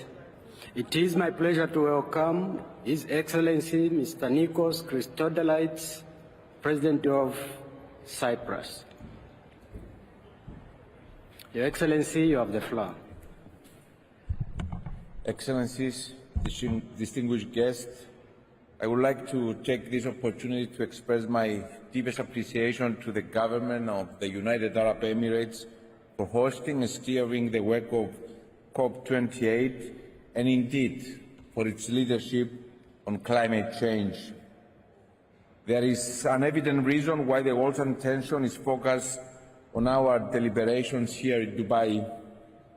The gravity of the situation regarding climate change calls for global action, for swift and resolute decisions, but also leveling up our ambition for the future of our planet and for the future generations. It is a global challenge that recognizes no borders and can only be addressed through multilateral cooperation. Indeed, the latest IPCC report of March 2023 details the magnitude of changes in the climate system caused by anthropogenic emissions that is unprecedented in the history of humanity. Human-caused climate change is increasing both the frequency of the magnitude of extreme weather events in the whole world, devastates our ecosystems and livelihoods, as well as, by consequence, our societies and economies. For some part of the world, that is already an existential threat. Excellencies, Cyprus, situated at the heart of the Eastern Mediterranean and the Middle East, an area that is highly vulnerable to the impact of climate change, is experiencing these effects at higher levels than the global averages. During the last few years, we have witnessed higher frequency and extent of huge wildfires, droughts and floods, as well as prolonged periods of extreme heat waves. These phenomena have destroyed large parts of our forests as well as the unique ecosystems in our region and have had a devastating impact on livelihoods, demanding urgent national and regional responses. Dear friends, deep emission cuts are necessary across countries and all sectors of activity within our societies. It is clear that we must act urgently, decisively, and collectively. One example of collective regional action is East Mediterranean and the Middle East Climate Change Initiative, initiated by Cyprus in 2019 in the context of recognizing the need for regional synergies to combat and mitigate the impact of climate change in our region, in full line with the goals of the Paris Agreement. Last year, in Sharm el-Sheikh, the heads of state and governments of countries belonging to the initiative adopted a political declaration as well as the regional action plan. Currently, we are in the process of moving forward with its implementation. We initiated a dialogue and stock-taking with the countries that are part of this initiative to jointly undertake and move forward specific projects and actions to promote climate change mitigation and adaptation. Furthermore, firmly believing in the necessity for regional and transnational cooperation, the Republic of Cyprus will host in 2024 the first Commonwealth Ministerial meeting on the sustainable use of the ocean. The meeting is to establish the principles, priorities and actions that will govern the future Commonwealth Ocean Declaration. Your Excellencies, global ambition must also substantially increase in line with the Paris Agreement to keep the 1.5 degrees Celsius objective within reach. With this in mind, we need to successfully conclude the first global stocktake with a determined and forward-looking outcome, crystallizing pathways and opportunities for a climate-resilient and sustainable development. Ladies and gentlemen, in closing, I would like to acknowledge the importance of youth, of the generations that will come after us. These voices are speaking up loud and clear and expect us to deliver to them a future of hope. Let us heed that call, let us walk the path to climate neutrality, and let us come together to build resilient, sustainable and green businesses, communities and countries of the future. Thank you very much.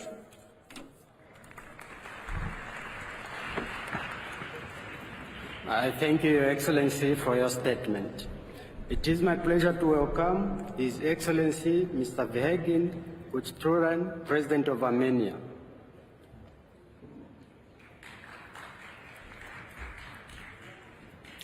Your Excellency, you have the floor.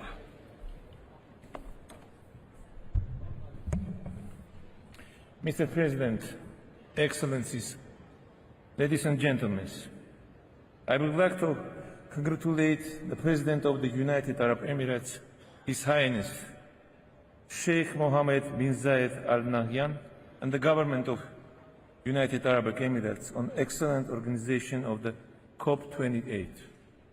Climate change remains a topping global issue, and the COP session reminds us of the need to take a holistic approach to it for a greener, more sustainable, peaceful and healthier future. In 2015, we made a historical step by adopting the Paris Agreement. However, as the latest report of the International Panel on Climate Change highlights, we are way off track from pathways for keeping its goals. The reasons for this numerous, including with the continued reliance and fossil fuel-based economies at its core. It is clear that we cannot continue down the path of excessive and insustainable exploration of hydrocarbons for energy production. Pacing down the demand for supply of fossil fuels is an imperative. We need to build energy system which are more carbon neutral and less fossil fuel reliant to meet our ambitions for climate change mitigation. The solutions are there. We need to accelerate science and build on the positive developments of the last decade by doubling and tripling the use of renewable energy sources.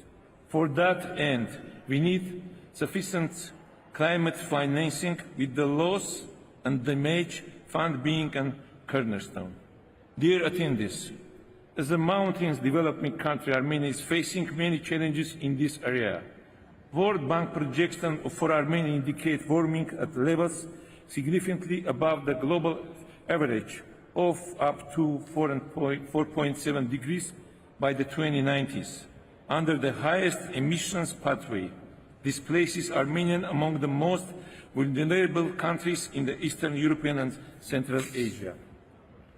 Mr. President, despite the serious humanitarian challenges and external security threats, Armenia takes proactive measures to fulfill our Paris Agreement promises, employing both conventional and innovative solutions that involve all segments of the society.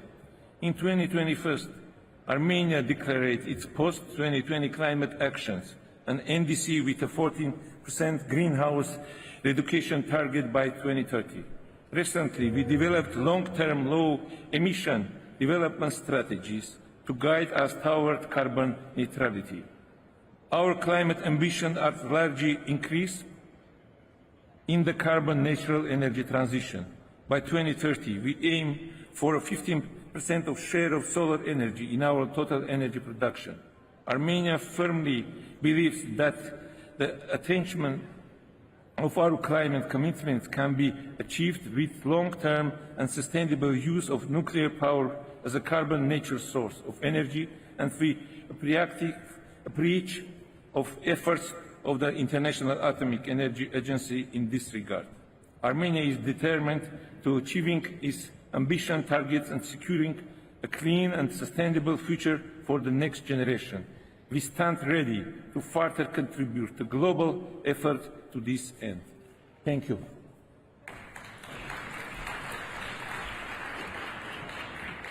I thank you, Your Excellency, for your statement. It is my pleasure to welcome His Excellency Dr. Muhammad Ifan Ali, President of Guyana. Your Excellency, you have the floor. Thank you very much. Ladies and gentlemen, I have not come here to restate the climate challenges the world faces. Instead, I want to urge us all to reflect on how we can meet these challenges. Because too often, the climate debate is dominated by some who are stuck in the past, who deploy outrage and anger as their only tools. But the landscape has shifted. If we want to achieve a just, affordable transition to meet the goals of the Paris Agreement, we need everybody at the table who has a solution to propose. And we need to recognize that climate action cannot be to the detriment of the world's developing countries and poorest people. COP28 will not achieve the desired objectives of definitively putting our planet on a net zero trajectory if we continue to address this matter in a doctrinarian way, ignoring the current realities. Given the growth in demand for energy, a significant part of that demand will come from the many in the developing world who continue to live in energy poverty. It is also a fact that renewables will not meet the growth of demand in the near future. If the debate of COP28 is framed by two camps, one calling for no cuts in fossil fuel production, including the most polluting form such as coal, and the other saying that the only solution to net zero is an end to fossil fuel production, then we will fail once again to achieve a viable outcome and not to give our world the energy it needs to grow and prosper. I believe that net zero by 2050 as a target can only be achieved by a combination of measures that include a reduction in the fossil fuel production and the removal of large polluters out of the supply chain. And we reiterate our call for the removal of subsidies, incentivizing the introduction of renewables at scale, addressing the demand for energy, upscaling technology, for example, carbon capture and storage, and reduction in deforestation and land degradation through incentives and incentivizing the protection and sustainable management of forests. Against this reality, Guyana underscores the need for us to collectively reset global relationships and imbue them with enhanced trust and solidarity. Only in doing so, we can aspire to confront the most pressing challenges of our era: climate change, conflicts, the energy and food crisis, and achieving sustainable development. That means 3 priorities for the COP: agreeing a just, orderly and affordable transition away from excessive fossil fuel use, ensuring at scale and accessible climate finance for a developing world that is of a scale that matches what needs to be done, and agreeing on action at scale to maintain tropical forests and advance sustainable land use. Specifically, on tropical forests, the COP must finally turn the promise of climate action into reality. Halting and reversing forest loss globally by 2030 is potentially 1/3 of the available solution to keep 1.5 degrees in reach. Finance is key, and Guyana is pleased to co-chair the Carbon Markets Working Group of the Forest and Climate Leadership Partnership, consisting of 30 countries.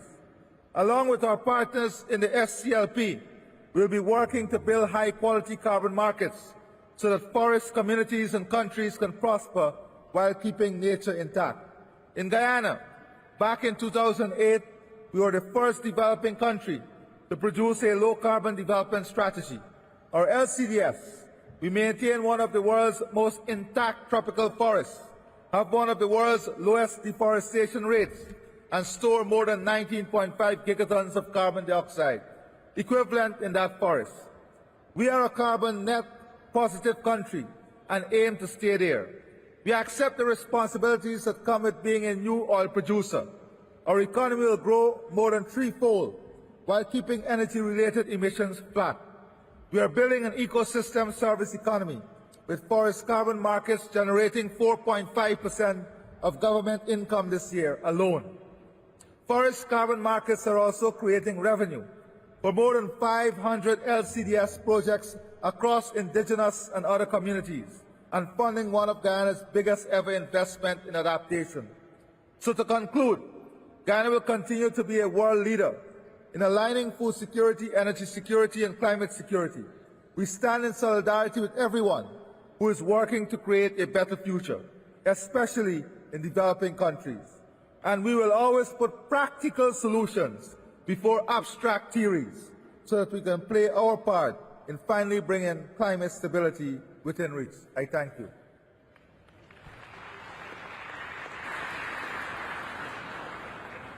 I thank you, Your Excellency, for your statement. It is my pleasure to welcome His Excellency Mr. Emmanuel Macron, the President of France.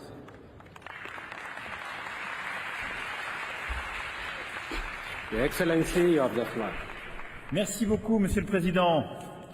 Merci, Mesdames et Messieurs, chefs d'État, de gouvernement, Mesdames, Messieurs les ministres, Mesdames, Messieurs les ambassadeurs. Je veux remercier Monsieur le Président, cher Mohamed Ben Zayed, pour l'accueil de cette conférence et son organisation.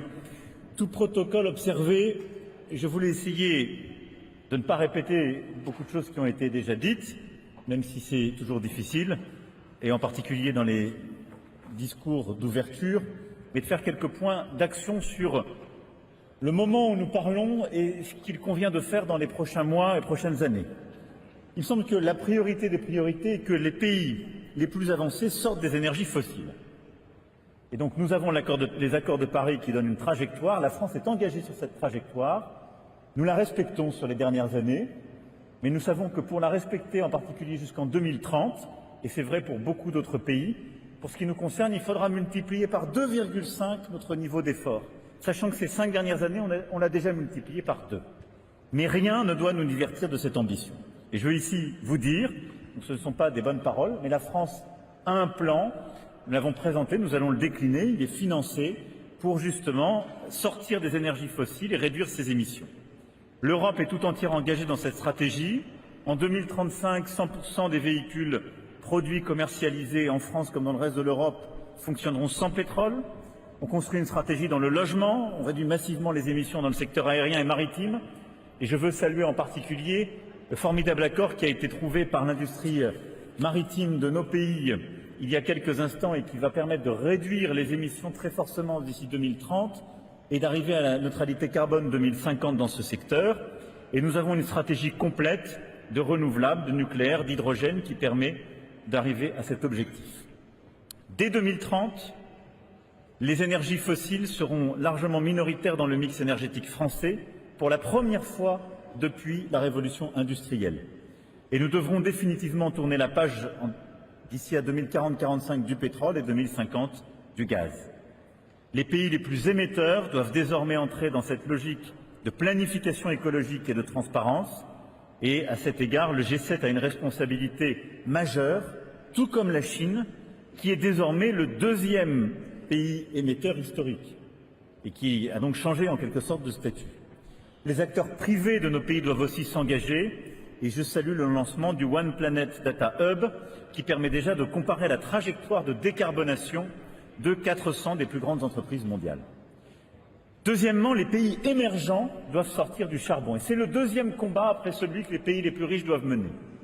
En effet, s'il y avait une priorité absolue, c'est que les émergents sortent du charbon.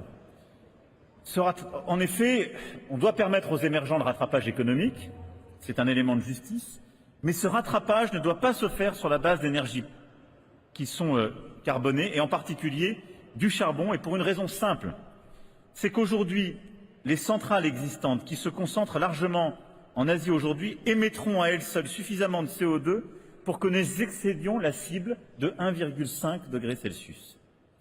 Et donc, alors même que nous devrions chaque année retirer des capacités de production d'énergie basées sur le charbon, au moment où je vous parle, nous avons 500 gigawatts de nouvelles capacités de charbon qui sont en cours de planification. Et donc, s'il y a une absurdité au moment où nous nous parlons, s'il y a une vraie absurdité, elle est sur le charbon. Et donc nous devons engager un virage absolu, majeur, complet sur ce sujet. D'abord, les pays du G7 doivent montrer l'exemple. Je saluais mon collègue Fumio Kishida qui est là et qui a eu à présider ce club, qui a été très courageux sur ce sujet. Mais les pays du G7 doivent montrer l'exemple et s'engager à mettre fin au charbon chez eux avant les autres, c'est-à-dire avant 2030. La France tiendra son engagement de sortir complètement et de fermer toutes ces centrales d'ici à 2027, c'est-à-dire sous le mandat qui est le mien. Je ne promets pas pour la suite, je promets, si je puis dire, maintenant. Ensuite, les pays les plus riches doivent aussi aider les émergents à sortir du charbon. Depuis la COP26 de Glasgow, le G7 a engagé près de 50 milliards de dollars dans des partenariats de transition énergétique juste, nos fameux JETP. On l'a fait avec l'Indonésie, le Vietnam, l'Afrique du Sud. Ce sont de bonnes méthodes, il faut les poursuivre et les généraliser pour partout aider à sortir du charbon. Mais ce virage implique aussi d'être cohérent et on doit donc arrêter de subventionner les nouvelles centrales à charbon.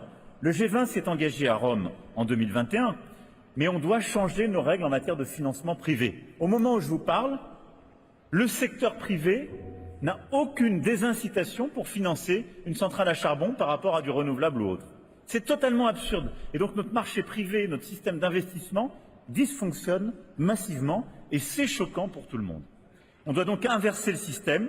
Il doit y avoir dans les prochaines années un taux d'intérêt en quelque sorte pour le vert et un taux d'intérêt pour le brun. Et s'il y avait une priorité des financeurs, des agences de notation aujourd'hui pour être cohérents, ce serait de différencier ces taux d'intérêt qui est un vrai spread parce qu'on n'intègre pas du tout le risque climatique. Et aujourd'hui, dans notre manière de noter, dans notre manière de regarder les investissements, on n'est pas du tout en train de prendre en considération qu'on continue à financer des actifs qui seront complètement dépréciés dans quelques années et qui sont incohérents avec notre stratégie mondiale. Tout ça, on va essayer de le lancer avec la Banque mondiale et nos partenaires dans le cadre de l'initiative Coal Transition Accelerator demain. Troisième remarque, on doit absolument assumer de mettre la politique commerciale au service de la transition écologique. Et ça, c'est une autre aberration, très sincèrement, que je voulais mettre sur la table, parce qu'on investit aujourd'hui dans le verdissement de nos industries sur le plan national ou régional, mais on continue à libéraliser les importations de produits polluants sur le plan international comme si de rien n'était. C'est un pari perdant et c'est un pari décourageant. Et je le dis aussi très clairement, on demande beaucoup d'efforts, en Europe par exemple, pour décarboner l'industrie, l'agriculture. Si on continue à avoir les mêmes accords commerciaux que dans les années 80-90, parfois des accords commerciaux qui ont été négociés dans cette période, qui vont permettre de faire rentrer des pays dont les composants de carbone, les pratiques productives ne font aucun effort, ben, nos producteurs ne nous suivront plus. Et ils auront raison, parce qu'on est absurde. Donc on doit avoir un système qui permet d'engager tout le monde dans une stratégie. Je crois vraiment qu'on doit intégrer dans les règles de l'OMC nos règles climatiques. Il faut les faire rentrer dans le système. Et donc il faut complètement changer à cet égard et intégrer la clause climatique à l'Organisation mondiale du commerce pour aligner notre régime commercial aux accords de Paris. Et il y a quelques points très techniques mais essentiels à faire à cet égard. On doit pouvoir subventionner l'industrie verte. Ça peut être légitime, mais si ça correspond à un strict bénéfice climatique, et il faut que ce soit regardé par l'OMC, il faut tarifer le carbone comme le fait l'Union européenne. Ce n'est pas une discrimination commerciale, mais il faut le faire de manière cohérente avec l'objectif neutralité carbone 2050. Ça ne doit pas être un instrument pour bloquer le commerce, mais il faut donc que quelqu'un le vérifie. Et il faut aussi libéraliser le commerce des biens environnementaux plutôt que le commerce des biens polluants, pour permettre là aussi que la transition énergétique et écologique se diffuse beaucoup plus vite. Quatrièmement, personne ne doit avoir à choisir entre la lutte contre la pauvreté et la lutte pour le climat. Cette petite révolution, c'est celle qu'on a lancée il y a quelques mois à Paris, c'est ce pacte de Paris pour les peuples et la planète. On ne doit pas choisir entre le climat et la lutte contre la pauvreté, chacun doit choisir son chemin, il faut plus d'argent public et il faut plus mobiliser l'argent privé. On fera le point à 6 mois de ce pacte et il sera publié à l'occasion de cette COP. Macky Sall va devenir donc l'envoyé spécial officiel de ce pacte avec un secrétariat assuré par l'OCDE. Mais d'ores et déjà, on a pu mobiliser beaucoup plus d'argent commun en mobilisant plus la Banque mondiale et le FMI, je les en remercie. J'invite tous ceux qui ne l'ont pas fait à redistribuer leurs droits de tirage spéciaux du FMI. D'ores et déjà, on a pu mobiliser 110 milliards de dollars qui permettent de lancer dans 11 pays aujourd'hui des programmes spéciaux. Et ces programmes permettent de prévenir les incidents climatiques et de lutter contre la pauvreté. Il faut généraliser cela et c'est cet engagement de meilleure mobilisation que nous avons aussi lancé avec le Premier ministre Modi. Tout ça, plus largement, doit nous conduire à une transformation de l'architecture financière internationale qui a été pensée à une époque où beaucoup de pays qui sont présents dans cette salle n'existaient pas. Et il faut donc leur redonner une voix pour que ce soit juste, pleinement inclusif, et cette transformation profonde de notre gouvernance est une priorité. Ensuite, je voulais insister sur un point, nous ne devons pas perdre de vue la nécessité de monter en puissance sur l'adaptation. L'adaptation des modèles agricoles, notamment en Afrique, est un sujet clé. La Grande Muraille verte progresse et je m'en félicite. Et nous ne perdons pas de vue cet engagement dans lequel nous avons mobilisé il y a un peu plus de 2 ans plus de 13 milliards de dollars avec le roi Charles à l'époque et la communauté internationale. Nous avons également annoncé que nous investirions 150 millions d'euros dans le prochain cycle du Fonds international de développement agricole. Et je veux ici inviter tous les pays présents à participer en décembre à la reconstitution du FIDA qui va jouer un rôle clé dans la réconciliation justement de l'objectif agricole et de l'objectif climatique. Et c'est un combat indispensable parce qu'on ne peut pas demander aux pays africains de choisir entre le climat et la production agricole. Il faut faire les deux en même temps avec des modèles soutenables. Et la guerre en Ukraine nous a fait toucher du doigt que le modèle n'était pas soutenable. Parce qu'on a plein de pays qui, pour que leur modèle produise, avaient besoin d'engrais azotés, d'engrais phosphatés. Donc on doit les aider à produire chez eux davantage, à avoir un modèle productif, mais beaucoup plus décarboné. Et tout ça est un élément clé. C'est dans cet agenda que nous allons aussi lancer demain avec le Kazakhstan un One Planet sur la question de l'eau qui s'organisera en septembre prochain. Je me félicite des avancées qui ont été obtenues lors de cette COP, Président, sur les pertes et préjudices. La France financera jusqu'à 100 millions d'euros en fonction des éléments de gouvernance ce sujet. Mais je voulais insister sur quelques points à cet égard, parce que le débat avait beaucoup monté à Sharm el-Sheikh sur les pertes et préjudices. Il a été beaucoup porté par mon ami Mia Motley, qui a fait un travail formidable. Mais il faut qu'on fasse attention sur ce sujet à plusieurs points. D'abord, ne confondons pas la situation des pays à revenus intermédiaires et des pays pauvres. On a besoin de ce fonds, mais il devra d'abord aller vers les pays les plus pauvres. On a surtout besoin d'une réforme en profondeur de notre système assurantiel et réassurantiel face aux risques climatiques.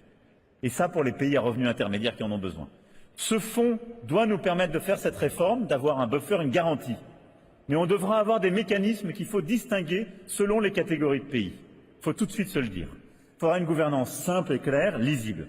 Mais il faudra aussi qu'on ait une approche pays par pays. Par exemple, nous allons mettre en place un premier partenariat pays sur l'adaptation et les pertes et préjudices avec le Bangladesh. La France y investira 1 milliard d'euros. Donc vous voyez, beaucoup plus que ce qu'on met déjà sur le fonds, parce que c'est une approche spécifique pays. On investira 1 milliard d'euros, le Fonds monétaire international y ajoutera près d'1,5 milliard de dollars grâce aux droits de tirage spéciaux, et c'est un élément clé de ce laboratoire qu'on veut faire sur les pertes et préjudices, mais il faudra une approche, là aussi, pays par pays. Au-delà de cela, il nous faut pour cela une vraie taxation internationale, et avec la Barbade, le Kenya et plusieurs autres, nous avons lancé, et nous lançons officiellement lors de cette COP, une task force internationale qui devra justement proposer, rendre ses conclusions au G20 de Rio pour mettre en place une taxation internationale lors de la COP 30. C'est une nécessité si on veut un vrai résultat, parce qu'on a besoin de lever plus d'argent pour financer notre lutte contre les inégalités et pour le climat. Enfin, le climat et la biodiversité sont indétachables. Et donc, pour cela, il nous faut insister sur le fait que nous devons continuer le combat pour la nature. Les forêts et les océans font partie de nos COP parce que ce sont des puits de carbone irrécupérables et un levier de solution extraordinaire pour la transition. C'est pourquoi, à l'occasion de cette COP, on va continuer la mise en place d'abord d'une technique commune, mais je veux qu'on avance et qu'on accélère sur une vraie bourse des mécanismes communs de carbone et de biodiversité. On doit aller emmener beaucoup plus d'argent privé vers les pays qui préservent leurs forêts et leurs écosystèmes. On a lancé ça à Libreville en début d'année. On va conclure avec la Papouasie-Nouvelle-Guinée, la Guinée et le Congo, les premiers, justement, packages nationaux forestiers. Et l'idée, c'est de dire on met des crédits publics et privés sur les pays qui préservent leurs forêts. Parce qu'aujourd'hui, on n'avait pas cette technique, et donc on met beaucoup d'argent pour faire de la reforestation, mais tout pousse des pays pauvres ou émergents à détruire leurs forêts aujourd'hui pour financer des activités économiques beaucoup plus rentables. C'est une urgence de mettre de l'argent dans ces approches pays par pays et d'avoir une méthodologie commune. Et nous investirons 500 millions d'euros dans les 4 prochaines années dans la protection des forêts suivant cette méthode. Et puis évidemment, c'est l'océan qui est aussi une priorité. Nous aurons l'honneur d'accueillir la conférence des Nations Unies sur l'océan en 2025. Notre ambition est d'élaborer un véritable compact pour l'océan avec du droit prescriptif, des changements internationaux très profonds pour préserver dans nos zones économiques exclusives, mais aussi au grand large, la biodiversité, pour mieux réguler justement la pêche et lutter contre la pêche illicite et réduire les pollutions en mer. Voilà les quelques éléments clés que je voulais ici apporter au débat, qui sont à la fois des solutions, des engagements de la France et des préoccupations sur lesquelles on doit accélérer l'agenda commun. Merci beaucoup, Monsieur le Président, pour votre attention, Mesdames et Messieurs.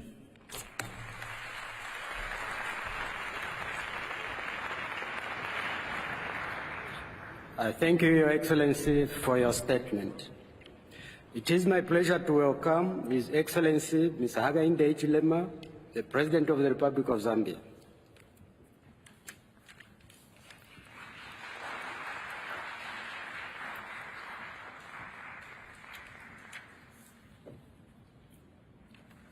Your Excellency, you have the floor. Thank you very much, Your Highness Sheikh Mohammed bin Zayed Al Nahyan, President of the UAE, Your Excellencies, Head of State and Government, Secretary General of the United Nations, Executive Secretary of the United Nations Framework Convention on Climate Change, Mr. Simon Steele, distinguished guests, ladies and gentlemen, it's a great honor and privilege for me to address you all at this very important climate summit. I also wish to thank the government, the people of UAE for their hospitality to all the delegations since we came here. We've all been looked after very well. Allow me to first and foremost commend Your Highness and the government of the UAE for all of the things that you've been doing over the years in working towards mitigating climate change. This summit, ladies and gentlemen, comes at a time when the world is recording unprecedented levels of temperatures, high temperatures all over the world, and it's sending a clear message that action is needed now, in fact yesterday and not tomorrow. We, as Africa, as Zambia, are clear that this summit comes at a time when we cannot tolerate, absolutely not, any lack of action or suboptimal actions at this stage if we are to save our globe from climate damage. It is clear that only a paradigm shift going forward, will enable us to address the challenge of climate change effectively and ensure that we avert the devastating effects thereof. We have been on a business-as-usual path for too long. We cannot continue. Your Excellencies, let me hasten to say that the just transition is inevitable. And in Africa, we have already embarked on a journey where we are working towards ensuring that our energy mix comes from a renewable source base that is acceptable and will meet the minimums that are required to save our planet. We need strong international collaboration in this respect in order for us to successfully undertake the completion of the first global stocktake under the Paris Agreement. We look forward to strengthened commitments that will inform immediate and future climate action, including clear pathways to achieve emission reductions, enhance resilience, and the necessary finance flows to all the needy countries, especially the developing countries. It is also very important that confidence in this multilateral process is restored by delivering on previous commitments that were made. Zambia and Africa as a whole boast of resources, forests, that can help mitigate climate change. But it's very important that as we do what we call carbon trading, one, the markets must be structured, clearly structured, and very unambiguous. Number two, the pricing of the carbon credits is standardized so that the providers of those resources and the communities that live around there can get a fair return for looking after these forests, for the work they've been doing and the dependence they have on these forests. And only then are we able to attract those communities into the mitigation measures that are necessary.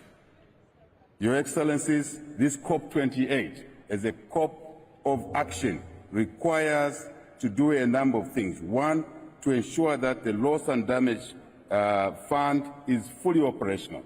And we want to thank the countries that have made the contributions towards this fund.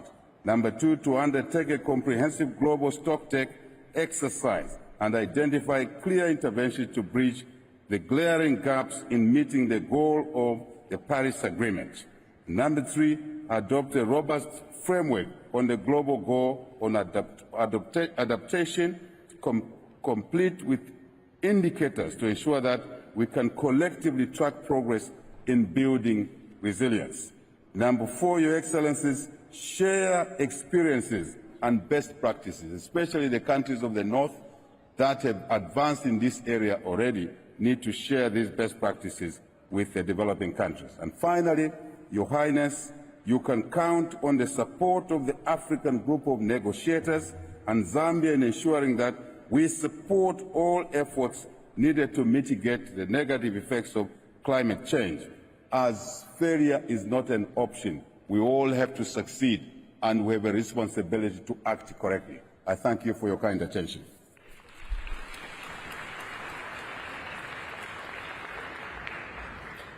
I thank you, Your Excellency, for your statement. Your Excellencies, distinguished delegates, will have a special high-level segment for heads of governments. It is my pleasure to welcome His Excellency Mr. Fumio Kishida, the Prime Minister of Japan.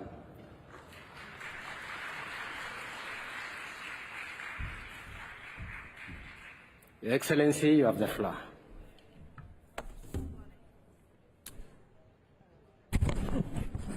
COP28 は、初のグローバルストックテイクを完了させますが、世界はまだ 1.5 度目標の道筋に乗ってはおりません。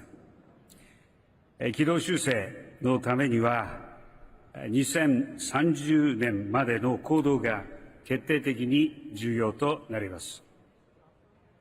2050年ネットゼロの達成、全温室効果ガスを対象とする経済全体の総量削減目標の設定、および2025年までの世界全体の排出量ピークアウトのすべてが必要です。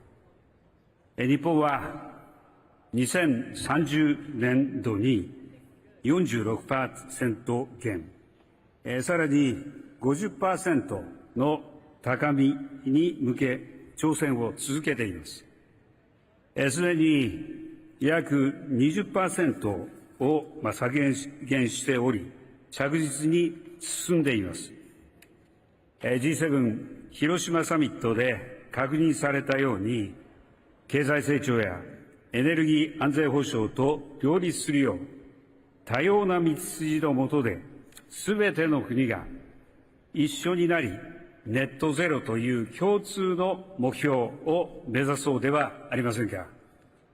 日本は GX 推進法に基づき、成長志向型カーボンプライシング構想を実行していきます。来年には世界初の国によるトランジッションボンドを国際認証を受けて発行いたします。排出削減、エネルギーの安定供給、経済成長の3つを同時に実現する GX を加速させ、世界の脱炭素化に貢献します。アジアでは、アジアゼロエミッション共同体の枠組みの下で、各国との共同を進めており、今月には初の首脳会合を開催する予定です。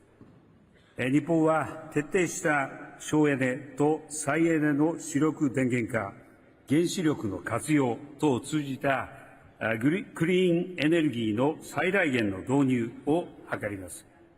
我々には太陽光の導入量が世界第3位となる実績があります。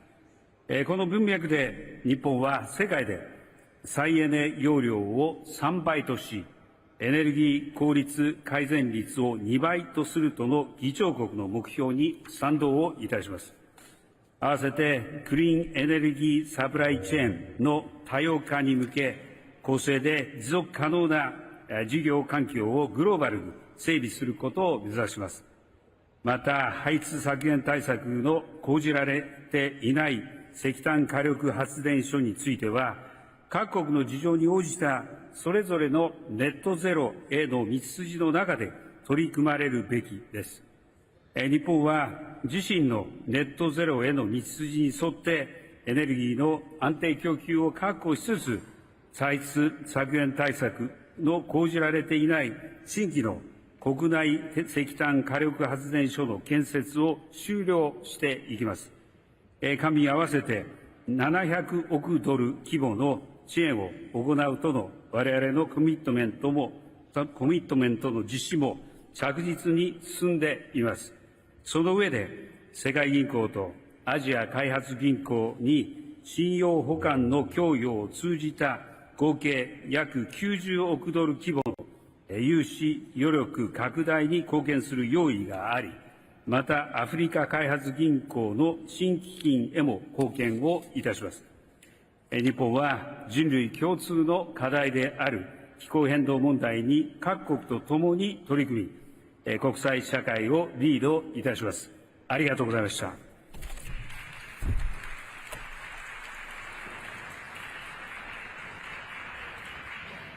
I thank you, Your Excellency, for your statement. It is my pleasure to welcome His Excellency Mr. Abiy Ahmed Ali, the Prime Minister of Ethiopia.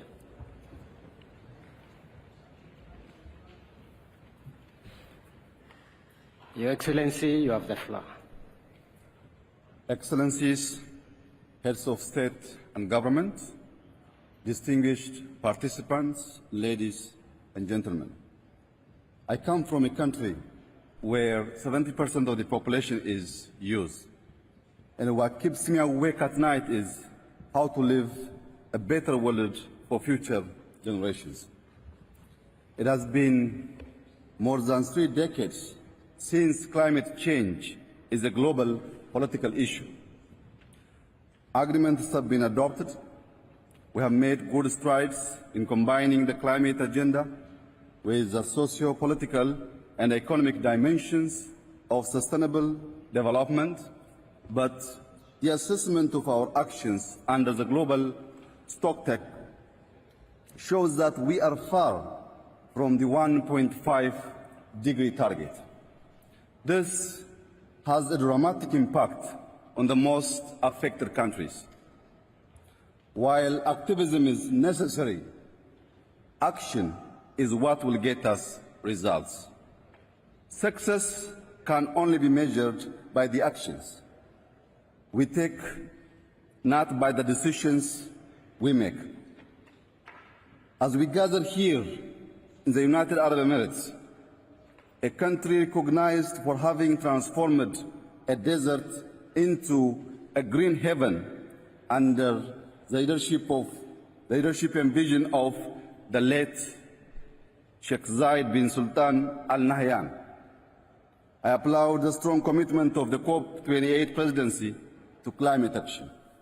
Excellencies, ladies and gentlemen, Africa is a strong ally in fighting climate change, and we are striving to drive green growth both within the continent and globally.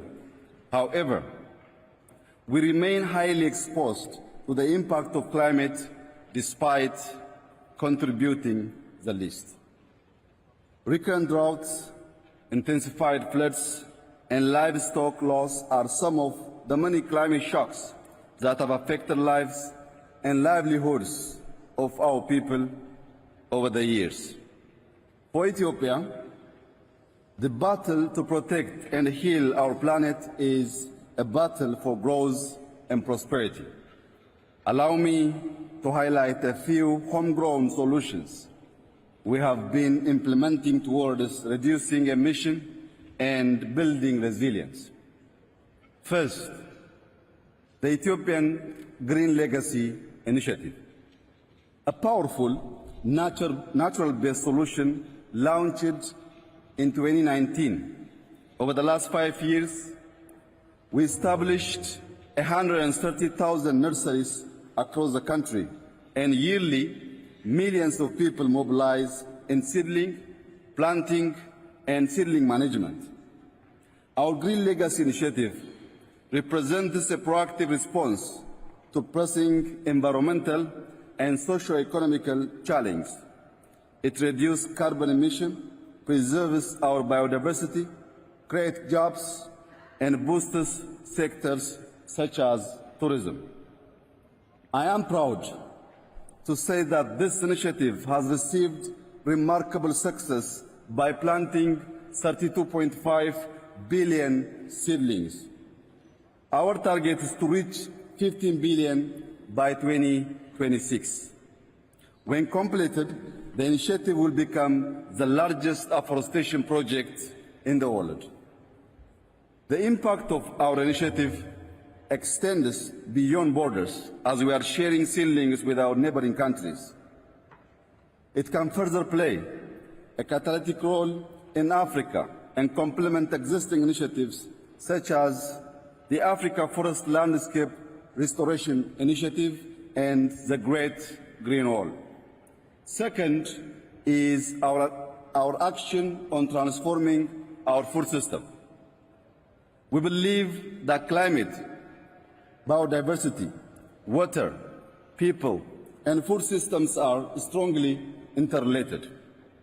We have successful interventions planting various drought-tolerant crops and using climate-smart irrigation-based technology. Noteworthy is our national wheat production program, whereby we produce 6 million hectares in 1 year, making Ethiopia the largest wheat producer in Africa. This has relieved us from decades of wheat import dependency and made us a wheat exporting country. As part of the Green Legacy Initiative, we have extensively expanded the cultivation of perennial crops and fruits.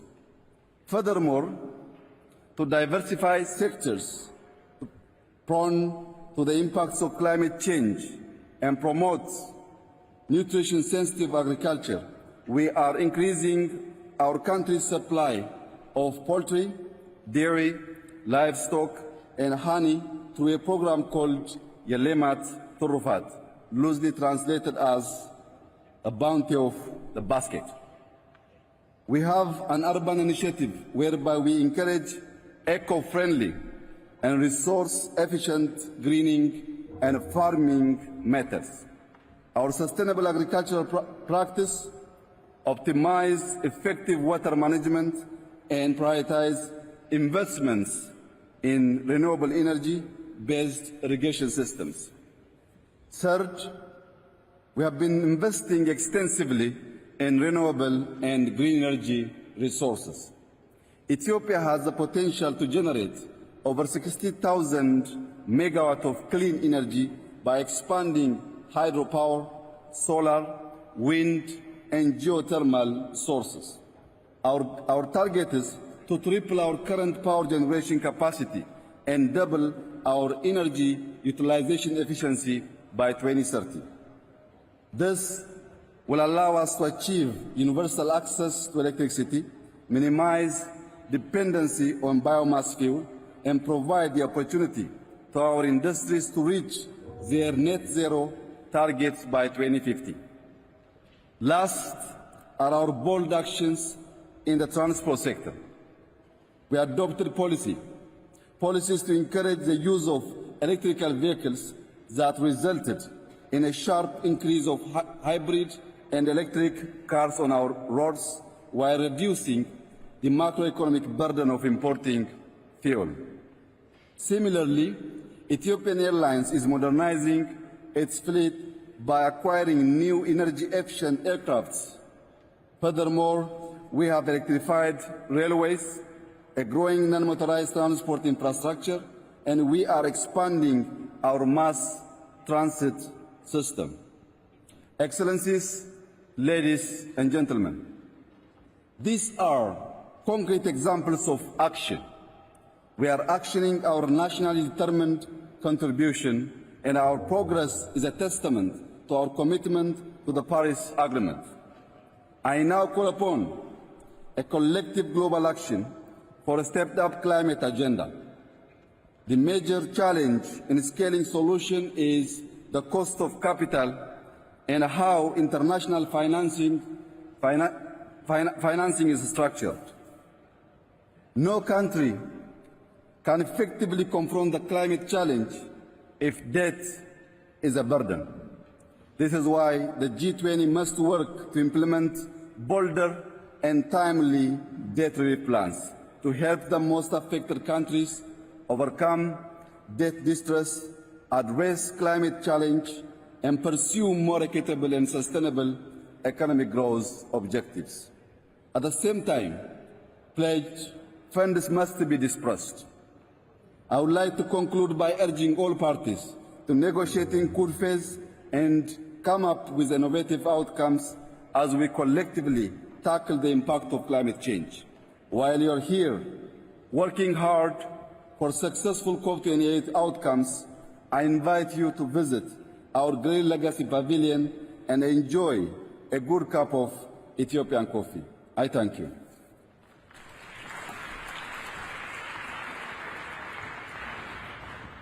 I thank you, Your Excellency, for your statement. It is my pleasure to welcome His Excellency Mr. Mark Rutte, Prime Minister of the Netherlands. Your Excellency, you have the floor. Thank you. Thank you, Chair. Your Excellencies, ladies and gentlemen, first of all, I want to thank the UAE for being such wonderful hosts to this COP. In preparing for this COP, I asked the youth members of our delegation, the future leaders from the Netherlands, what they expected me to bring home from Dubai. And their answer was clear. They expect us, today's leaders, to deliver on the commitments already made and to step up our efforts on phasing out fossil fuels so we can get on track to reach our 1.5-degree target. I consider that to be our common task over the next 2 weeks. As you may know, the Kingdom of the Netherlands consists of a low-lying delta country in Europe and 6 islands in the Caribbean. So we know what it is like to be vulnerable to climate change and how urgent it is that we take action. As the global stocktake shows, we need to step up our efforts on all pillars of the Paris Agreement, on mitigation, on adaptation and on climate finance. On climate finance, it's crucial that all parties support the recommendations made by the Transitional Committee on Loss and Damage. All the warning lights are flashing. Yet red after yet another year of extreme climate extremes. So it's good that we set up a fund and help the most vulnerable countries. The Netherlands will provide 50 million euros to the startup costs of this fund. On adaptation, it is imperative that we all agree here in Dubai on a specific goal. And a key part of every adaptation strategy must be far better management of flooding, drought and water pollution. And on mitigation too, we urgently need to scale up our efforts. In my country, the 2030 goal of a 55% reduction in emissions now seems to be within reach for the first time. I won't deny that it is a painstaking process, but the good news is it can be done. In the Netherlands, we are committed to accelerate our efforts. We are investing in large-scale renewable energy with a special focus on green hydrogen both in the Netherlands and abroad. By 2030, we want to provide 100 million people in Africa with access to clean energy. But millions of people need to become billions of people. So I urge all of you here to step up your efforts as well in support of the proposed goal of tripling renewable energy by 2030. Esteemed colleagues, the young people of the world are calling upon us to deliver on our promises, to step up our ambitions, and to work together in embracing our collective responsibility. Let us work tirelessly to secure their future. Thank you.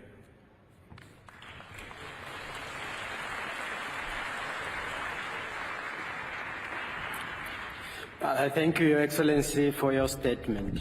It is my pleasure to welcome His Excellency Mr. Pedro Sánchez Pérez Castellón, the President of the Government of Spain. Your Excellency, you have the floor. Excelencias, la COP de Dubái debe ser la oportunidad en estos próximos años. Esta debe ser, sin duda, y es el firme deseo de España. No soy un iluso, la emergencia climática está causando estragos y estamos lejos de cumplir los objetivos marcados en París, pero esta COP nos ofrece una oportunidad de adoptar una nueva agenda climática reforzada, justa y equitativa que venga marcada por el resultado del balance mundial en las 3 agendas climáticas. Por tanto, aprovechémosla. Primero, en financiación, porque necesitamos una nueva arquitectura que facilite el acceso a los fondos, que elimine las trabas, que identifique nuevas oportunidades. Debemos incluir los objetivos climáticos en el centro de las políticas económicas y fiscales desarrollar los mercados de carbono robustos, atajar el problema de la deuda, aumentar el espacio fiscal para los países más vulnerables y también tenemos que trabajar en una nueva fiscalidad internacional que se rija por el principio de quien contamina paga y crear entornos propicios para fomentar inversiones, innovación y cooperación climática. Para apoyar a nuestros socios, además de los fondos que anunciamos en la Cumbre de Acción Climática de Nueva York, hoy quiero anunciar una nueva contribución de 20 millones de euros para el nuevo Fondo de Pérdidas y Daños, además de los 5 millones de euros que ya aprobamos para la puesta en marcha de la red Santiago. Y además es urgente parar la deforestación y, en concreto, evitar la degradación medioambiental de la Amazonía. Por eso, vamos a destinar este año 2 millones de euros al proyecto de bonos medioambientales sostenibles y socialmente responsables Amazonía Siempre, para apoyar a Brasil, a Colombia, a Ecuador y a Perú. En segundo lugar, en mitigación tenemos que mantenernos en el límite de seguridad del 1,5 grados centígrados, es decir, que el pico global de emisiones debe llegar al máximo en el año 2025 y estas deben caer con fuerza en el resto de la década.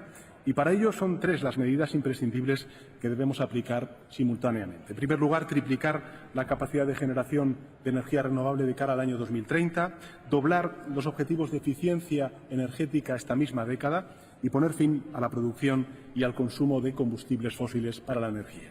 Tenemos tecnologías para replantearnos las infraestructuras energéticas y cumplir con estos objetivos y, en ese sentido, mi país, España, ya ha aumentado su compromiso de reducción de emisiones de gases de efecto invernadero hasta un 56% y el objetivo de energía renovable en la generación eléctrica hasta un 81%, con la meta de cerrar el año 2025 como nuestra última central térmica de carbón en España. Y, por último, en adaptación y resiliencia necesitamos que el objetivo del Acuerdo de París sea operativo y medible.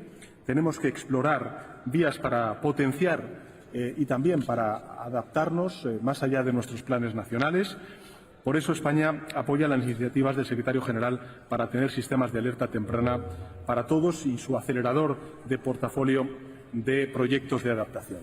Concluyo diciendo, Excelencias, que nuestros avances colectivos demuestran que todavía tenemos una oportunidad de salvar el planeta, pero tenemos que elevar nuestra ambición, nuestro compromiso y lograrlo creo que está al alcance de la humanidad. Nada más y muchas gracias.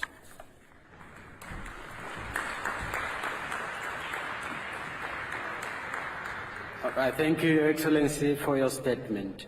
It is my pleasure to welcome Her Excellency Ms. Mette Frederiksen, the Prime Minister of Denmark.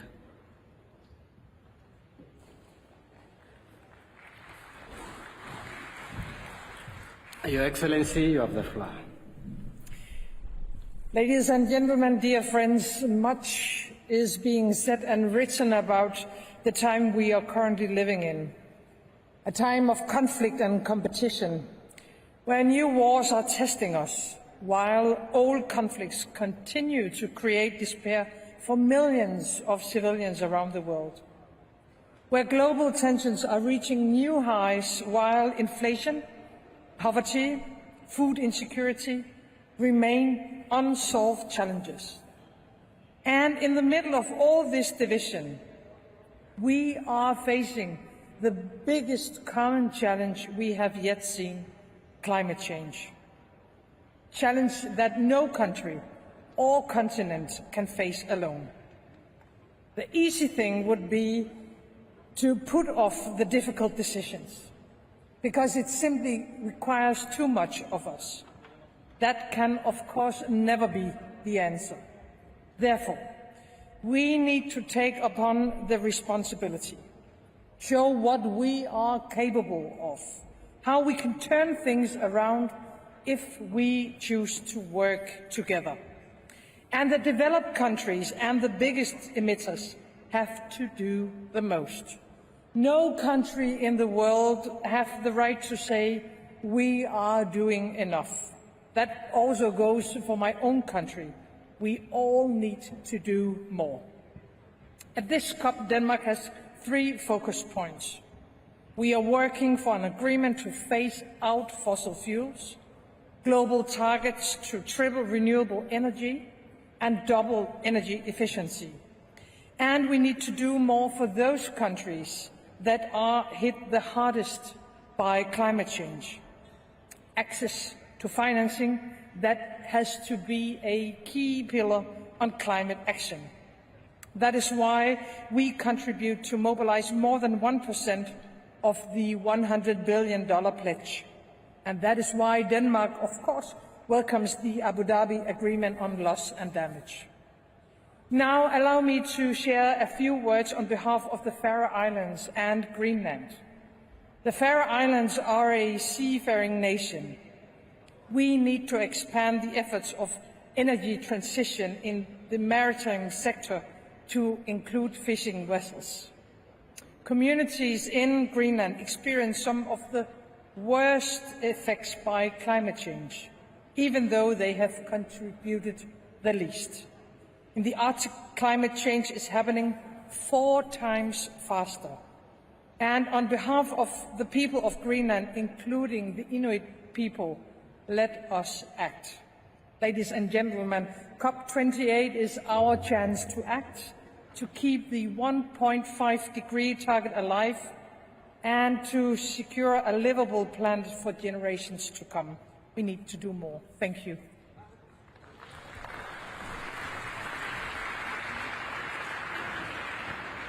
I thank you, Your Excellency, for your statement. It is my pleasure to welcome His Excellency Mr. Rishi Sunak, Prime Minister of the United Kingdom of Great Britain and Northern Ireland.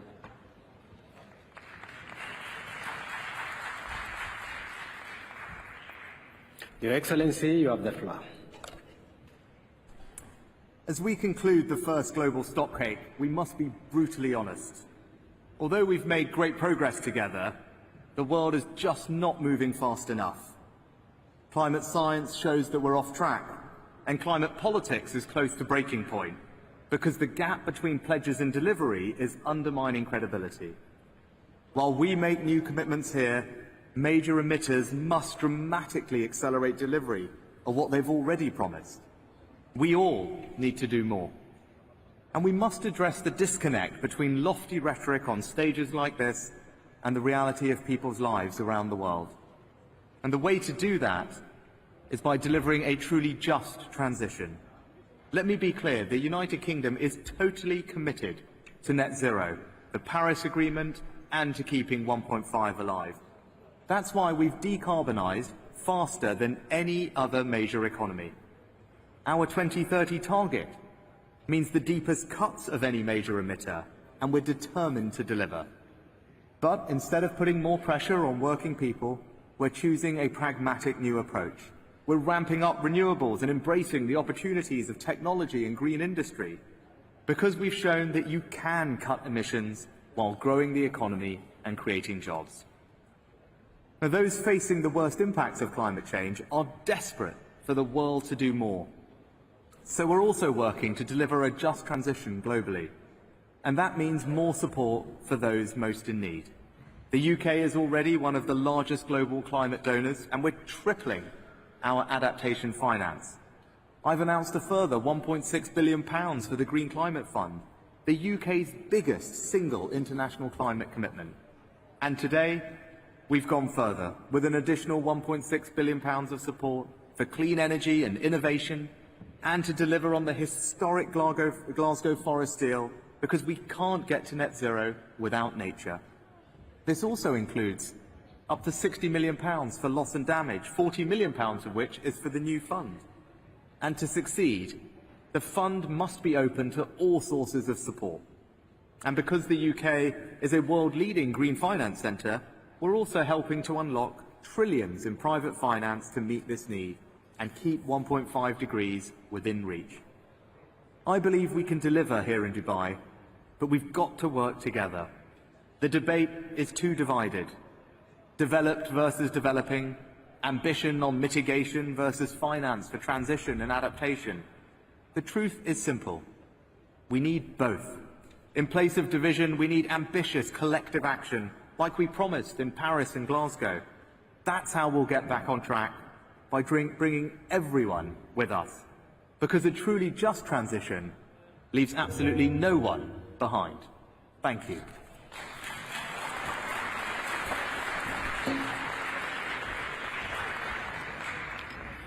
I thank you, Your Excellency, for your statement. Your Excellencies, dear delegates, the joint second meeting of COP28, CMP 18 and CMW 5 is now suspended.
There is no back.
Plenary 1.